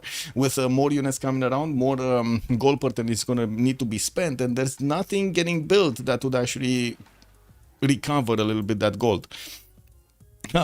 You know what? There might be a possibility for Congo to take back his city. Can you imagine if Congo gets back his city after like 90 turns? This is gonna be insane. University of Sankor, yeah, thank you for finally building that wonder. Freak doesn't have cores or armies. Freak being Catherine, I think he has cores, no? Yeah, he has cores. He actually has Guard Imperial cores, but they're still not strong enough. The tank armies do two-shot them quite easily over here. Loki, what? Let's go England. Let's go Loki. Oh, I see. He's cheating for Elizabeth to go through Kree's territory. Oh man, oh man. Can you imagine if they actually... So first of all, Congo did stay in the game and somebody else left. Like Khmer was taken out. So he already did manage to get up a point. If he does manage to stay a little bit longer and the Kree is gonna go down entirely to England, he's gonna get the 8th spot. Very nice, very easy. We're gonna need to see if Hell here is gonna punch through the defenses of Kree quick enough. And I do see Kree did start to upgrade a few of his tanks. Went down negative. Wait a second, he's on 15. Okay, he's not negative. 12 right now. Look at that, -3 from just upgrading a tank core here. And it looks like he probably switched a few of his how do you call it? A few of his cards to actually get a bit more economy. We do have the Kree, the Kree tanks on the Kisein actually able to keep up the defense there, but there aren't that many English units to counterattack or to attack with. Aktakakup is going to be taken by the English tanks right about now, and I do notice the tank armies over here should be doing enough damage. Yes, they are two-shotting these tanks of Kree. Well, two-shotting the normal tanks and three-shotting the cores. There is a spy from England, but only a level 0. He only gets an extra point of intel on his opponent. He couldn't manage to get the second promotion on it. We do have also Gaul managing to get those armies towards Lyon, and I do see he did get to one tank army right next to the city center with the ability to punch through it. The question is, when is Free gonna get his steal? It's 3 turns. He's gonna lose the city of Lyon, which does give him quite a bit of science. It's 18 point. Okay, it's not that big science. 18.5. I mean, that's still like 10% of his science, but still not that big. With more Guardian players coming out, we're going to need to see if Frigg over here is going to manage to get to defend this. There was a mountain tunnel built into this one-tile mountain, so the tanks could get through, and it looks like he did very well to get that. The artillery armies do have the range to attack into that city center, and the Guardian Imperial just cannot attack back into these artilleries and take them out. This unfortunately will allow Gaul to keep on shooting down Lyon and take it out before France could actually do something about it. With more tanks getting upgraded, Cav armies coming onto the front line, we do have artillery getting hard built here and more tanks getting hard built from Gaul. We're probably gonna see him overwhelm the French defenses in the long term just because of the sheer amount of production that he has to benefit from. 739 points of production versus 251 of Catherine de Medici. That is quite a difference. Quite a difference. 3 times. Wait, seems to be... That's a lot of range units. Yes. Seems to be its typical paradigm of Babylon wins games while England Gaul farms score. Aztec probably gonna farm France, Persia as well. Well, let's actually see who's gonna farm who for the points over here. There's definitely gonna be quite a race for the top 3 slots to get the most points, and we do have Heimdall actually just increasing his lead over Hell, but Hell is right now gonna start chewing through the points of Kree and will acquire a lot more points on his side, maybe even more than Heimdall. I do have to say right after Kree's empire is gonna go down, we're gonna see him England have a border with Babylon, and we're gonna need to see if he's gonna manage to actually go against Heimdall here, or he's gonna get stopped. We already see some biplanes from Babylon trying to see what's going on. He's getting the visibility over his neighbor's war over here. Also, wait, and it's why the score-based system is dumb. Even though Mobande played much worse than Kree all game, he could theoretically place higher than Kree if England full kills Kree and ignores... I mean, that's just the game, no, BlazeCat. That's just the game. That's not the score, that's just the game.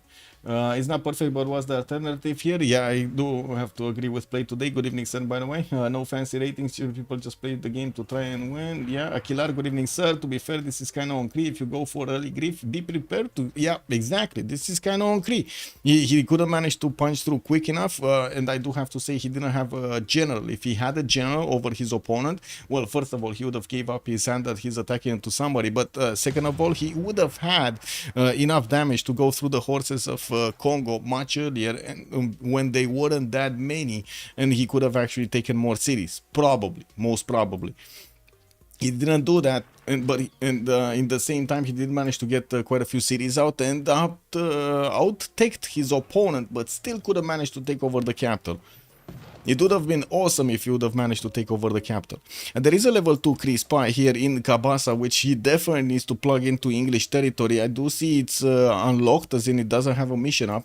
And we do have him with a mission in Cardiff with a spy, but that's not a level 2. So Cree could get some extra intel on opponent's movements just from that spy. He does need to actually move it quickly into the lands of his opponent here. Wait a second. Balder declare war on Gaul? Was that for what? Golden. Okay, he's going for golden. That's what it is. Okay. He just kind of sat there and did nothing. Obviously, Cree messed up, but does he deserve to play lower than Mobande? Well, it kind of depends, no? The most of the lobby declares themselves irrelevant, quiz by turn 80, leaving the remaining players to kill the AI.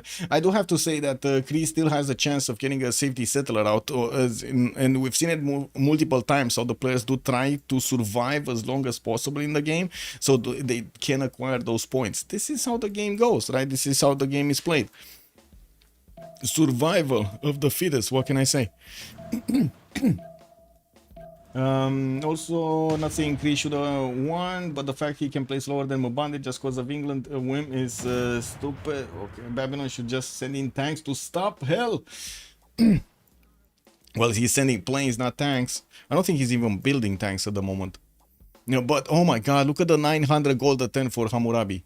900 gold a turn. If Thor wouldn't have made 639, oh my god, Heimdall would have made more than everybody else in the lobby. Oh, look at that. Hell also has a 384. So I guess, yeah, but it's still more than everybody else in the lobby except Thor. Combined. I'm talking about combined. I do have to agree that the score system that right now is in the game is not really representative of what the nations do have as firepower. Yes, I do have to agree with that. I'm not sure how to change it, but that's one of the reasons we actually went for a tournament with 3 games to make away a little bit from the scores and lower the RNG factors in the game. Because if we want to know who is the best in the game, and that's the reason, right? We're not doing it for the money, we're not doing it for anything else, we're doing for the rank and to see who's the best player between them, who has the most adaptability, who has the most knowledge, who has the most the best clicks, the better micro, the better macro. And those are basically the things. Japan looks like a much easier target for Babylon. Yes, FFA when placement besides first matters just makes a late game boring. It's always just farm fest for the second and the third. Good morning, Gusmip. Hello there, sir, and welcome. Also, absolutely, Cree should not be lower than Mubande here. He has tanks and Mubande is just getting education. But if you count placements on deserving players, they could place higher than they're supposed to. Well, that's why you need to play the game out, right?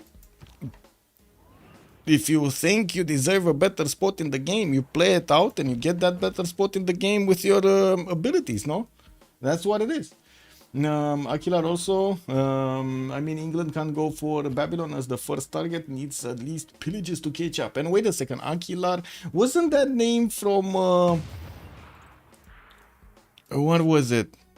Assassin's Creed? Wasn't that name from the movie? The dude, the how to say the main star from Assassin's Creed, wasn't his name Aguilar or something? It's a Spanish name, no? No, it would get to Atomic Era. Here's my idea: take the score at the turn of each era, rank the players, and add up the rankings at the end of the game. Ooh, that's a lot of work, though. Sorry, Maya, not very accurate. I'm not referring to the in-game score system, but rather how. Oh, I see. So basically, you're talking about the reward system. You're not talking about the score system. The reward system. Yeah. Probably would favor Civ with early inflated scores like Peter too much. Show France goal. There we go. France goal. He took out Lyon. He's moving towards France here. We do have Gold managing to get more of these tanks on the front line. Also in the tech side, his 3 tons replaceable parts here will get that infantry ability. Do we have him? Wait.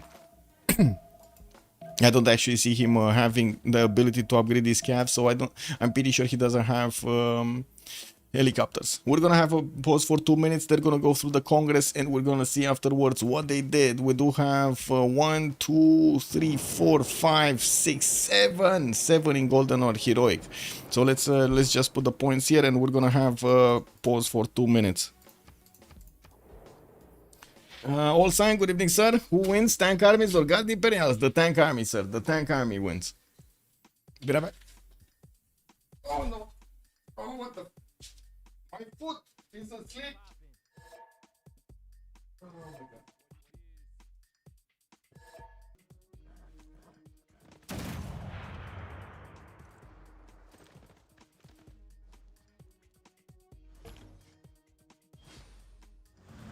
Oh my god, limping away with a sleep foot. I don't know why I sat on it or something, but it was asleep fully. Oh my, it's like a rock, man. Woo. Ooh, I got 70 plus 5, yeah. With the best terrain to get the plus 6 even without 45 can reach 110. Well, I do see that the guards don't have a chance. 116 tank army is going against them with 85 strength. It looks like that guard imperial core is nothing. It's butter.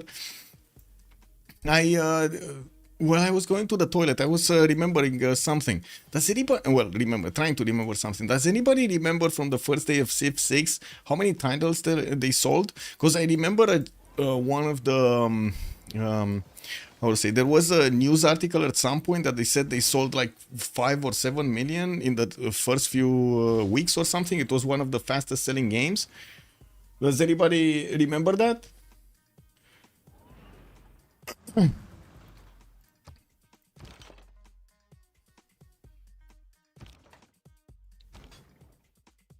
Anyway, Dark Age also. Anyway, let's see. World Congress Campus, 100% production. Spies, 2 levels higher on sabotage production. Ambiorix, 2 arms Golden Age. He's punching through the defenses over here of France, and we'll get to his capital. We didn't have another capital being taken out early, but I do see Kree is gonna lose another city, and his capital is under attack soon. Odin is in Heroic Age. He did manage to get Heartbeat of Steam with 2 arms and reform the coinage, and by the looks of it 346 science with 187 culture. He does have 750 points of production, and by the looks of it he did manage to get quite a few of these pre-builds for infantries. Now mostly deployed in the middle of his land, not actually going against anybody here, but he might actually need to prepare to defend against a possible attack from Babylon, so that's probably why he's actually getting these units here. Getting his labs also in his territory to add more science is very far behind his next door neighbors. Frigg has just declared war on Hell.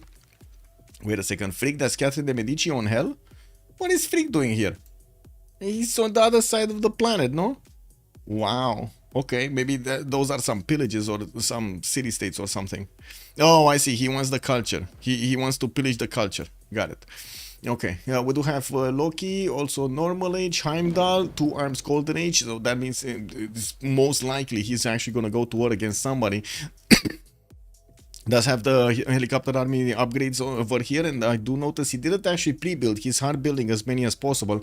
We're gonna need to see against whom he's going against Gaul, against Japan, against Kree. What is he gonna tear apart here?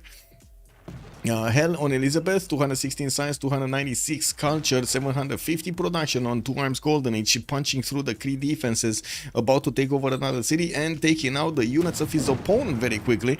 We do have him with a more than healthy amount of artillery armies to keep on moving through the Kree defenses without taking that much damage in return. He did manage to get the balloon to be able to give these artilleries an extra range so they can shoot much further, and of course take down these Kree units from safety. Frigga, 119 science, 116 culture, 2 arms golden age with Heartbeat of Steam and reform the coinage. Has a massive wide empire, but now it looks like he's gonna lose his capital city to Gaul, to Freya. Under is a legend. Good evening, sir. What is your opinion on Olivia Rodrigo? I don't know who that is. Give me a second.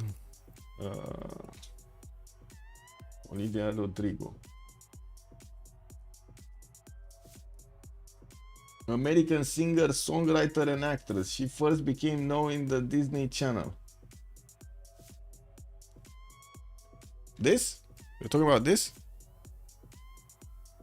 Wait.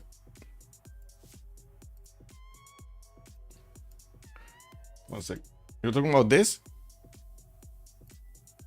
Her? No opinion. No opinion. Like, what kind of opinion do you want me to say? I have no opinion of her. First became known for business. No opinion. Man, TikTok songs, man. What? I don't know. I don't follow TikTok. I don't even have an account on Facebook. I just don't like the whole how to say fakeness of the platforms like Facebook and TikTok. Unfortunately, and even YouTube, but YouTube a little less. I gotta say, a little less, not a lot less, but a little less. It's too much fakeness in numbers. In all numbers, it's too much fakeness. So I just don't like it. Anyway, Kree over here coming up with Merchant Republic. He does have a gold normal age. Cyrus reformed the coinage with heartbeat of steam and 2 arms. He did manage to get to 300 science, 200 culture, and it looks like he is now starting to industrialize. 412 points of production. Finally, somebody's taking out Congo. Slowly but surely, he's taking out Congo. Also Babylon City names makes who is so obvious. Wait, Babylon City names, what are Babylon City names? We do have him, Rodrigo. Oh, Rodrigo fanboy. I mean, it's fine, the man has his taste. It is what it is. No, she likes Olivia, it is what it is. Didn't we have we had at some point Hanna-Barbera, or no, Hanna-Barbera, what was that other star from Disney or something? Hannah, I think, Enjoyer. It was Muriel that was always changing his name and series after that. Yeah, I know one Civ streamer who's this obsessed with KW, man.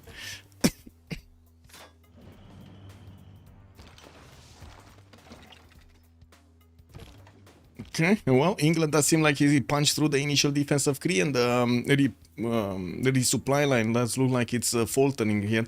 It's not going as planned. We do have the tanks coming out quite late, and it does seem like the English production does manage to keep up with the resupply line nicely, getting his research labs and also working on War Department. That means he did actually get fascism, which is allowing him to get an extra +5 on his units against his opponent.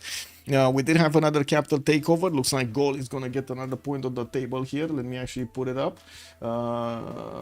Wait, we didn't have a second one coming up. No, we didn't have a second one coming up. So extras on. Give me a sec.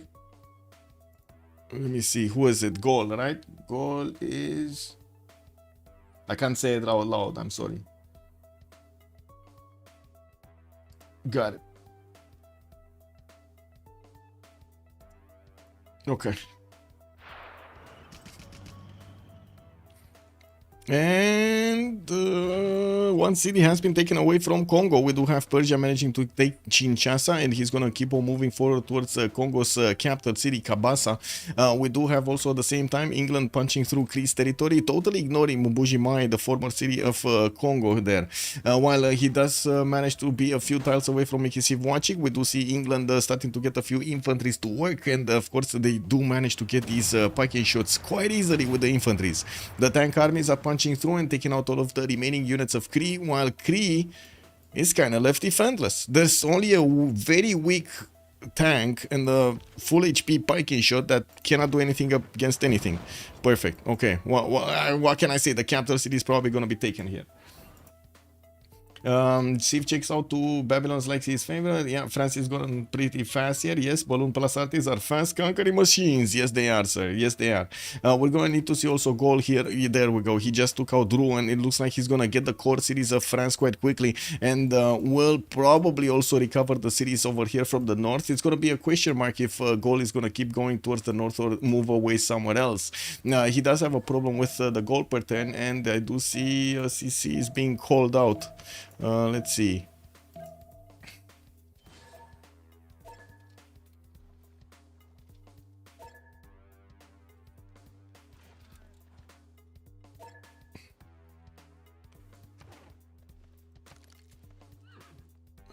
He has a problem with the goal per turn. With the goal per turn, yeah, with the goal per turn. Oh my god. I mean, kicked up. You can't have two choosing to go second. Pretty sure it's gonna be Thor that's gonna get second in the long term. But anyway, it's not my age. Oh, wait a second, is it? Yeah, it is. It is 647 science, 240 culture with how much he has? +8 or +9? He's on +9 luxury attack bonus. I mean, I guess I'm gonna finish. I'm gonna put the pause at the end of the turn so they can finish. Anyway. What we were watching. Is Thor actually making something? Aerodromes put down? Yes, he's getting fighters out, and I do see he's building up his bank out. Does have a good amount of gold, very good amount of gold. 1100 gold per turn with military academies, and I do see flood barriers. Another plus, okay.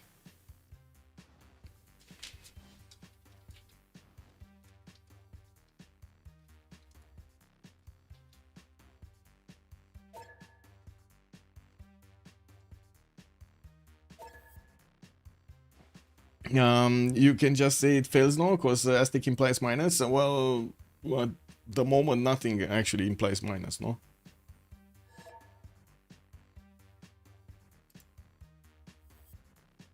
Okay, fails.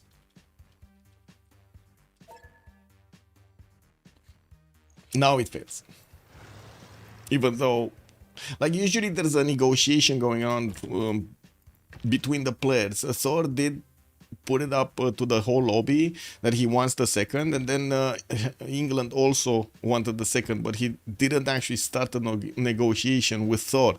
Like he just said he would want it. We're going to need to see if England is going to manage to get enough points to be on the second one, and I do have to say he does need the science and the culture also to keep up with Thor there.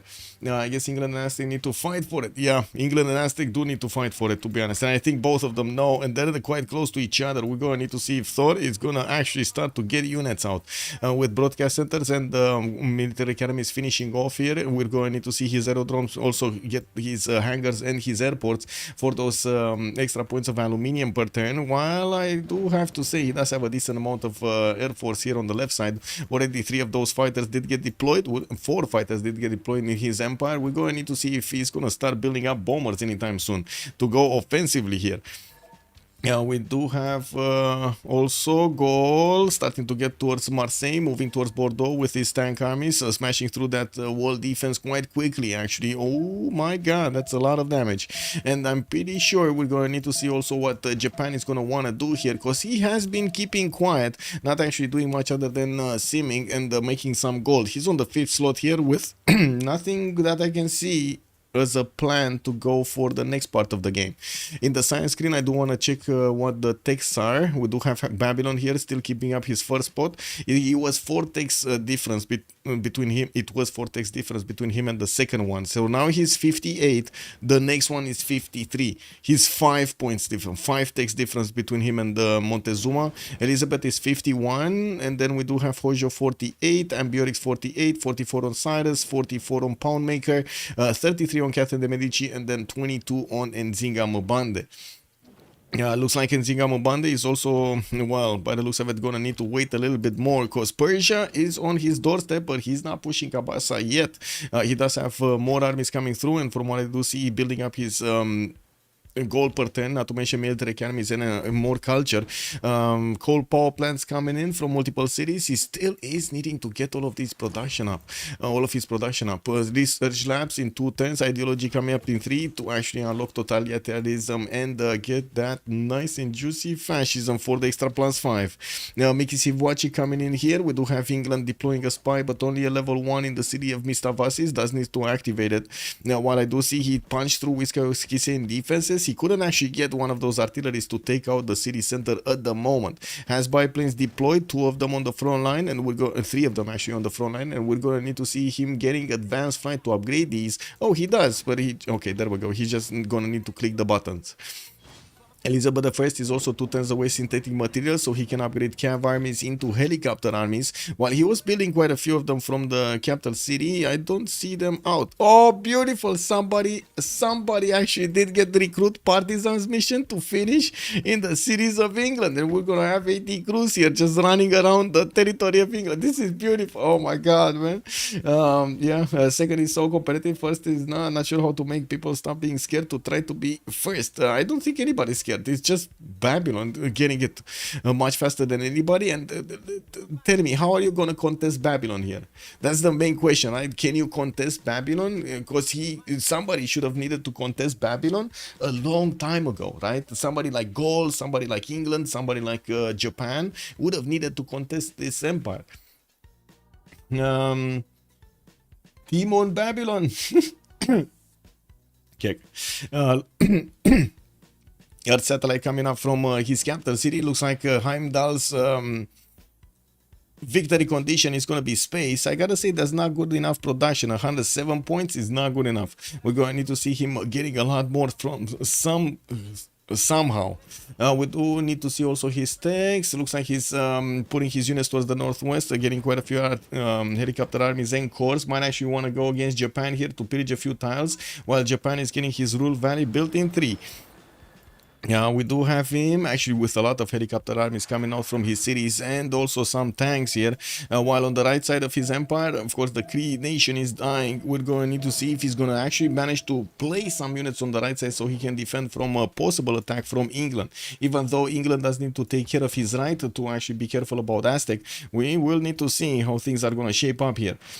Taking a look at Gaul, looks like Bordeaux is about to be chopped. Toulouse is also about to be taken out,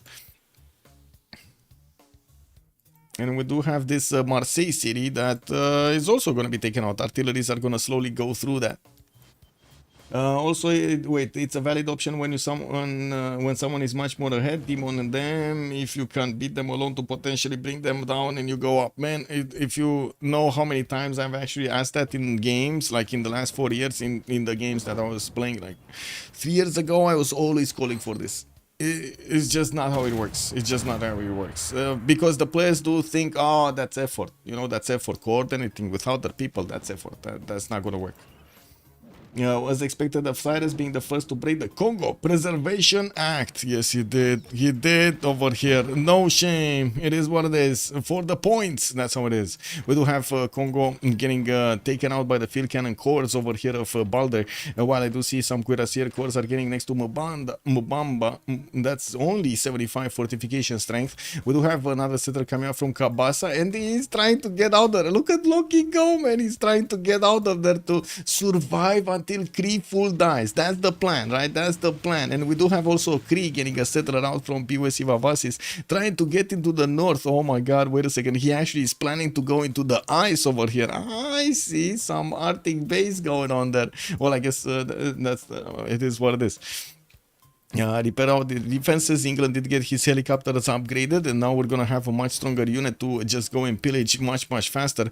We do have him wrapping around Mikisi watching, not yet putting it under siege, but it's not gonna matter. These artillery should actually go through the wall defense quite quickly, and he does have a good amount of them, like 3 of them that I can see in a triangle that will start shooting down the wall defense in Mikisi watching in no time. With also 80 crews upgraded and fascism on his units, he's just doing so much damage to his opponent. Now we we will also need to see here more spaceports coming around from Babylon cities. Jet bombers also getting built in the northwest that I'm pretty sure are gonna go against Japan here. We do see him finishing entertainment complexes for more of that amenity and for more of those amenities. And I do see some stock exchanges in cities with good production. I don't know why his capital is 97. That's not that good. And it's still 107 points of production. These are not amazingly productive cities. Or at least at this point. 116, 104. Oh well, it is what it is. 102. How much happiness does he have? He's on +6 and he's 106 production. Whoa. Not gonna lie, I was expecting like 140 or something.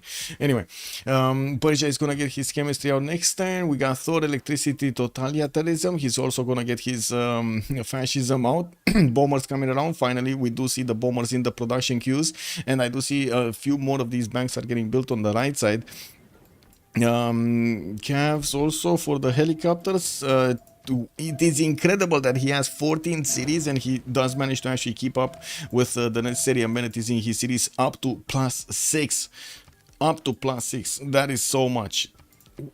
For example, Goal with Colosseum doesn't have +6, but at least I guess Goal is fighting, so he's losing quite a few amenities here whenever he's fighting. Did take out all of the core cities except Marseille. Marseille is gonna go at next turn probably, and we do have him moving towards the former cities of Khmer towards the north, moving around the cities of Japan over there. Well, carving a path in this map. We do have in the score tab Goal managing to take the 3rd place over Montezuma, and I do see hell. Elizabeth did manage to pick up the first one with 1,035 points because he's tearing apart and took out also the capital city over here of Miki Civ6, and that's another point on the table for somebody that must not be named. There we go. Let me double check. This is Kree, right? Kree. No, sorry, not Kree. Wow. Elizabeth the First. Okay.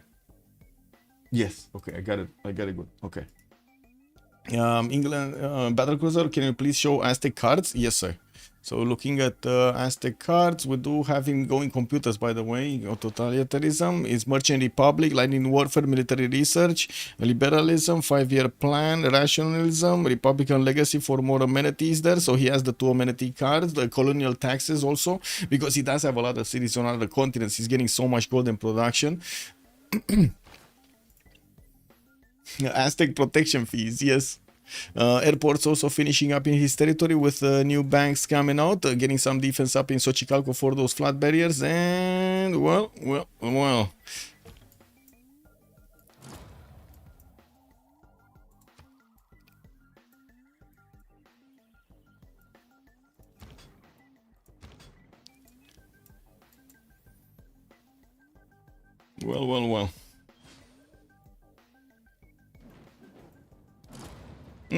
More jet bombers from Babylon. Okay, he's getting the second one out and also 2 turns out from finishing his launcher satellite. That's still an 18 pop city with only 116 points of production.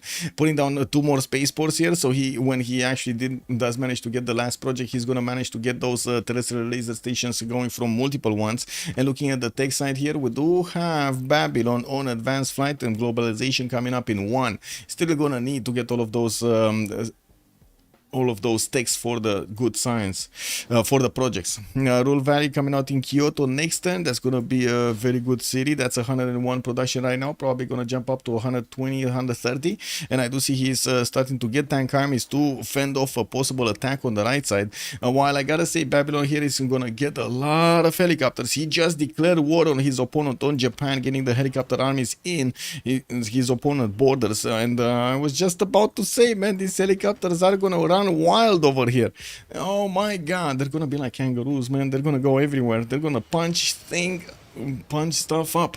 We do have tank cores also coming in there, and I do see a supply convoy is on the way, so he gets that extra heal and extra movement.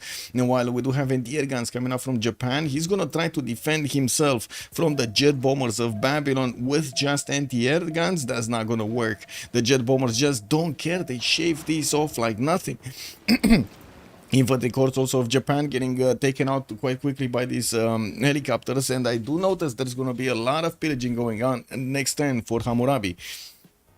I think Aztec can destroy England after fashion. Yes, I think also Aztec can destroy England. It's more of a question if he wants to, and when. That's also another question. We're 10-102. We're coming up to quite the end part of the game, right? Aztec will need to make his moves quickly because he's definitely not going to get space faster than Babylon is. He's not even in the position to attack Babylon right now, and he's not actually getting his units out. I was expecting to see quite a few more cav armies coming around from his cities so he can push into somebody. He does have, for example, France on the right side that he could easily punch through, meet basically Goal in the middle, while Goal is going to take out the former Khmerian cities. He's also going to have access to both Japan and Aztec right next to him.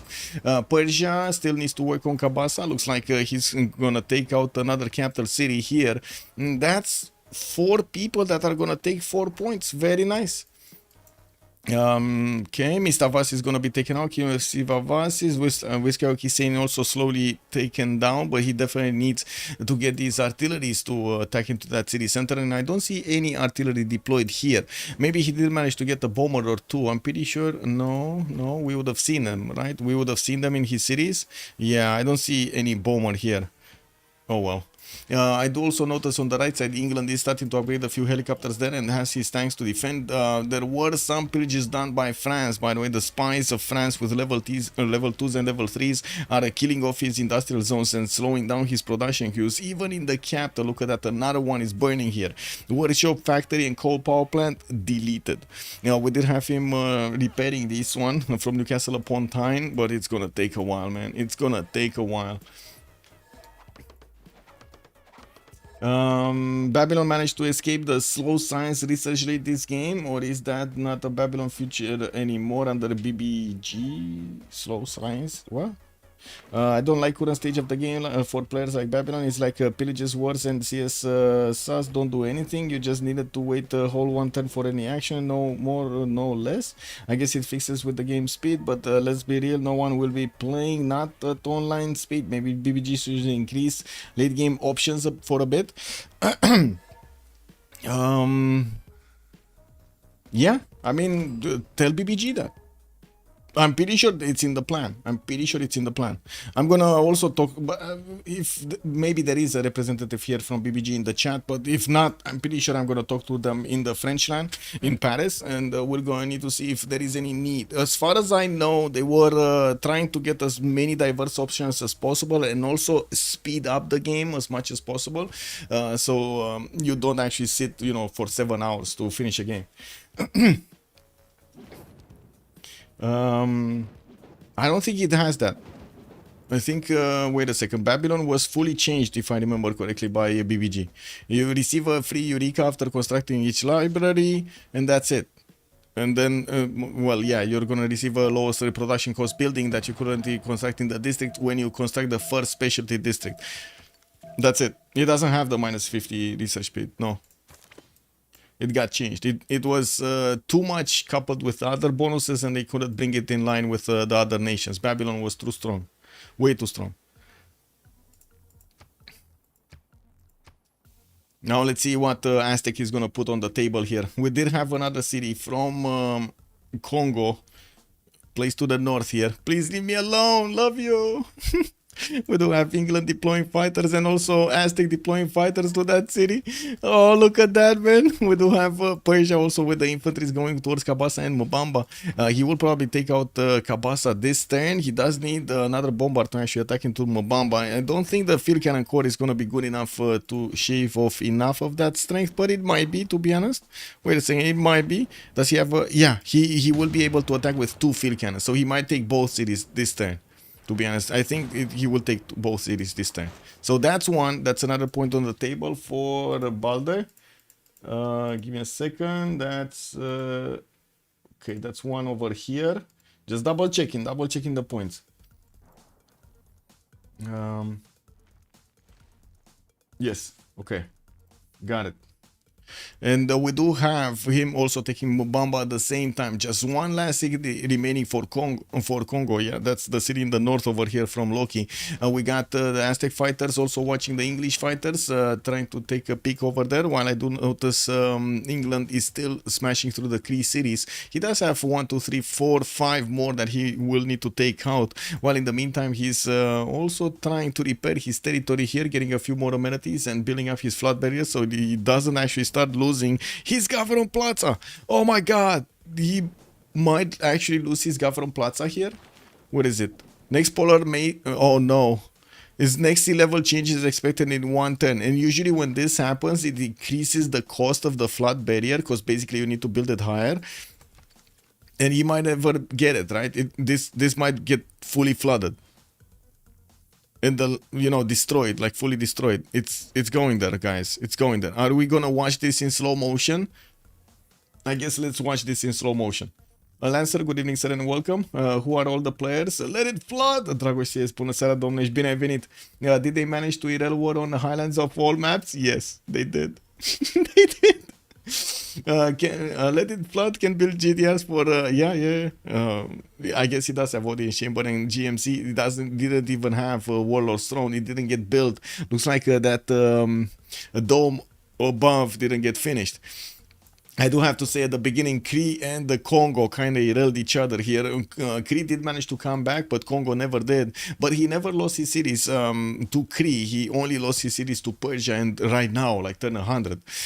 So yeah, during the game, he actually managed to stay alive over Khmer, who did die early because... check this out. Khmer took a settler early on, the 4th settler of France from the south, and then France attacked into him with corsairs and killed him, basically. Even through Defender of the Faith, Governor Victor, a lot of defenses, Pikemen, whatever you want to call it. Yeah, Khmer still got taken out. Yeah, why is GMC on England? No, because he had the faith. He went Earth Goddess, and he did have... quite a bit of faith during the game. I don't see him having that much right now. He's on 87. Well, I mean, his Earth Goddess did get taken out because of all of the mines he built, basically. Who are all the players? The player list. I can just... so we got Lobster, Herson, Tordred, Toilet, Red Phoenix, Argent, Dieter Donor, Allsign, which actually is Dave in the game right now, Yoda, and Dr. Hugh in the full roster.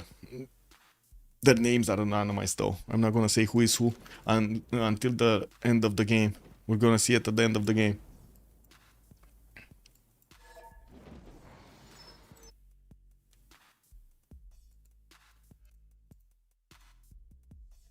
Okay. How much faith you need to have with Zen to be viable? You lose like 50% speed on your spies. Oh yeah, don't get me wrong. I'm not that convinced it was a good choice. I'm just saying he did have quite a bit of faith, and he probably used it to buy some units. Not sure why, not sure how, but he did. He did. Mine's are the reason why I stopped playing Earth Goddess Pantheon. Yeah, it's so unsatisfying to actually see those faith points just going around, less faith. Anyway, yeah, we do have a first city taken out. Babylon is pushing through Osaka and Kyoto. Looks like he's gonna take that capital away from his opponents, from his neighbor Babylon, from his neighbor Japan, and we still don't have actually Aztec moving anywhere. Getting jet fighters, getting quite a few of these cavs out, and I do see him building war department in the city of Tenochtitlan. We do have Gold taking up the first place, Heimdall coming up second, and Hell right now is on the third one. Look how fast every turn there's another placement here. This is incredible. We do have them right now racing to get as many points as possible on their side. Moon landing coming up in 7 for Heimdall. That's a long time. That's a very long time to get that going. But anyway, has a forest fire to the south of the Fanboy 7 city, and I do see his spaceports are getting built, but slowly. He has another 3 in the build queues. With more aerodromes being built on the right side, he needs to actually upgrade these biplanes into fighters or jet fighters. Now we'll see when he's gonna get enough of them, while at the moment he's busy milking all of the yields of Japan here, all of, from his tiles. We do see him getting cities and also managing to bank up on more points, which is keeping him in the lead right now. Same thing can be said about Elizabeth. He's trying to get as many cities out as possible. We do have 2 of them that will be taken out. I'm pretty sure he actually wants to milk everything, and he's abstaining himself from actually taking over the city so he can do the pillages. With Kiseni about to be taken out as well. That's the city is down to 4 HP. Shouldn't be a problem.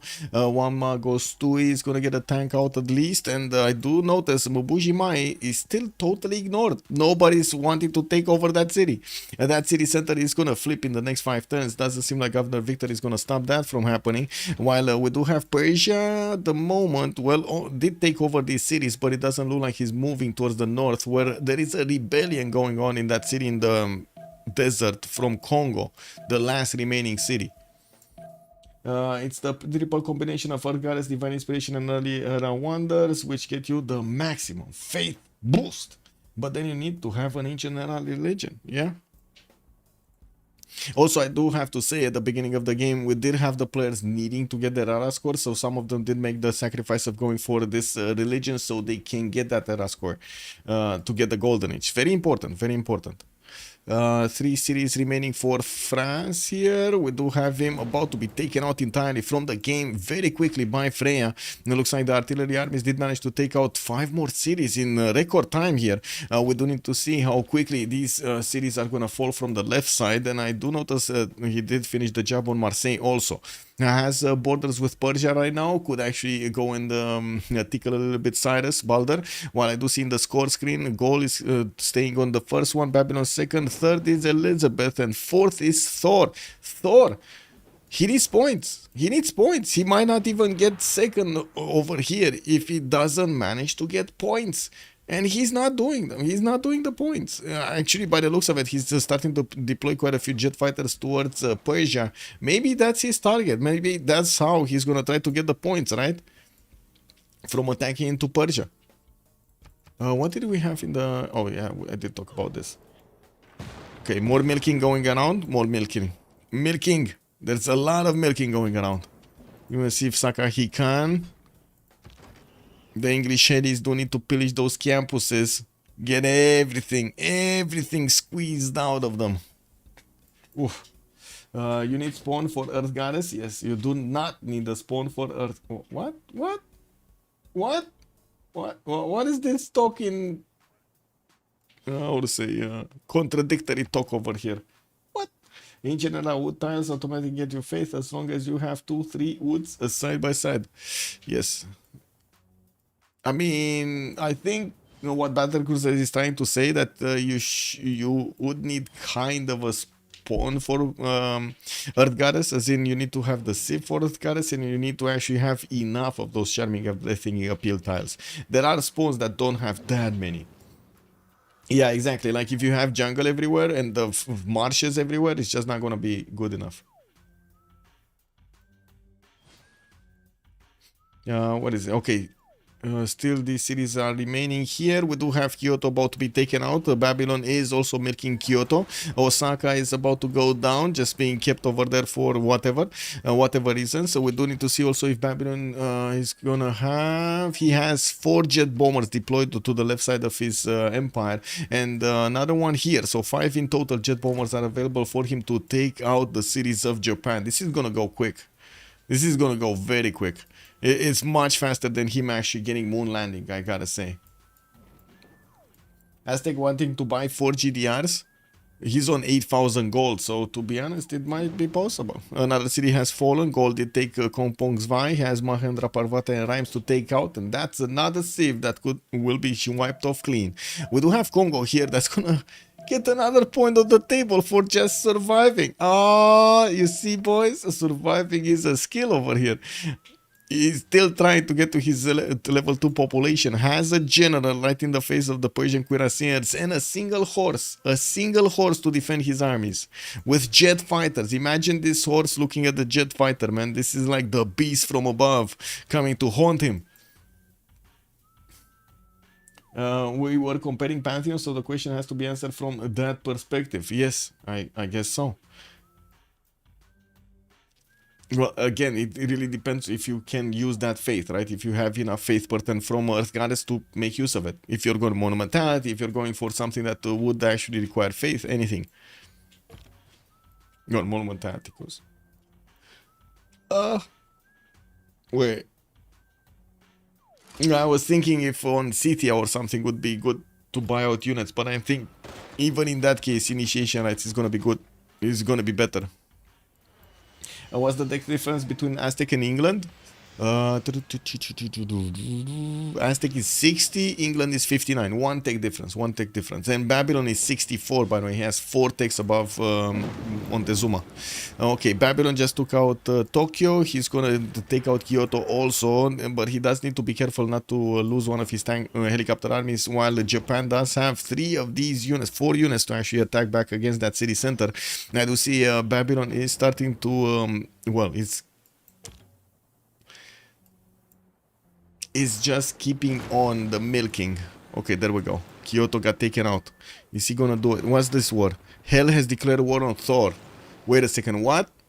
What? Montezuma got declared on? By Aztec? So, or the other way around? England has machine gun armies. Looks like he does have a fighter that will probably need to get out of there. He needs to GTFO out of there because the jet fighters are gonna make quite a splash there on his units. We don't have an attack from Aztec here, and it doesn't seem like actually England is going anywhere. I don't see England actually going into Aztec territory anywhere. He does have a level 2 spy on Aztec, which is very good. I do see also War Department finishing up on Aztec, and wait a second. Oh my god, he lost it. Oh, he lost it. He lost the government plaza. He's building a new one in Leeds, but it's gonna take time. He lost it. He lost it to the seas, guys. Naval nation losing his government plaza to the seas. Oh, that's unfortunate. That is unfortunate. It is what it is. Yeah. What can you do, man? What can you do? Cold War coming up also for Thor. Guided systems. Looks like he is pre-building a lot of calves, but I don't see him actually having the ability to upgrade them into helicopters. We'll see when he's gonna get that going. Now, wait a second. Does he actually not have the upgrade? Yeah, he doesn't have the upgrade button. Wow. Okay. Wow. Civ6 in? Yeah.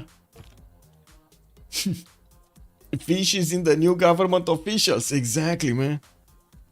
He's getting the turtle as a advisor over there. The whale as a consultant. And I do see Hammurabi is 1 turn away from getting robotics. So does he have the gold though? 1300 gold in the bank. He still is pillaging the lands of Japan, so he might actually make gold to buy it out. Babylon press O. What? Wait. See? No. Yo, looks like Tier over here is getting wiped off clean. Only 3 cities remaining. Mr. Vass is half HP already, and this city might flip all together. Mubuji Mai or what? Yeah, Mubuji Mai might flip all together. He's 3 turns away from rebelling. This city is not gonna be stopped from rebelling. 11 pop city, but too close to the opposing nations. And we'll see how quickly England can actually finish off POS Vavasis. I think I need to put another one on the table here. Give me a second. I just noticed it's this. Give me a second to double check. Babylon. Yeah, it's fine. Okay. Take out past the great person. What's happening? I guess Babylon is gonna get a musician. Did anybody get Mary? Oh, Babylon did get Robert Goddard for the 20% production towards space race projects. That is very valuable since he's going space. I don't see Mary. Mary being the one that gives you the extra intel on opponents' movements. I do see Albert Einstein did get picked up by Japan though, and it looks like he's not gonna get to use those bonuses, but I don't see Mary. I don't see the extra intel. Do you see, guys? Mary, Catherine Goddard? No?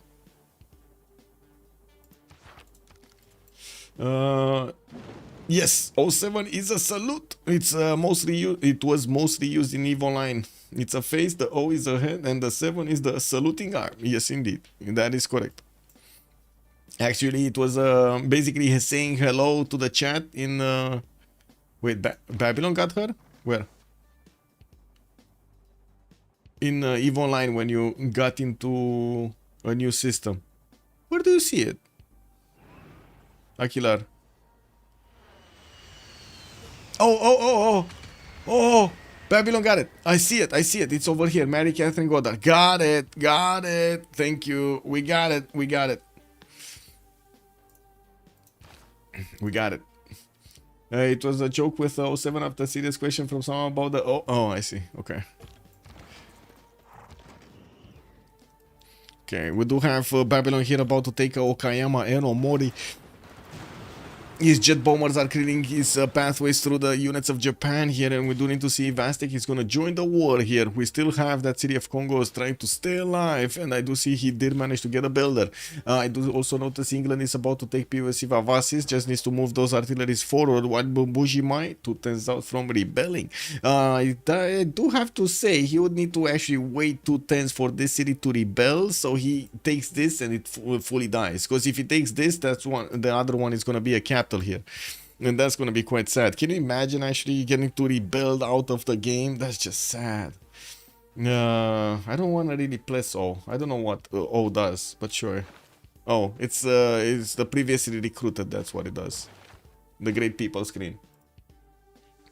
Freya versus Thor. I don't think they're doing anything, but we can check. Freya being goal versus here. Here, no? Freya versus Thor. Are they? I don't think they're warring. So gold did finish off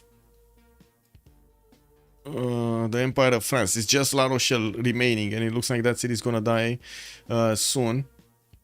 That's it. That's one city. That's one single city remaining for France, and I think it's 2 cities right remaining for Cree, and then 1 city remaining for Congo.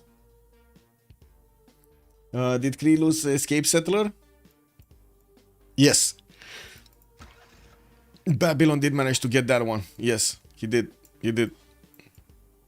Oh no, he has another one. Tyr has another one. He had 2 of them. And I don't think he's gonna see this one. Wait, does England have a vision over the north? No, he doesn't know about that. The Cree borders are not gonna grow as far to the south. Okay.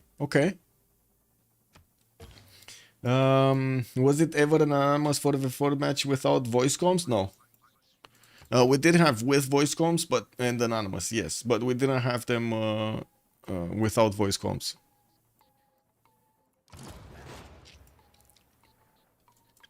Oh, Frigg has been defeated. Wait. Whoa. Catherine de Medici. That's the next one out of the game. Let me actually put him over here. That's give me a second.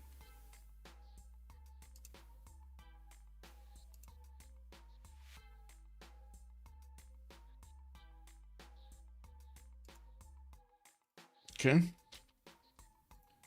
Got it. Okay. So Cree might be the next one on the chopping block. We did have Catherine de Medici taken out entirely by goal here. That the last city, La Rochelle, has been taken out. While I do see Babylon is carving up a pathway through Babylon's territory, we do need to see how quickly he's going to finish this. In the score tab, we do have Heimdall with the first place, 1,322 points in the bank, and I do see him 2 turns out from getting Moon Landing. That would be the second project out. He does have a serious chance of actually getting to recruit one of those with production points from the scientists or the engineers screen towards the projects of space. We're going to need to see if he's going to be lucky to get something from there. Freya's third one, just at the same point level as Elizabeth I on 1,219 points. Thor is 1,042, Bardar 883, and Odin 600 here. GDRs are coming around also from Babylon's cities. We were, or at least I was, questioning if he's actually going to buy them out. But I do see Thor just spent all of his gold. Uh-oh, GDRs is the name of the game, and we're going to need to see where these bad boys are going. We got 1, 2, 3, 4 already out. What I do notice is 3 turning them in some of his cities, he's 6 turning them in others, and this is going to be a massive invasion with +9 GDRs against an opponent over here. +9 GDRs with also fascism. Ooh, I think that's a bit too much, no? That's a bit too much strength on those. Anyway, we'll see how quickly Aztec can actually go through his opponent here. I'm not sure if he actually declared war on Balder, but I do want to double check. Let's see, did he declare war on Balder? No. Balder only has a war with Nzinga Mubande. Interesting. Okay, maybe next turn. Maybe next turn.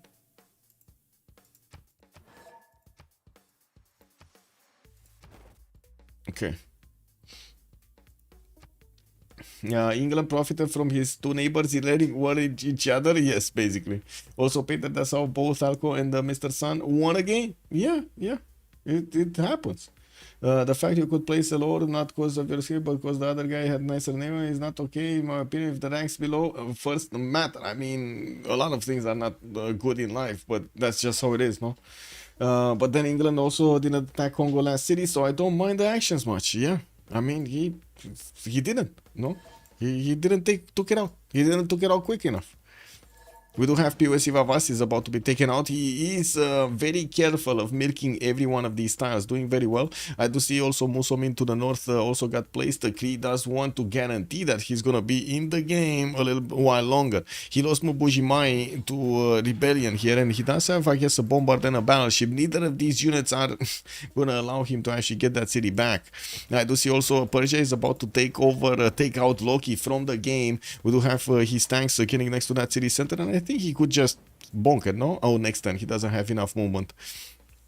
Okay, GDRs, where are they going? Thor has declared war on Loki.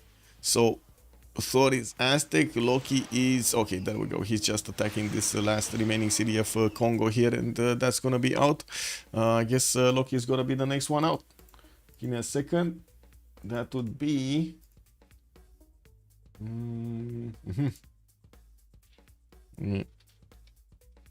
Okay.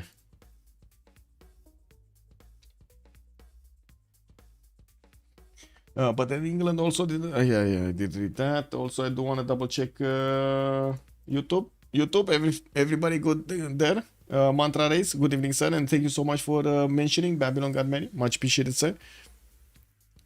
So Thor still didn't actually declare war.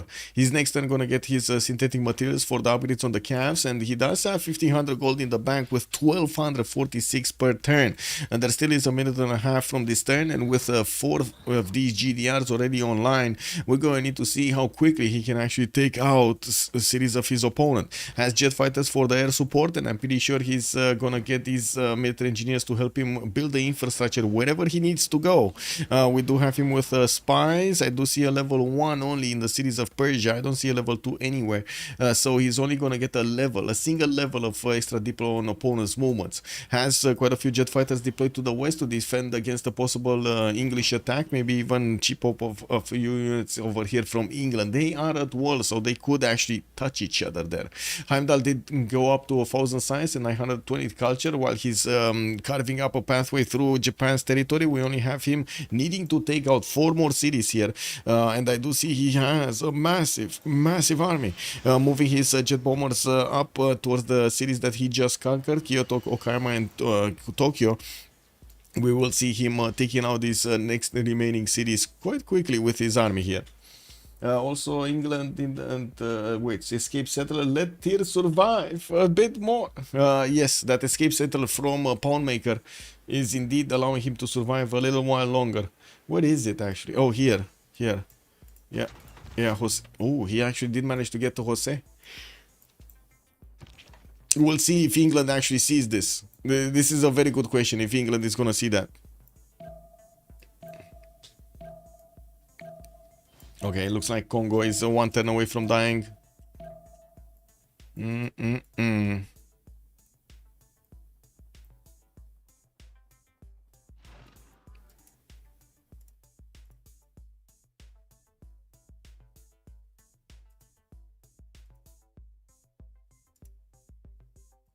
universal radios.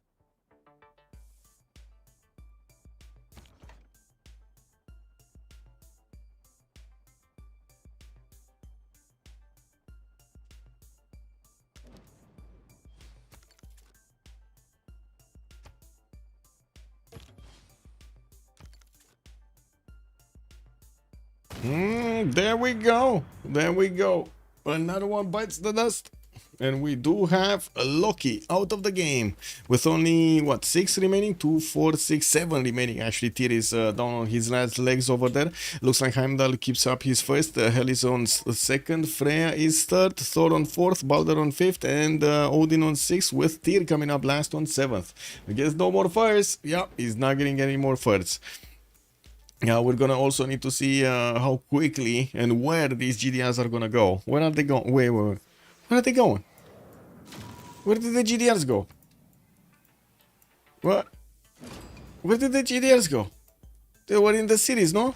Oh my god. They're not here anymore. There's only one here. Where did they go? Oh. They're going directly to England. They're going that. Oh my god. Okay, we do have jet fighters deployed with GDRs next to them. And by the looks of it, the cities of England will need to get a lot of units out. We do have the GDRs that are taking a bit of damage from these jet fighters. But look at the jet fighters. They're basically dying attacking into these GDRs. To be fair, when the GDR doesn't have the anti-air promotion, it does actually take a significant amount of damage from these jet fighters, but you do need a lot of jet fighters to actually take these down. And if immediately they do couple next to each other, if they do get more defense from each other, it's impossible for these jet fighters to actually get to attack into them and remain and survive. Basically, if they would have survived with like half HP or low HP, and when they were attacking into one single GDR, when they do attack into two of them, they just die. Odin is still alive and kicking. Yeah, Odin is still alive and kicking. Hel is getting his own GDRs out by the looks of it in 210. Oh no, never mind. We do have a first one coming up from Newcastle upon Tyne in 410s. And looking at the score tab here, he's on 2200 gold in the bank, but only making 381 per turn. So actually buying out a GDR does seem like a bit far-fetched. War Department coming up in 2 from Leeds. He did build Warlord's Throne, GMC again, and then he's getting his war department. Okay. Finished off the war in the north. Does look like also Kree is gonna stay alive over there with his city. I don't see England actually finishing off the job on Kree anytime soon. We're gonna need to see over here if they're actually gonna ask for another CC or not. Because Thor definitely wants second, right? He said he wanted second. Let me survive, Kree. Kick. Hello. Odin is down to 2 cities. He's getting a safety settle, trying to get a safety settle towards the north, but I'm pretty sure we're gonna see these armies of Babylon chew through his cities very quickly, even if he's very far away. We do need to see also if Babylon is getting his own GDRs. Yes, he is. Mars Colony coming up in 5. That's his third project for space. While I do see he did tick off the second one, we're gonna need to see him working on Mars Colony, and also keep an eye out for the engineers. You don't know when Korolev is gonna come out. Sergey is gonna come to fix the problems here. You know, we do have spaceport, also another spaceport finishing up, another 2 actually finishing up. While he did finish this one in the north, he's getting an camo from that city center and started building a few GDRs, hard building them from his city centers. Heimdall Smart Materials next time, he's gonna have the tech necessary for the 4th project, while he's gonna need to get to the next level. He does have 1100 science, so I'm not worried he's gonna get there quickly. These city names, yes. Rodrigo fanboy, yes. I mean, man, it is what it is. A man likes what a man likes. What can I say?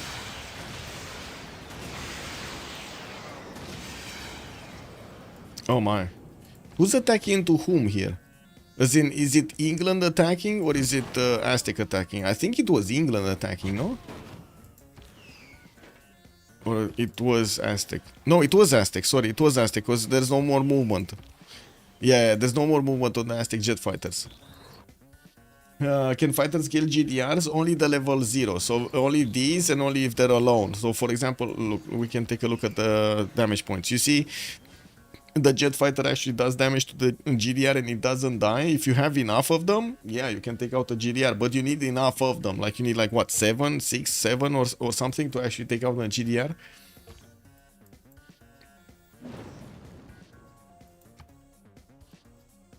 It's a bit too much. Modern ATs also coming in that are not going to do anything about the GDRs. Not even these AT crews are going to matter. Tank cores getting wiped off clean, and +9 still on Aztec on the offense. That's giving him that extra edge that he needs to actually be stronger, have stronger units against his opponent. We did have Persia take that city away. Looks like Aztec did deploy his jet fighters on the west side, but not actually having any units from England coming against him. While Babylon just needs to take out Yokohama. I'm pretty sure Japan is going to get another city down before that city falls. Yeah, also Thor is not personal. Yeah, I mean, it is what it is, right? It is what it is. Wait, did he declare war? Oh, he declared war on Persia. Yeah, he's declaring war on Persia. He's starting to milk the Persian territory. We do have Balder here in trouble after he did manage to get a successful campaign against, well, Congo next to him. Well, I mean, yeah. What can I say? It is what it is, no? It must have happened at some point. I think he knew it. He's just hoping it's not gonna happen. Ooh, oh my god, so many jet fighters are gonna die next time. Do they have promotions? No.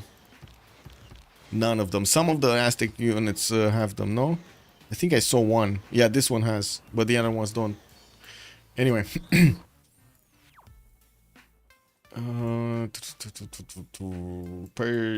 Persia. This is happening, okay. Babylon, where is he? 3 times Mars colony. Still building up his GDRs. First one coming out from that city center soon. And about to take over Yokohama. I think it's all about the first moves, no? Might see Odin put down that last remaining city, but at the same time, we might actually see Babylon just clicking on Yokohama and taking out entirely. And also taking out a player from the game here. And Tyr is still alive. Poundmaker is still alive. Whoa. So wait a second. We got 3 out, right? We got 3 out. 2, 4, 6. Yeah, we got 3 out. Just want to double check because I need to be careful with the numbers and the score and the leaderboard, and it's gonna be so painful if I'm actually gonna need to re-go through all of the videos to actually get it back. You know, like see what it is, see where and what happened, who and who did. Oh, sorry, I don't want to click.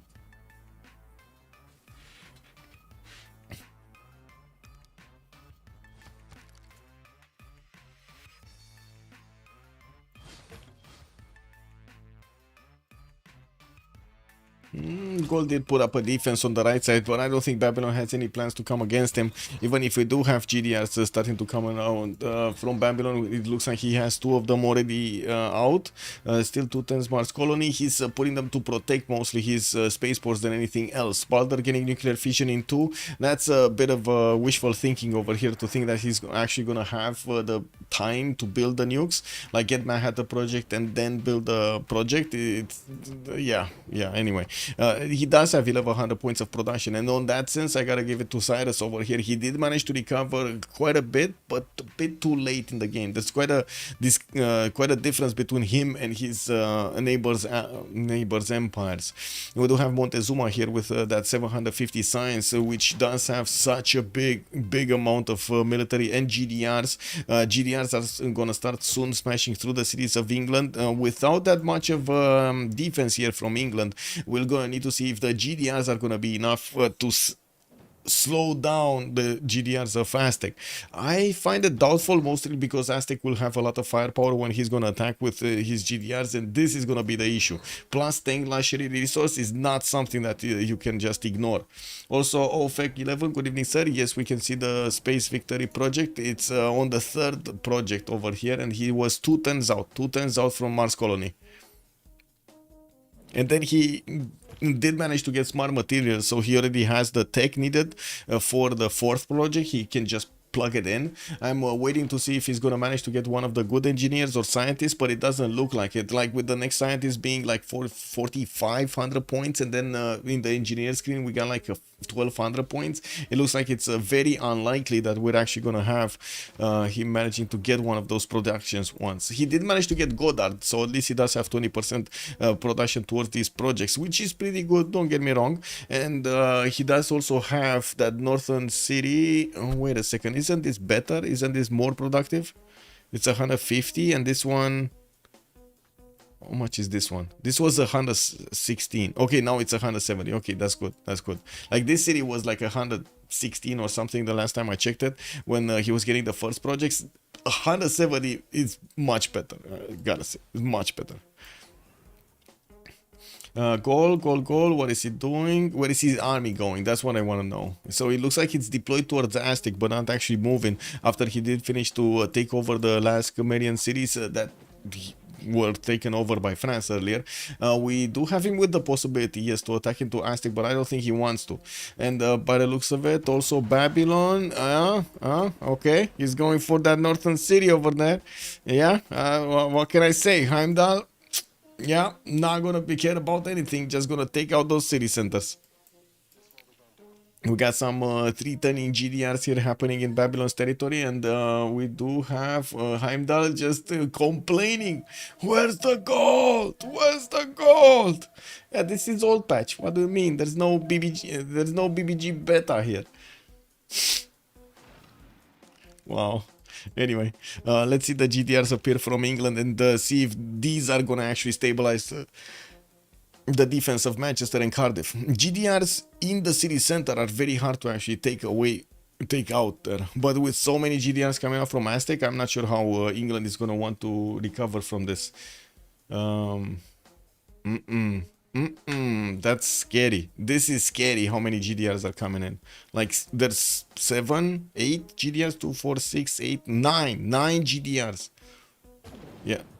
So 2, 4, 6, 8, 9 GDRs coming out from Aztec. Already 10 GDRs are coming out from Aztec, and England is barely getting his first one in Newcastle upon Tyne, with another 2 coming out next turn.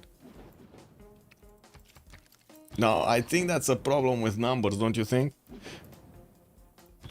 Okay. We do have the next era also switching next turn, and by the looks of it in the era score screen, we do have Goal managing to get... Oh, Odin has been defeated.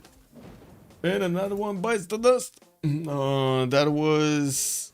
here. No? Where was he? Oh, this one. No? This. Yeah, GG well played. Give me a second. Odin. Okay. Oh, there we go.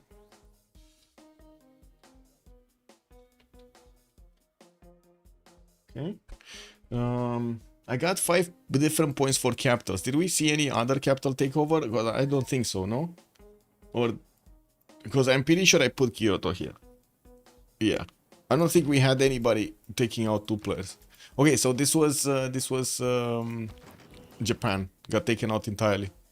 Okay, Balder 5 points away from getting golden. Let's see, he's getting milked of every one of his yields, with Aztec getting all of those helicopter armies in there, and also level 2 GDRs are starting to appear in a lot of the cities of Aztec. He just kept on putting these in the production queues. He is smashing through the defenses of England, even if GDRs are coming out, and I do have to say the GDRs are smashing. They're smashing, and they're smashing good. We do need to see if Thor is going to manage to keep these GDRs alive. He does have War Department, so he does have the ability whenever he takes out a unit to repair these GDRs, which is amazing. Let's actually see him use that ability with the War Department.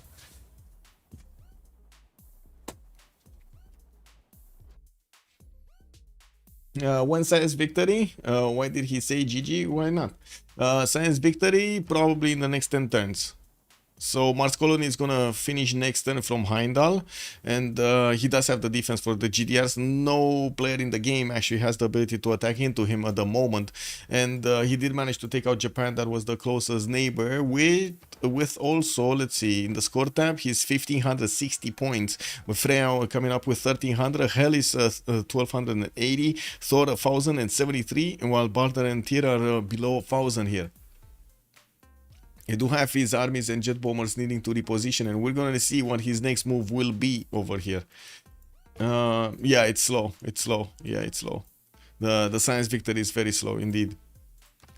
We're 1014 and we didn't even manage to get to see the outward expedition yet. Is he making projects? No, 31 points, 39 points. Wait, Babylon, how much is he? Babylon is on 52 points, okay, but no projects. He's just getting GDRs, which, to be honest, it kind of makes sense. Okay, what's going on here? Gonna need to see the first move between these two bad boys here.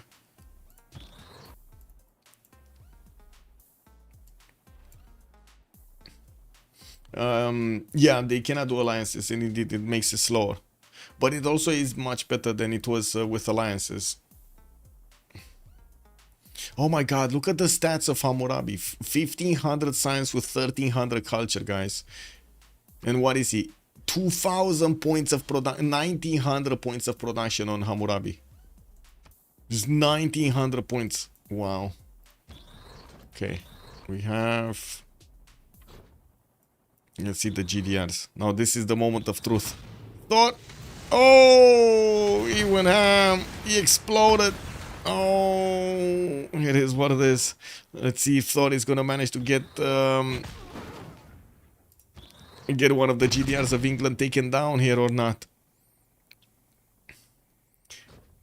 Yeah, it fell out. It fell out flat on his face over there.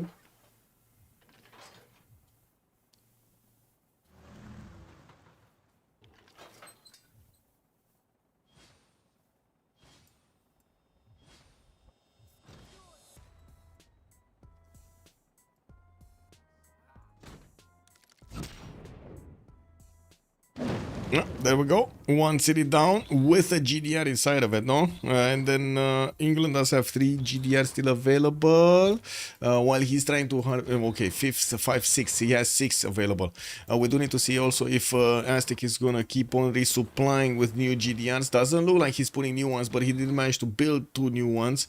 We're going to need to see if they do arrive here. He does have the railroad coming up towards the south of Chinchasa here, and he doesn't care at all of actually moving through the Persian territory with these GDRs. It's not like Persia can actually do anything against them. While Persia is getting milled by all of the helicopters here of Aztec, we do see the last project starting to... No, it's not. Oh, there we go. It's 4 turning in Exoplanet Expedition. Did he get... He probably got the Pingala last promotion, right? So that city was a little bit less production than the capital city. So right now he's at 175 and this one is 210. But I do have to say Exoplanet Expedition... I would say in the governor screen you do have this promotion over here, the 30% production increase to all space race projects. He might have wanted that one. So again, 4 turns to actually get the last project in. He does need to afterwards to actually have enough spaceports, and I think he has 4 of them. If I remember correctly, he built 1, 2, 3, 4. Okay, he has 4 of them. He's going to need to get the terrestrial laser stations and the Lagrange lasers from them, the project, so he can boost the speed of that spacecraft in the last project.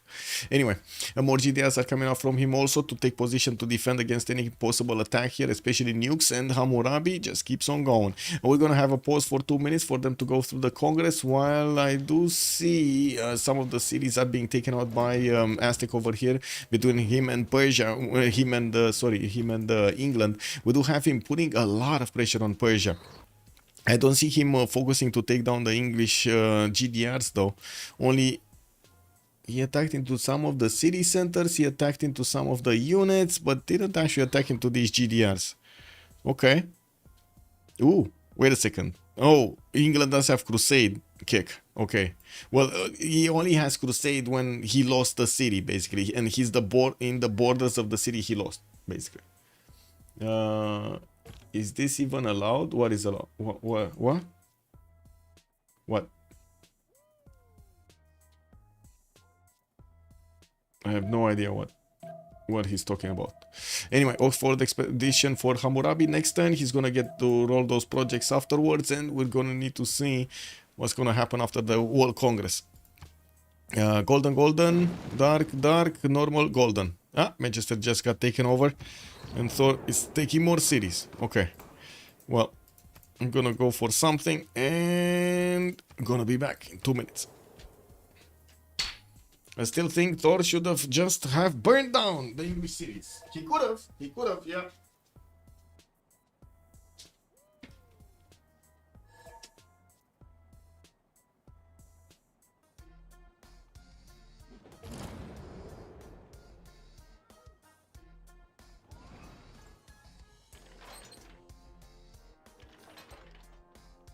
Oh man, I think I need to put a pullover on. Can someone unlock engineer? Wait a second, it's locked? They locked it? No. No, it's not locked. What do you mean? Oh, wait. Yeah. No, it's not locked. Okay, W, man. Anyway, the city of Manchester did get retaken. I think one of the Aztec GDS did die over there, and I'm trying to actually put up a pullover because it's starting to be cold. It's about that time of the night over here, 2:30, 3 a.m. when it's starting to be cold. Let me actually see what's the temperature outside. I'm actually curious.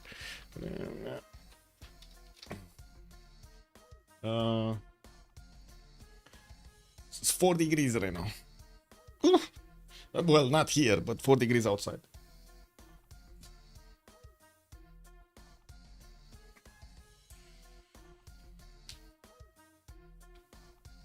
And another retake of the city of Manchester, and it does seem like they're just choosing to trade over their GDRs for the city center. We do have Cardiff also managing to push back those GDRs, only 2-3 remaining. So England did lose one of his GDRs over here. He has another one coming on the way, and I do see he's hard building as many as possible, as quickly as he possibly can. But those mechanical legs are too hard to actually put into shoes. We do have Aztec still milking all of the tiles of Persia. Persia did retreat his army, and now he can actually bonk back these helicopters if he's not gonna see the GDRs coming for him. But it looks like we do have Passagarde being, oh my god, defended by so many biplanes. He's gonna need to wrap them around the city center so he doesn't let in those GDRs into the tiles of Passagarde. He only has 5 of them. He would need 6 of them to actually fully cover the Passagarde city from being taken over. I'm pretty sure Aztec is just trying to get more points, and yes, adding more points on him from taking over capital is definitely one of the mechanics here. 3 tens for this. World Congress artifact doubled. Hammurabi mass destruction is set equal to the target. He doesn't have any, so nobody does have nukes. Yeah, it's 0 across.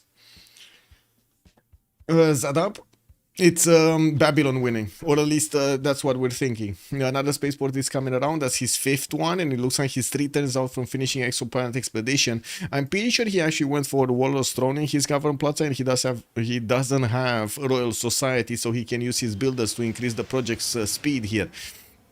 We do have another industrial zone coming in, and I do see he's hard building a few more of those GDRs. He does have a good amount of gold in the bank, just as well as Freya. And wait a second, no, he doesn't. He's only on 1300, but 1100 per turn, by the way. Every 3 turns, 4 turns, he's actually buying out 1 GDR.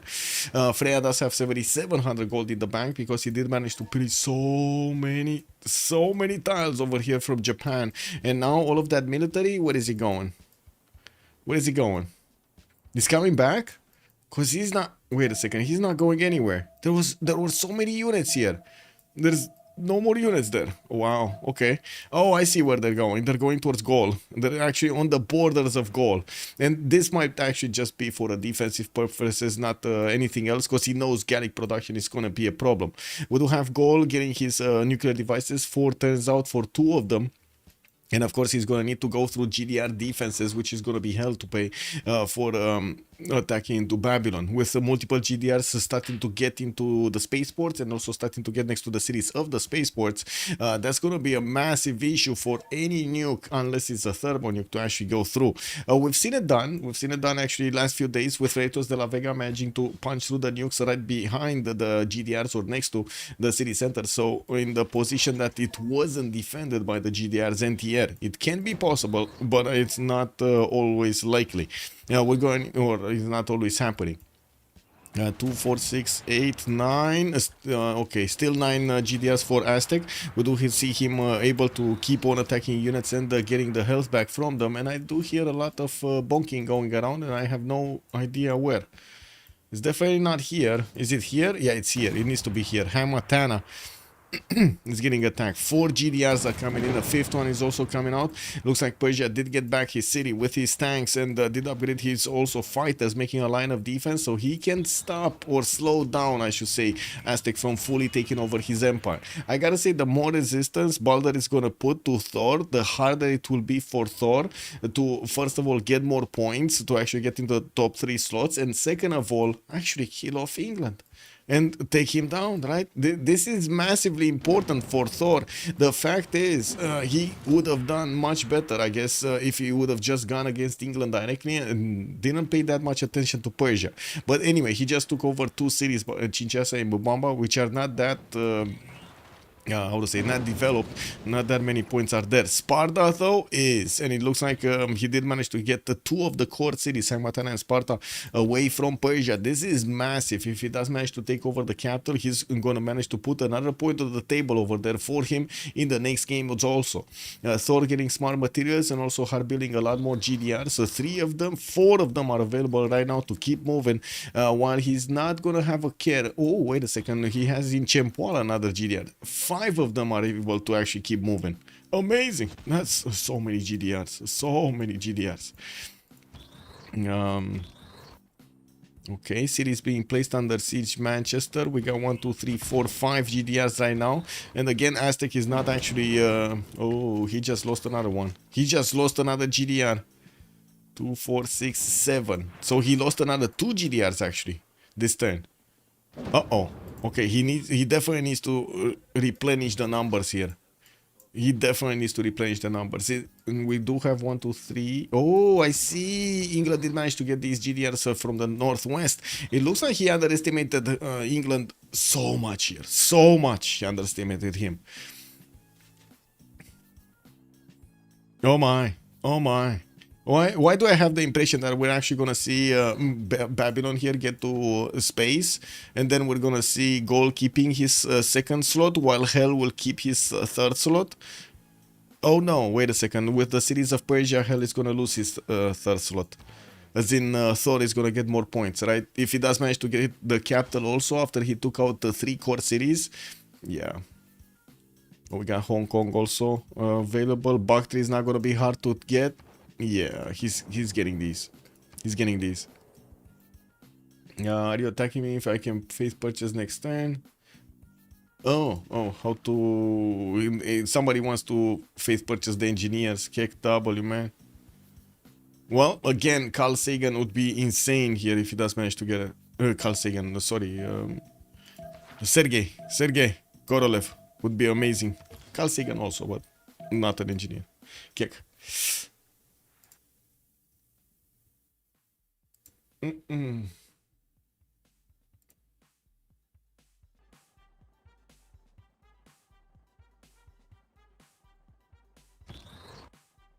Okay, waiting for the next turn, and we'll see how this war develops. It does seem like England is pushing back quite hard against Aztec's GDRs. Low uranium is going to make them even more susceptible to attacks from these English troops, and it looks like Manchester did get retaken.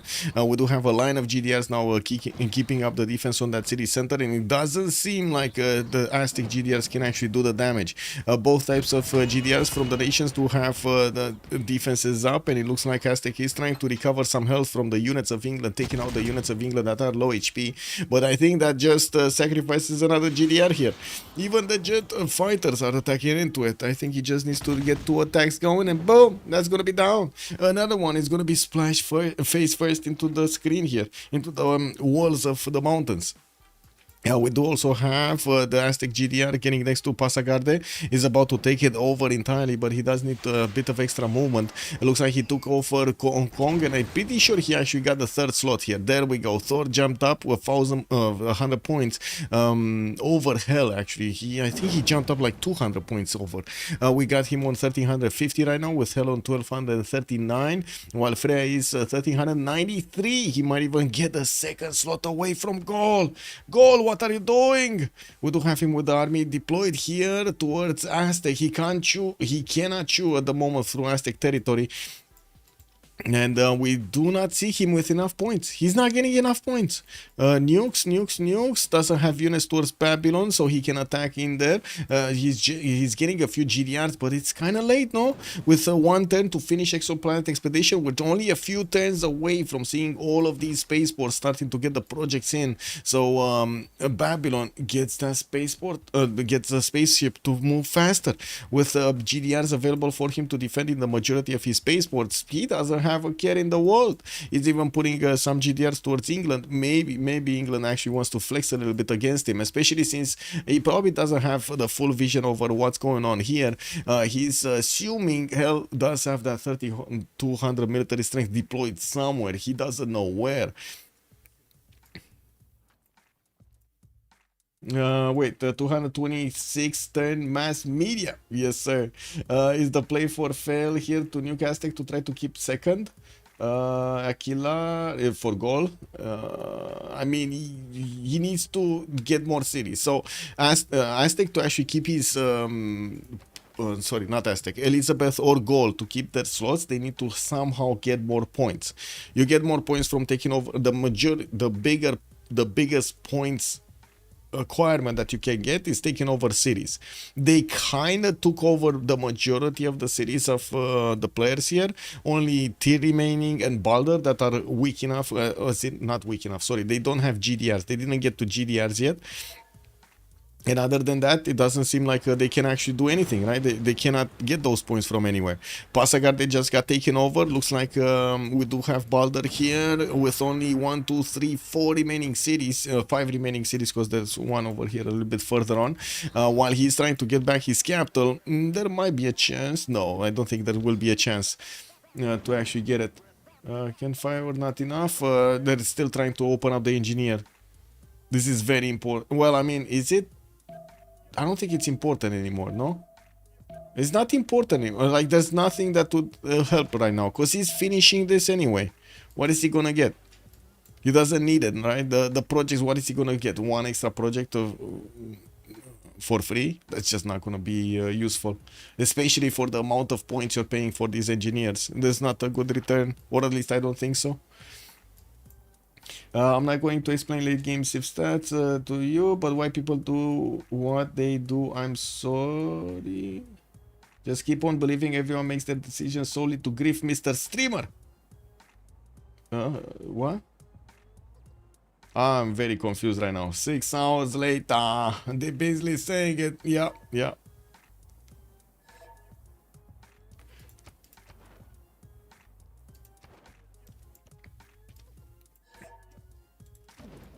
I mean, we do have multiple streamers in the game. That's why I'm a bit confused. But anyway, it is what it is. Again, low uranium on Thor. This actually gives the upper hand to England here to keep up with the defense. He does manage to get extra intel on Aztec, and it does look like that is helping him out so much. We did have actually Thor not doing that much, not attacking into the GDS that much of England. He wanted to go against units and take out cities, and it doesn't seem like that was the correct plan. Pasagade, I think it got recovered and then taken back again with the GDRs, and I do see Persia still trying to take back Hamatana there with an infantry army and one of those privateers, KW. Now we do have him with a few tanks still with movement that might actually take back his cities. Oh no, never mind. Cleanup crew is here. We do have the GDRs just taking out the Persian units before they could actually take out that city.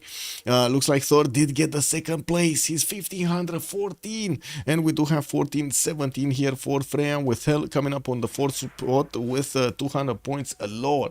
Is Hell winning? I don't think Hell is. Wait, no. It's Heimdall winning. By the looks of it. Okay, space projects, Lagrange, we got some terrestrial laser stations, spaceport finishing up there in one, and I do see this one in the south is not actually working on it. Come on, don't build the shipyard. You don't need the shipyard right now. That's just useless right now. Might as well buy it with gold if you want. I do have Babylon with level 4 GDRs here, and I do see 1, 2, 3 projects are coming around from his city. Soon to be fourth. I'm pretty sure in the capital he should put a new one, and he has more spaceports also finishing in the next turn or the turn thereafter. With nukes also finishing for goal, he's getting the first one next turn. We're going to need to see if he's actually going to attack into somebody. I do want to see, does he have machine guns? I don't think he has machine guns, right? And he was building a few of these privateers to get submarine armadas, sure. Well, he doesn't have them yet. And I don't see machine gun. Machine gun armies are the highest strength unit that you can get with range, so you can attack properly with the missile silo. It actually affects the missile silo attack strength from the nuke. But I don't see if he has it or not. He might have it. He might have the machine gun army somewhere. I only lost a small bet since it's FFA. I see. What did you guys vote, by the way? Let me see. What did you guys vote? 56% on Heimdall. Wow, so many people put on Heimdall. Incredible. Only 6 viewers actually put on Heimdall. Okay. Second one was at Hell with 30%. 13% was Thor. And that's about it, actually. There was somebody that put like 20 points on Frigg and 42 points on Freya. Okay.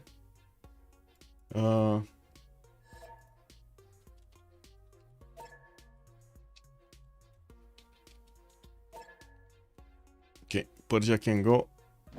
Thor did attack into Freya. That's Aztec attacking into Ambiotics, and it looks like he is actually starting to take cities over here from Goal on the right side. The cities that he got from, guess what? Khmer earlier. Oh my god, this city is a Khmer, bro. This city is of Khmer. So many nations got the cities of Khmer. First was France, then was Gaul, now was Aztec. You know, maybe ban changing city names next time? Why? Why? I mean, that start from Babylon was pretty insane. It was pretty good, yeah. I wouldn't say insane, but it was pretty good, yeah.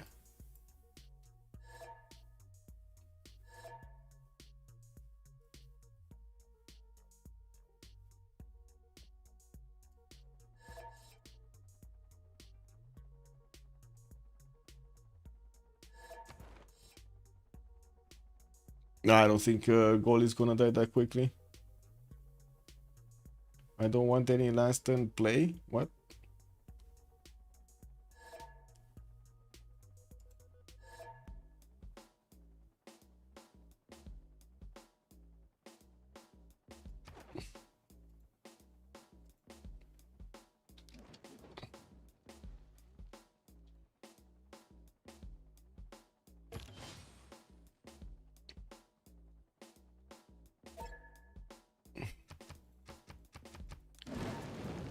Okay, we got a plus.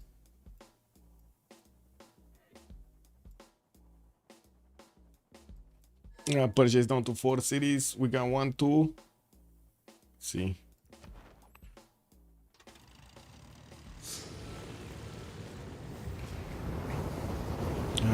Oh, first nuke. Where is he flying? Oh, here. Oh, boom! Goal is going through England. Okay. Wow.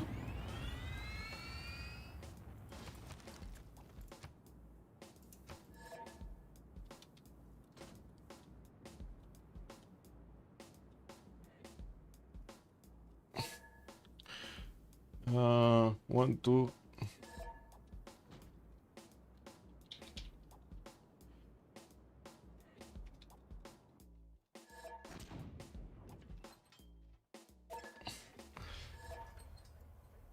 So we got 1, 2, 3, 4, and then Tyr is doing something. here with the last city, he's trying to actually get a slot. I mean, I can't say I blame him. There are 4 cities remaining for Persia, but it might be that Aztec just is gonna start ignoring this. Okay, it fails.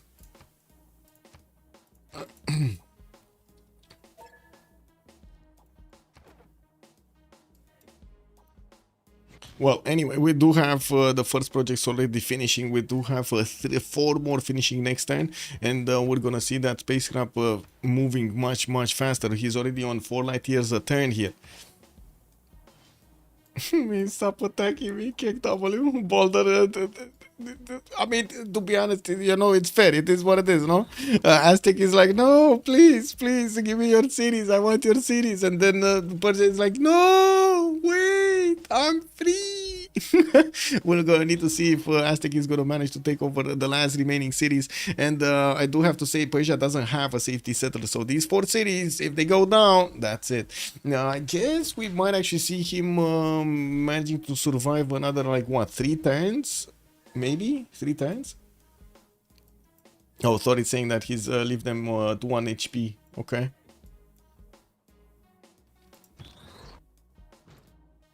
Oh my god, how many GDRs he has here. He didn't keep resupplying the front line over here against England, and it does seem like England is starting to push through Aztec in Mbamba Kabasa here. We're going to need to see those GDRs moving on the front line. He still needs to take back Cardiff. And Balder is, yeah, calling it out correctly. That Kree is the only minus. He is the only one that actually has an interest of going above somebody else in the game now. Hell cannot go higher, Freya cannot go higher, Thor cannot go higher, and Heimdall, I mean, he's getting the win anyway, right? In a few turns, we're gonna have that win. And yeah, Freya is also saying that the game is kind of over in 3 turns. Wario Kree, Wario. Oh well. He being Babylon, yeah, he probably makes a deal with one of them and helps that person get second place. I don't think so. If they all teamed on Babylon, pretty sure they could stop him from winning. I mean, yeah, maybe. I mean, if England would have gotten all of those GDRs against Babylon, it would have been much harder for Babylon to actually do anything. Yes, I agree. Aztec could have also gone there, but at the same time, he was kind of far away. And it's not like Babylon doesn't have his own GDRs and army here to produce, not to mention has the biggest production in the game with 1900 points of production. Imagine Elizabeth I could withstand the production of Thor, right? It could withstand the 1756 points of production because Thor was a bit too spread thinly. He got all of those GDRs quite quickly, right? Imagine Heimdall doing that. He would have definitely defended that. One city got raised over here from goal, and it does seem like England at the moment, the only thing that he knows is start building GDRs, which kind of this point in the game, it is what it is. Yeah, pushing back the Aztec GDRs from his cities, taking them down slowly but surely. It does seem like that extra damage on the 11 luxury resource is not enough, especially when he does have -10 uranium, insufficient uranium. I mean, that luxury attack bonus is nothing. It's null. It's actually even worse because he's getting 11 only on the attack. On the defense, he's not getting that damage, right? That's just how Aztec works here. Okay, let's see. 8 light years a turn. 8 light years a turn. And we do have another 1, 2, 3 projects coming out next turn with another wave in the turns thereafter. I'm quite surprised he's actually getting Suez right now. I have no idea why he's... Okay, there we go. I think he realized. He was like, what the f... Anyway, he got a chop there and he's gonna put another one of those in. And building up more spaceports. I guess it's gonna finish before these are gonna go anyway. Thor don't give you great pleasure for his minus vote. Lol. Anyway, we got these cities here. Manhattan project in Halikarna, so that's a long time. Musomin, Babylon is going in. But that's a steel wall city. That's 300 strength with only 1 helicopter. He's not gonna get in there. He needs a GDR or something. He does see it, of course, with this. Oh, there we go. There's a GDR here. There's a GDR coming in. He needs like 2 tens, but he's getting there. He's getting to Kree.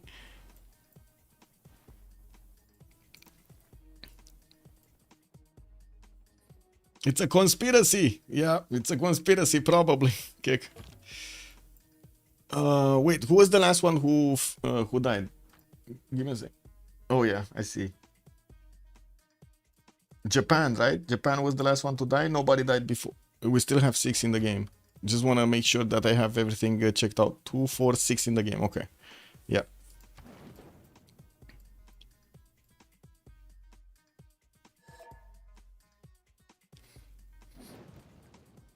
Oh, did I? I don't think I put this point, actually.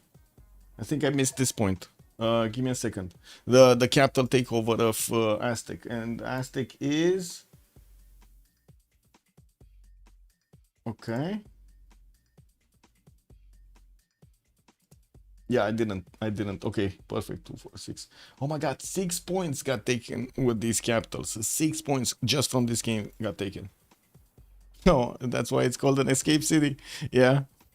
Science screen. We still need to see all of these light years back up over there. He's still on 9, and I don't see Goal over here having. Well, he does have 1 nuke, but I don't see him actually preparing to nuke anywhere. We did have him nuking one of the cities of Eleanor and taking it away from him while he's sending a few GDRs. England does have GDRs of his own to defend, and I do see he's getting a few mobile SAMs. Of course, the GDRs would give him the points of defense anyway. They're quite. They are quite efficient to defend against NTR. Japan deserves to outlast Kree. Okay. To be honest, Japan did well. Yeah, Japan did well over there. Not sure if he deserves to outlast Kree, but he did well.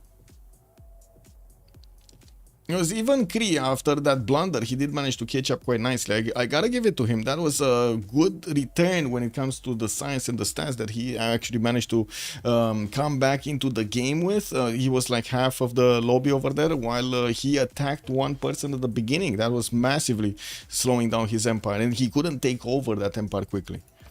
Oh, there we go. 13 light years at 10. Okay, next 10 is gonna finish. Next 10, it's probably gonna be the end, the last turn. Okay, looks like Kree is gonna remain alive here with Musomin. We do have Hell and the Babylon getting next to him. Here, anything happening? Not really. There is a jet bomber here, but I'm pretty sure that was the first nuke that was sent by Goal was actually nuked with the missile silo, not with anything else. Looks like Cardiff got raised to the ground. We do have England still fighting off these Aztec GDRs and going for Chinchasa and Kabasa. He's gonna try to get this series away from Thor, but not able to shave off enough points. Like Thor from taking over the Persian cities is just too big. 1524 points. Freya is 1474, and we do have Hell 12 points, 1200 points, 47. Looks like we do have Tushpa and Halicarnassus remaining, even if he's trying to actually take out Halicarnassus, which he can. And we still do have Persia with 1 remaining city here, and he's gonna keep his lead over Tyr by the looks of it. And leave me alone, you got no invitation. Kek. Does it end? Does it ever end?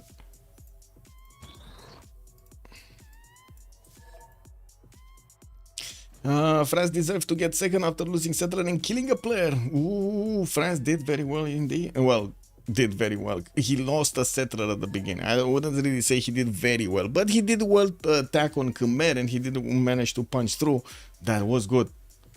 He just couldn't defend himself against Goal, which, to be honest, I'm not sure if it's his fault or not, because Goal was very strong. When he started attacking tank armies with artilleries already coming around, that was a bit too much for him to handle. He barely had Guard Imperial cores, and he didn't even have them properly placed at that moment in time. Oh, wait. Somebody's nuking somebody. Who's nuking who? Oh, I see. Did he just throw a nuke for a plane? He just threw a nuke for a single jet fighter.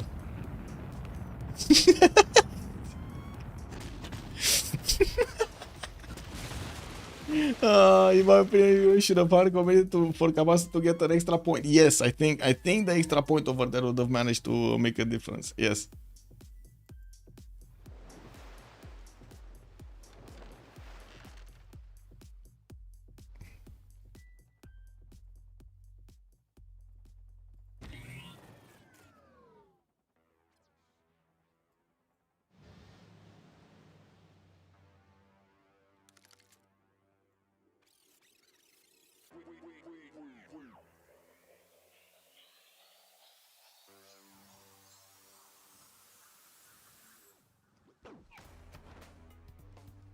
Okay, so science screen, we're still waiting 14 points, 14 light years. A few more projects are coming out, but I'm pretty sure the victory screen is going to show up next time. We're turn 122 right now. Looks like it's going to be a victory, turn 123. And we're going to need to be careful to actually see the score screen properly to keep up these points, to actually put them properly in the in the tab for the points and so on. I'm gonna need to do all of the tables over there, the score tables. Oh well.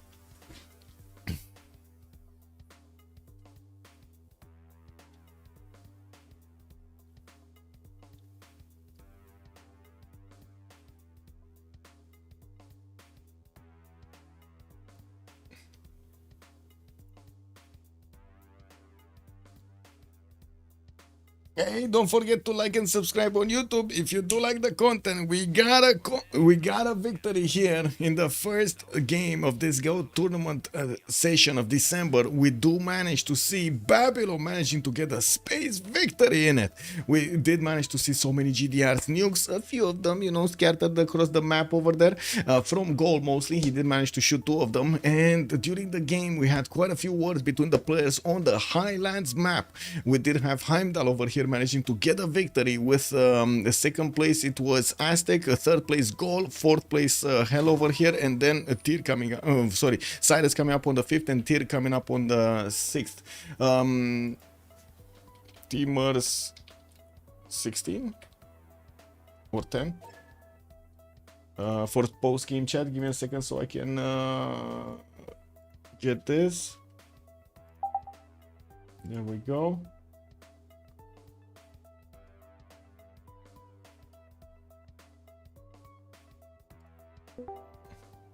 Oh, GG, well played. I'm pretty confident that everybody was spying on me as a meme. Hassan, are you gold or England? I was England, and I had sabotage production succeed in my land, I believe, over 20 times this game. Oh my I god. did it And once. recruit partisans. That was so 20 funny. times. When I got to GDRs, I had I think I had like 10 industrial zones in my land, and not a single one at a factory. I mean, I wasn't doing that, but somebody was fucking siphoning me every turn. It was Japan and I think Go, right? I also had Magnus removed, I believe, 6 times, and Moksha removed twice. I don't think I've ever been spied on this much in any game I've ever played. Toilet, you were Babylon, right? Yeah. Yeah, I was siphoning a lot because I had like 17 GPT, so it was my entire economy was your economy. I could see. I checked and you were on like 50 GPT, and then you went up like 500 gold every like third turn. And I was like, okay, I know who it is. I didn't really like. I mean, I care, but I don't really want to like attack you because you guys were feeding the fuck out of me, both of you. Yeah, I was only feeding on hers. Wait, Red, who are you? Are you Kree or? Persia? I was Persia. Who's Kree? That's such a garbage land.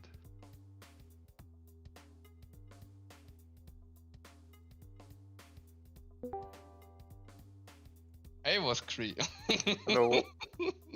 I knew it was. Yeah, I could tell it was European on Kree just because of the ping. And I was trying to figure out who would horse rush. Who? I guess Toilet, you were the only one easy to tell who is who. I know. And none of Yeah, us knew, by the way. everybody know. With Yeah. the ping. Anonymous. Oh, well, why come I in the game, by the way? I meant that like turn 20 in the game was like I figured you had a decent start. like my spawn was good, but then I meet Kumasi and I just Armani CS all game. I had the Congo player declared war on me and sent like a bunch of class square units at me. And then after that, was it Gaul flipped my city state that I was trading to as Elizabeth by putting 12 envoys in it, Cardiff. It was just to hurt me, right? Like, Yes, I mean, I thought like you were the biggest contender for the position I was going, so I was second. Well, third? Third, Is third, third, yes. the position you are always going for? at that point in the game, it kind of figured like there's 2 people that are significantly ahead. I mean, I get that, but then I So you're had going, so yeah. I had that flip for me right after I had that the Congo grief, and then after that I got all of my industrial zones of my land pillaged in quick succession, and then I had Magnus removed when I was repairing them. I put Magnus in a different city, and he got removed again, and all of my industrial zones got pillaged again. Wait, it's Aryan on Aztec, yes? I think it was so Yeah, bad. just me. Aryan? Yeah. Yeah, you had good sim for Warlords. You were pretty good on. You went super wide for Warlords. I'm also on I mean, it's Warlords. fine. Yeah. When I checked Warlords like turn 7, I was like, oh fuck, he's actually like. I started spying on you because I thought you were the biggest threat to win. Like, And I was you the can one stealing see, your money. I actually did a super pro strat this game. I went in session or audience chamber, and then I let flooding destroy my Gov Plaza, and then I rebuilt Warlords Throne. You let it trying to build the flood barriers. Wait, I should have put Rainer in the coastal city because I wasn't sure if you're gonna like let me have a coastal city on your water, but you're trading the shit out of me. Yeah, I mean I've been doing that since like turn 60 or whenever Cardiff I was know. flipped. Because The worst bit is I have Rainer next to goal, but the traders are missing the city by like 1 tile. yeah, I think I said at one point that the only 2 things I needed to be competitive for first were 1 was to not have Cardiff get flipped, and 2 was to get Leonardo da Vinci, who I missed because my industrial zones were pillaged by spies. Yeah, I know. I was luckily able to get it. I saw you guys projecting because you had mausoleum, right? You had mausoleum in your cap or next to your cap. I saw the tiles. I couldn't see Yeah. London for like 10 turns. It was not in my cap. It was in the city that got raised by Gaul at the end. At one point I think 4 people were trading to me. I think because I had the traders, merchants. And lots Yeah. of Can I? population. by the Also, way, you ask said a you would question? trade to me, and then you sent no trade routes to me ever because you had Kumasi. Yeah, I was thinking about it, but then I just saw like 12 culture. I was like, nah, this is too good. I mean, it was like an extra 10 gold to you, but like nowhere near as much culture. Can I ask about tomorrow? Like, is there any chance that you guys will be able to make it like an hour or 2 earlier because it's like Sunday, and I have to work on Monday, and start super late. Can you guys make it for him? It's fine for me. I don't really care. Wait, what time did you say you wanted it to be? Like If you 1800 could or be 2 hours 1700? earlier, that would be like okay. 2 for hours me. earlier? I could be fine with that, yeah. Fine with that. So who was the Congo that got horse rushed? Yeah, that was me. I was feeling very happy about that one. It's funny because you gave me a delegation, and then next turn, or even that turn, someone else declared on you. I was like, oh, okay. Like, I even gave that guy a delegation. He Yeah. accepted, and then from a settler. Yes. What the fuck? That was so funny, man. Wait, so which one was it that stole your settler? Like Cree? Yeah. I'm surprised how big he ended up being despite the early game war. Yeah, I saw turn 55. Kree had like 100 scientist points at 10. I was like, what the hell is he like spamming happy scientist projects while he's fighting? Yeah. Yeah, I mean, I to be honest, I just had a good spawn as well, but yeah. Wait, Tor, did you had Colosseum so quick? I saw you run up 2 projects, and I'm like, oh, he's probably gonna have Colo. I checked that you were building entertainment. I placed mine, and as I place it, you take it. I was like, I kind of expected you to take it because I saw you double project and have entertainment. But you had a turn. I mean, yeah, 39, which is- the Yeah. first great engineer being the one that gives classical era wonders for free is Yeah. just way too good. You'll never beat Gaul to Kahlo if they're getting that. Yeah, I literally like placed the entertainment as he took it, even though I knew there was like a 1% chance I get a guess to like fuck up or something, or flood. I went for Zen meditation super early. I double projected it in my B2 and put it in every city because I knew on regular Highlands there's like so few luxes and it's really hard to keep your people happy. Well, I had actually a lot of luxes, but I couldn't trade to anyone because everyone had singles. I kept on trying to do trades, but everyone would decline. You I should had like see. 2 luxes in my entire empire. Yeah. And I then know, Montezuma every time 3. I was a bit unbalanced on the Luxus continents. for sure. Well, it's because me and you I are was nowhere near a negative continent. amenities for half the game. Look, there's 5 continents, Tordred, and me and you are nowhere near a different continent. I mean, I guess I am a little bit near one, but If I didn't get You're nowhere Kahlo, near. I would be like just content, like no happy bonus the whole game. wait, Arjun, were you +5 all game? Because you had a lot of luxes and you had Aztec like spread. Yeah, I was +5 with water cities. I even gave you a 1-for-1 early game, which I probably shouldn't have done, like because I only had Yeah. one of them. But I did it anyway, just because I had another one I could improve in like 5 turns. But then I realized I probably shouldn't do it to Aztec, because like, yeah. I'm checking now. I was on 10 cities after killing Cardiff with a total of 5 luxury resources and only 3 unique types. I have because I had 3 marble. That's more than me. I had only 3 luxury types. Yeah, it's been a Well, while. I had since 3. played. I'm saying I had 3 luxury types, but I had 5 total copies of Luxes. It's been a even while since though I played a 3 were not like dupes. zero friend FFA. When I meet Kree and he's like kind of close to me, and I see he has a decent amount of military, I'm like, there's a fucking Kree scout leveled up next to me where I'm sending my naked settler. But luckily there wasn't. Luckily, it Oh, went the to Chris got 100. war on Proppy's side. Yeah, because when I met you, I'm like, I have to like buy a scout. But I think it's gonna be I a was bit better, still pretty more fun on impressed Pangea, that though. he got like horses like turn 35 or something. I thought he would greed even more. Hey, what did you guys even ban? How Aztec and Kree and Persia will go through? And goal on Highlands. I don't know. I Like, went I 20 actually- Google. I actually didn't realize we were playing Highlands until we loaded in. Or I mean, I think this is the problem with blind bans, is that a lot of Yeah. people probably ban the same thing. No. Actually, there was Especially, like- not Actually, even yeah. a single duplicate ban. Yes. Incredible. Wait. Can we ban, see? wait a ban. Let me see the data. Wait, how do you know, Cheetah? Yeah, sure. Because when Michael started streaming, he had a countdown and he had his graphics on, and Oh, you then there watched was the shown. stream? No, I didn't watch the stream. Okay. How do you know I this? just. What the fuck? How do you know that? Yeah? Why should I say I watched the stream? Hello? Makes no sense. I just said he had good graphics and there it was placed. Wait, were we able to change pick after the CS got revealed or not? You do need to give me Yeah. the new picks for tomorrow, yes. So Alcine was the Catherine Magnificence. No, I meant like, are we able Was- to change what we picked after like I submitted? Not the ban, the pick.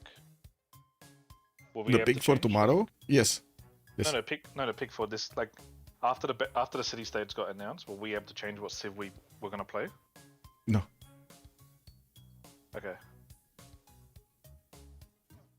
So we can't like pick after the city states are known. I mean, the cities are gonna be the same now, right? Yeah, they're gonna be the same. Hey, Oh, it's we still didn't gonna be change Kumasi. that. I mean, Kumasi is kinda sus, but I guess we're gonna have to live with it. Kill it. Wait, are we playing? Are you sure this game was on the patch of nerfed pillaging? Buff, Yes. like not nerfed pillaging? Why was Yeah, it like no it's not stats BVG. or, like gold? Normal BBG, I mean. Yeah, this is before the pillage nerf. I was getting fine gold. I was getting a lot of gold from pillaging. Maybe I like overestimated how much I thought I'd get.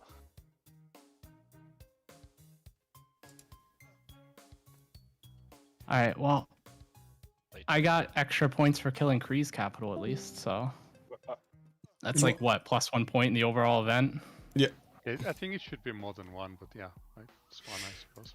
For now. I'm worried about somebody killing off the map like Ben did in the second game of the last Yeah. session. It That should be puts like way for too early- much. Early kills, like if you clean up after like GDR, it's kind of. That is clean early.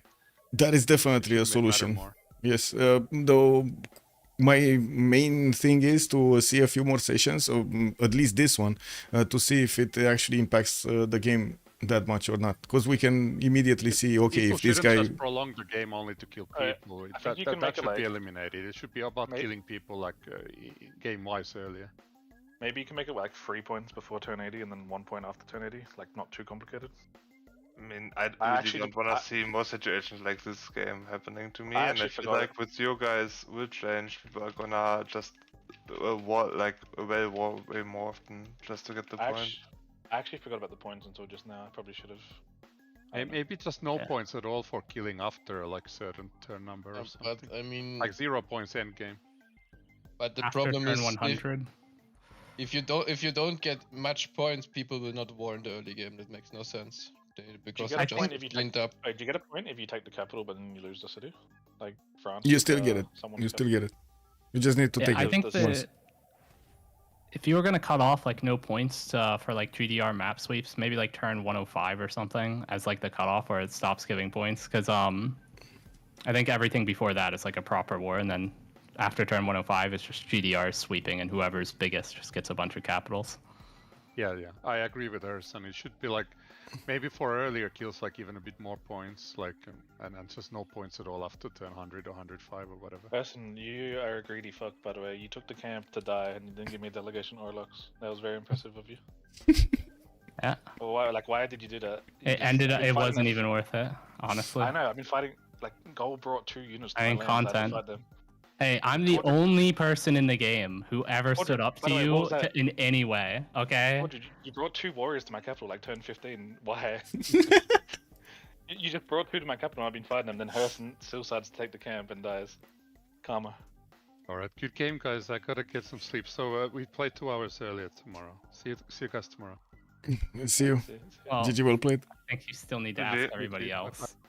Is it I'll, already confirmed, Michael, or? I'll send them messages. I mean, I'm fine with 1700 start. I'm gonna send messages to the ones that are not in to ask them if they can tomorrow. I'll Wait. confirm. Somebody said Alstein wasn't playing, he was subbed. Yes, Dave is playing for the first 2 games, and Allsign is gonna go for the last one. Yes. Okay, Oh, Dave that was makes playing. Yeah, way more Dave sense. is- I'm like, yeah. why would Alstein send every single spy in his entire land to grief me while somebody else is killing him? But no, that's something Dave would definitely do. Okay. And I'm pretty sure Dave knew it was me. Like, I mean, it's not hard to figure out because there are only 2 Americans, right? Because Yeah. of the pings. Wait, isn't Dr. Hugh like he had low ping? but to be clear, No, he there were was, only 3 yellow pings, and one of them is probably G.O.A.T, I think, if you played. he was at war with the other American, and he still went for me. Just to be clear, so there were 2 Americans in the lobby. One of them was full killing him, and the other one was the one he sent all of his spies to. Okay. Just wanted to point that out. I have like 20 ping to Freysia here, which is which one was called? I was waiting to catch someone's spy, by the way, but I did not catch shit. They were all in my land. I was getting siphoned so hard. No. Japan and Tordred were both like, because I was making good money and it makes sense, but like, holy shit, every turn notification. I was just waiting for one of them to slip up to have an excuse, and then Japan finally slipped up on one of them. What was dumb was towards the end game, I was running cryptography like the entire game, and I still had industrial zones getting constantly pillaged. With the cryptography card in. Doesn't do anything. That World Congress where they voted to make it easier to pillage industrial zones was like the end. Yeah, I wasn't a huge fan of it because I had IZs, but I mean everyone relevant had IZs, so. Did anybody pillage your IZs? I got one of my cities pillaged when I was building a spaceport, but only once. It was more than money. What's going on here, little guys? I think I had really good money because I had like 4 cocoa or something in the first few cities. Oh yeah, I used Crusades this game. I spread Crusades to Cree cities. You know, I had a random apostle walking through like turn 80 and I saw your apostle. And that's when I realized, well, for a second I thought it was our sign, but nah. Like when I saw a random apostle turn 80 from England. Yeah. I feel like it would be pretty easy. I said this at one point. There was a point in the game where everybody should have been able to identify as England. 1, this is a civ that I've picked a lot in tournament games, and 2, the ping thing, and then 3, I was on like a 250, 350 stat line, like Yeah, massive culture, and it's like I saw feel you like you projected out books at the end of the second era, yeah? yeah, not just I projected out books at the end of the first era, and then later I projected an artist and the first musician, and just ended up with massive culture. And I feel like I'm one of the only players that actually prioritizes fascism timing this much. Other players still care about it, but they don't project the first great musician as aggressively. Did Only the middle student does books, that. By the way, even get, like, did they even wear 5 writers classically? Because I wasn't paying attention because of obvious reasons, but... I think only 3 writers were taken in the classical era. Ah, okay. And then there was one more classical era writer that got taken in the next era. So Roger, 4 of them total. Do you remember how many turns your Oxford took? Because I kind of cowardly... You didn't use an engineer on it, did you? You didn't have an engineer for it, did you? Oh, Tordred's gone, fuck. Okay. 40. Yeah. I got through by Joel. Because we placed Oxford the same turn. Yeah. Also, I literally put my neighborhood in one of the cities that I had multiple enemy spy missions in as like a honeypot, where like if they go spy on the neighborhood, then my I can repair my AZ. And they did. They pillaged the neighborhood. And my IZ was safe, and then I just killed all the units. Well, I mean, nobody can resist it, right? You see the neighborhood spy mission, and you just click it without thinking. You gonna upload cast, Michael, so I can skim it a bit later today, or will, Yes. will upload it tomorrow? In the next few hours, just waiting for YouTube to cut it. Yeah, I think you can go to his YouTube page and then go to live, and it always shows you the VOD right away.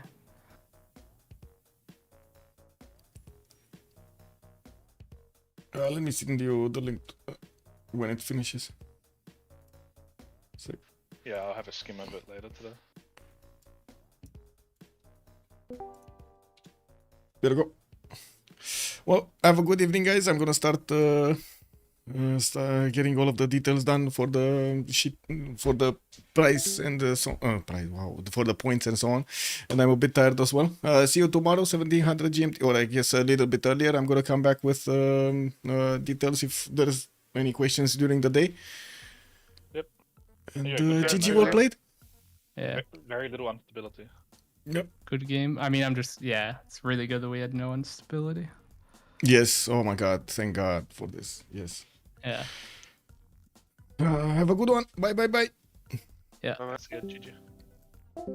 And there we have it. We finished the first game of the Go tournament. Tomorrow, 1700 GMT, the second one. And we're going to need to see what's going to happen during all of these sessions. We do have the final next week, the final game. Tomorrow, we're going to have the 7 seeds for them. And they did get new bands and new picks on the table. I'm still waiting for all of them to actually get into the list over here so I can get the animation going. And in the meantime, I'm going to work on that processing for the vote so you can have it over there on YouTube. Thank you so much for everything. Don't forget to like and subscribe to the channel, and I do hope we're gonna see each other in the next one. Thank you so much for the follows, for the subs, for of course the primes, and your awesome support over here in the channel. Have a great evening, and bye.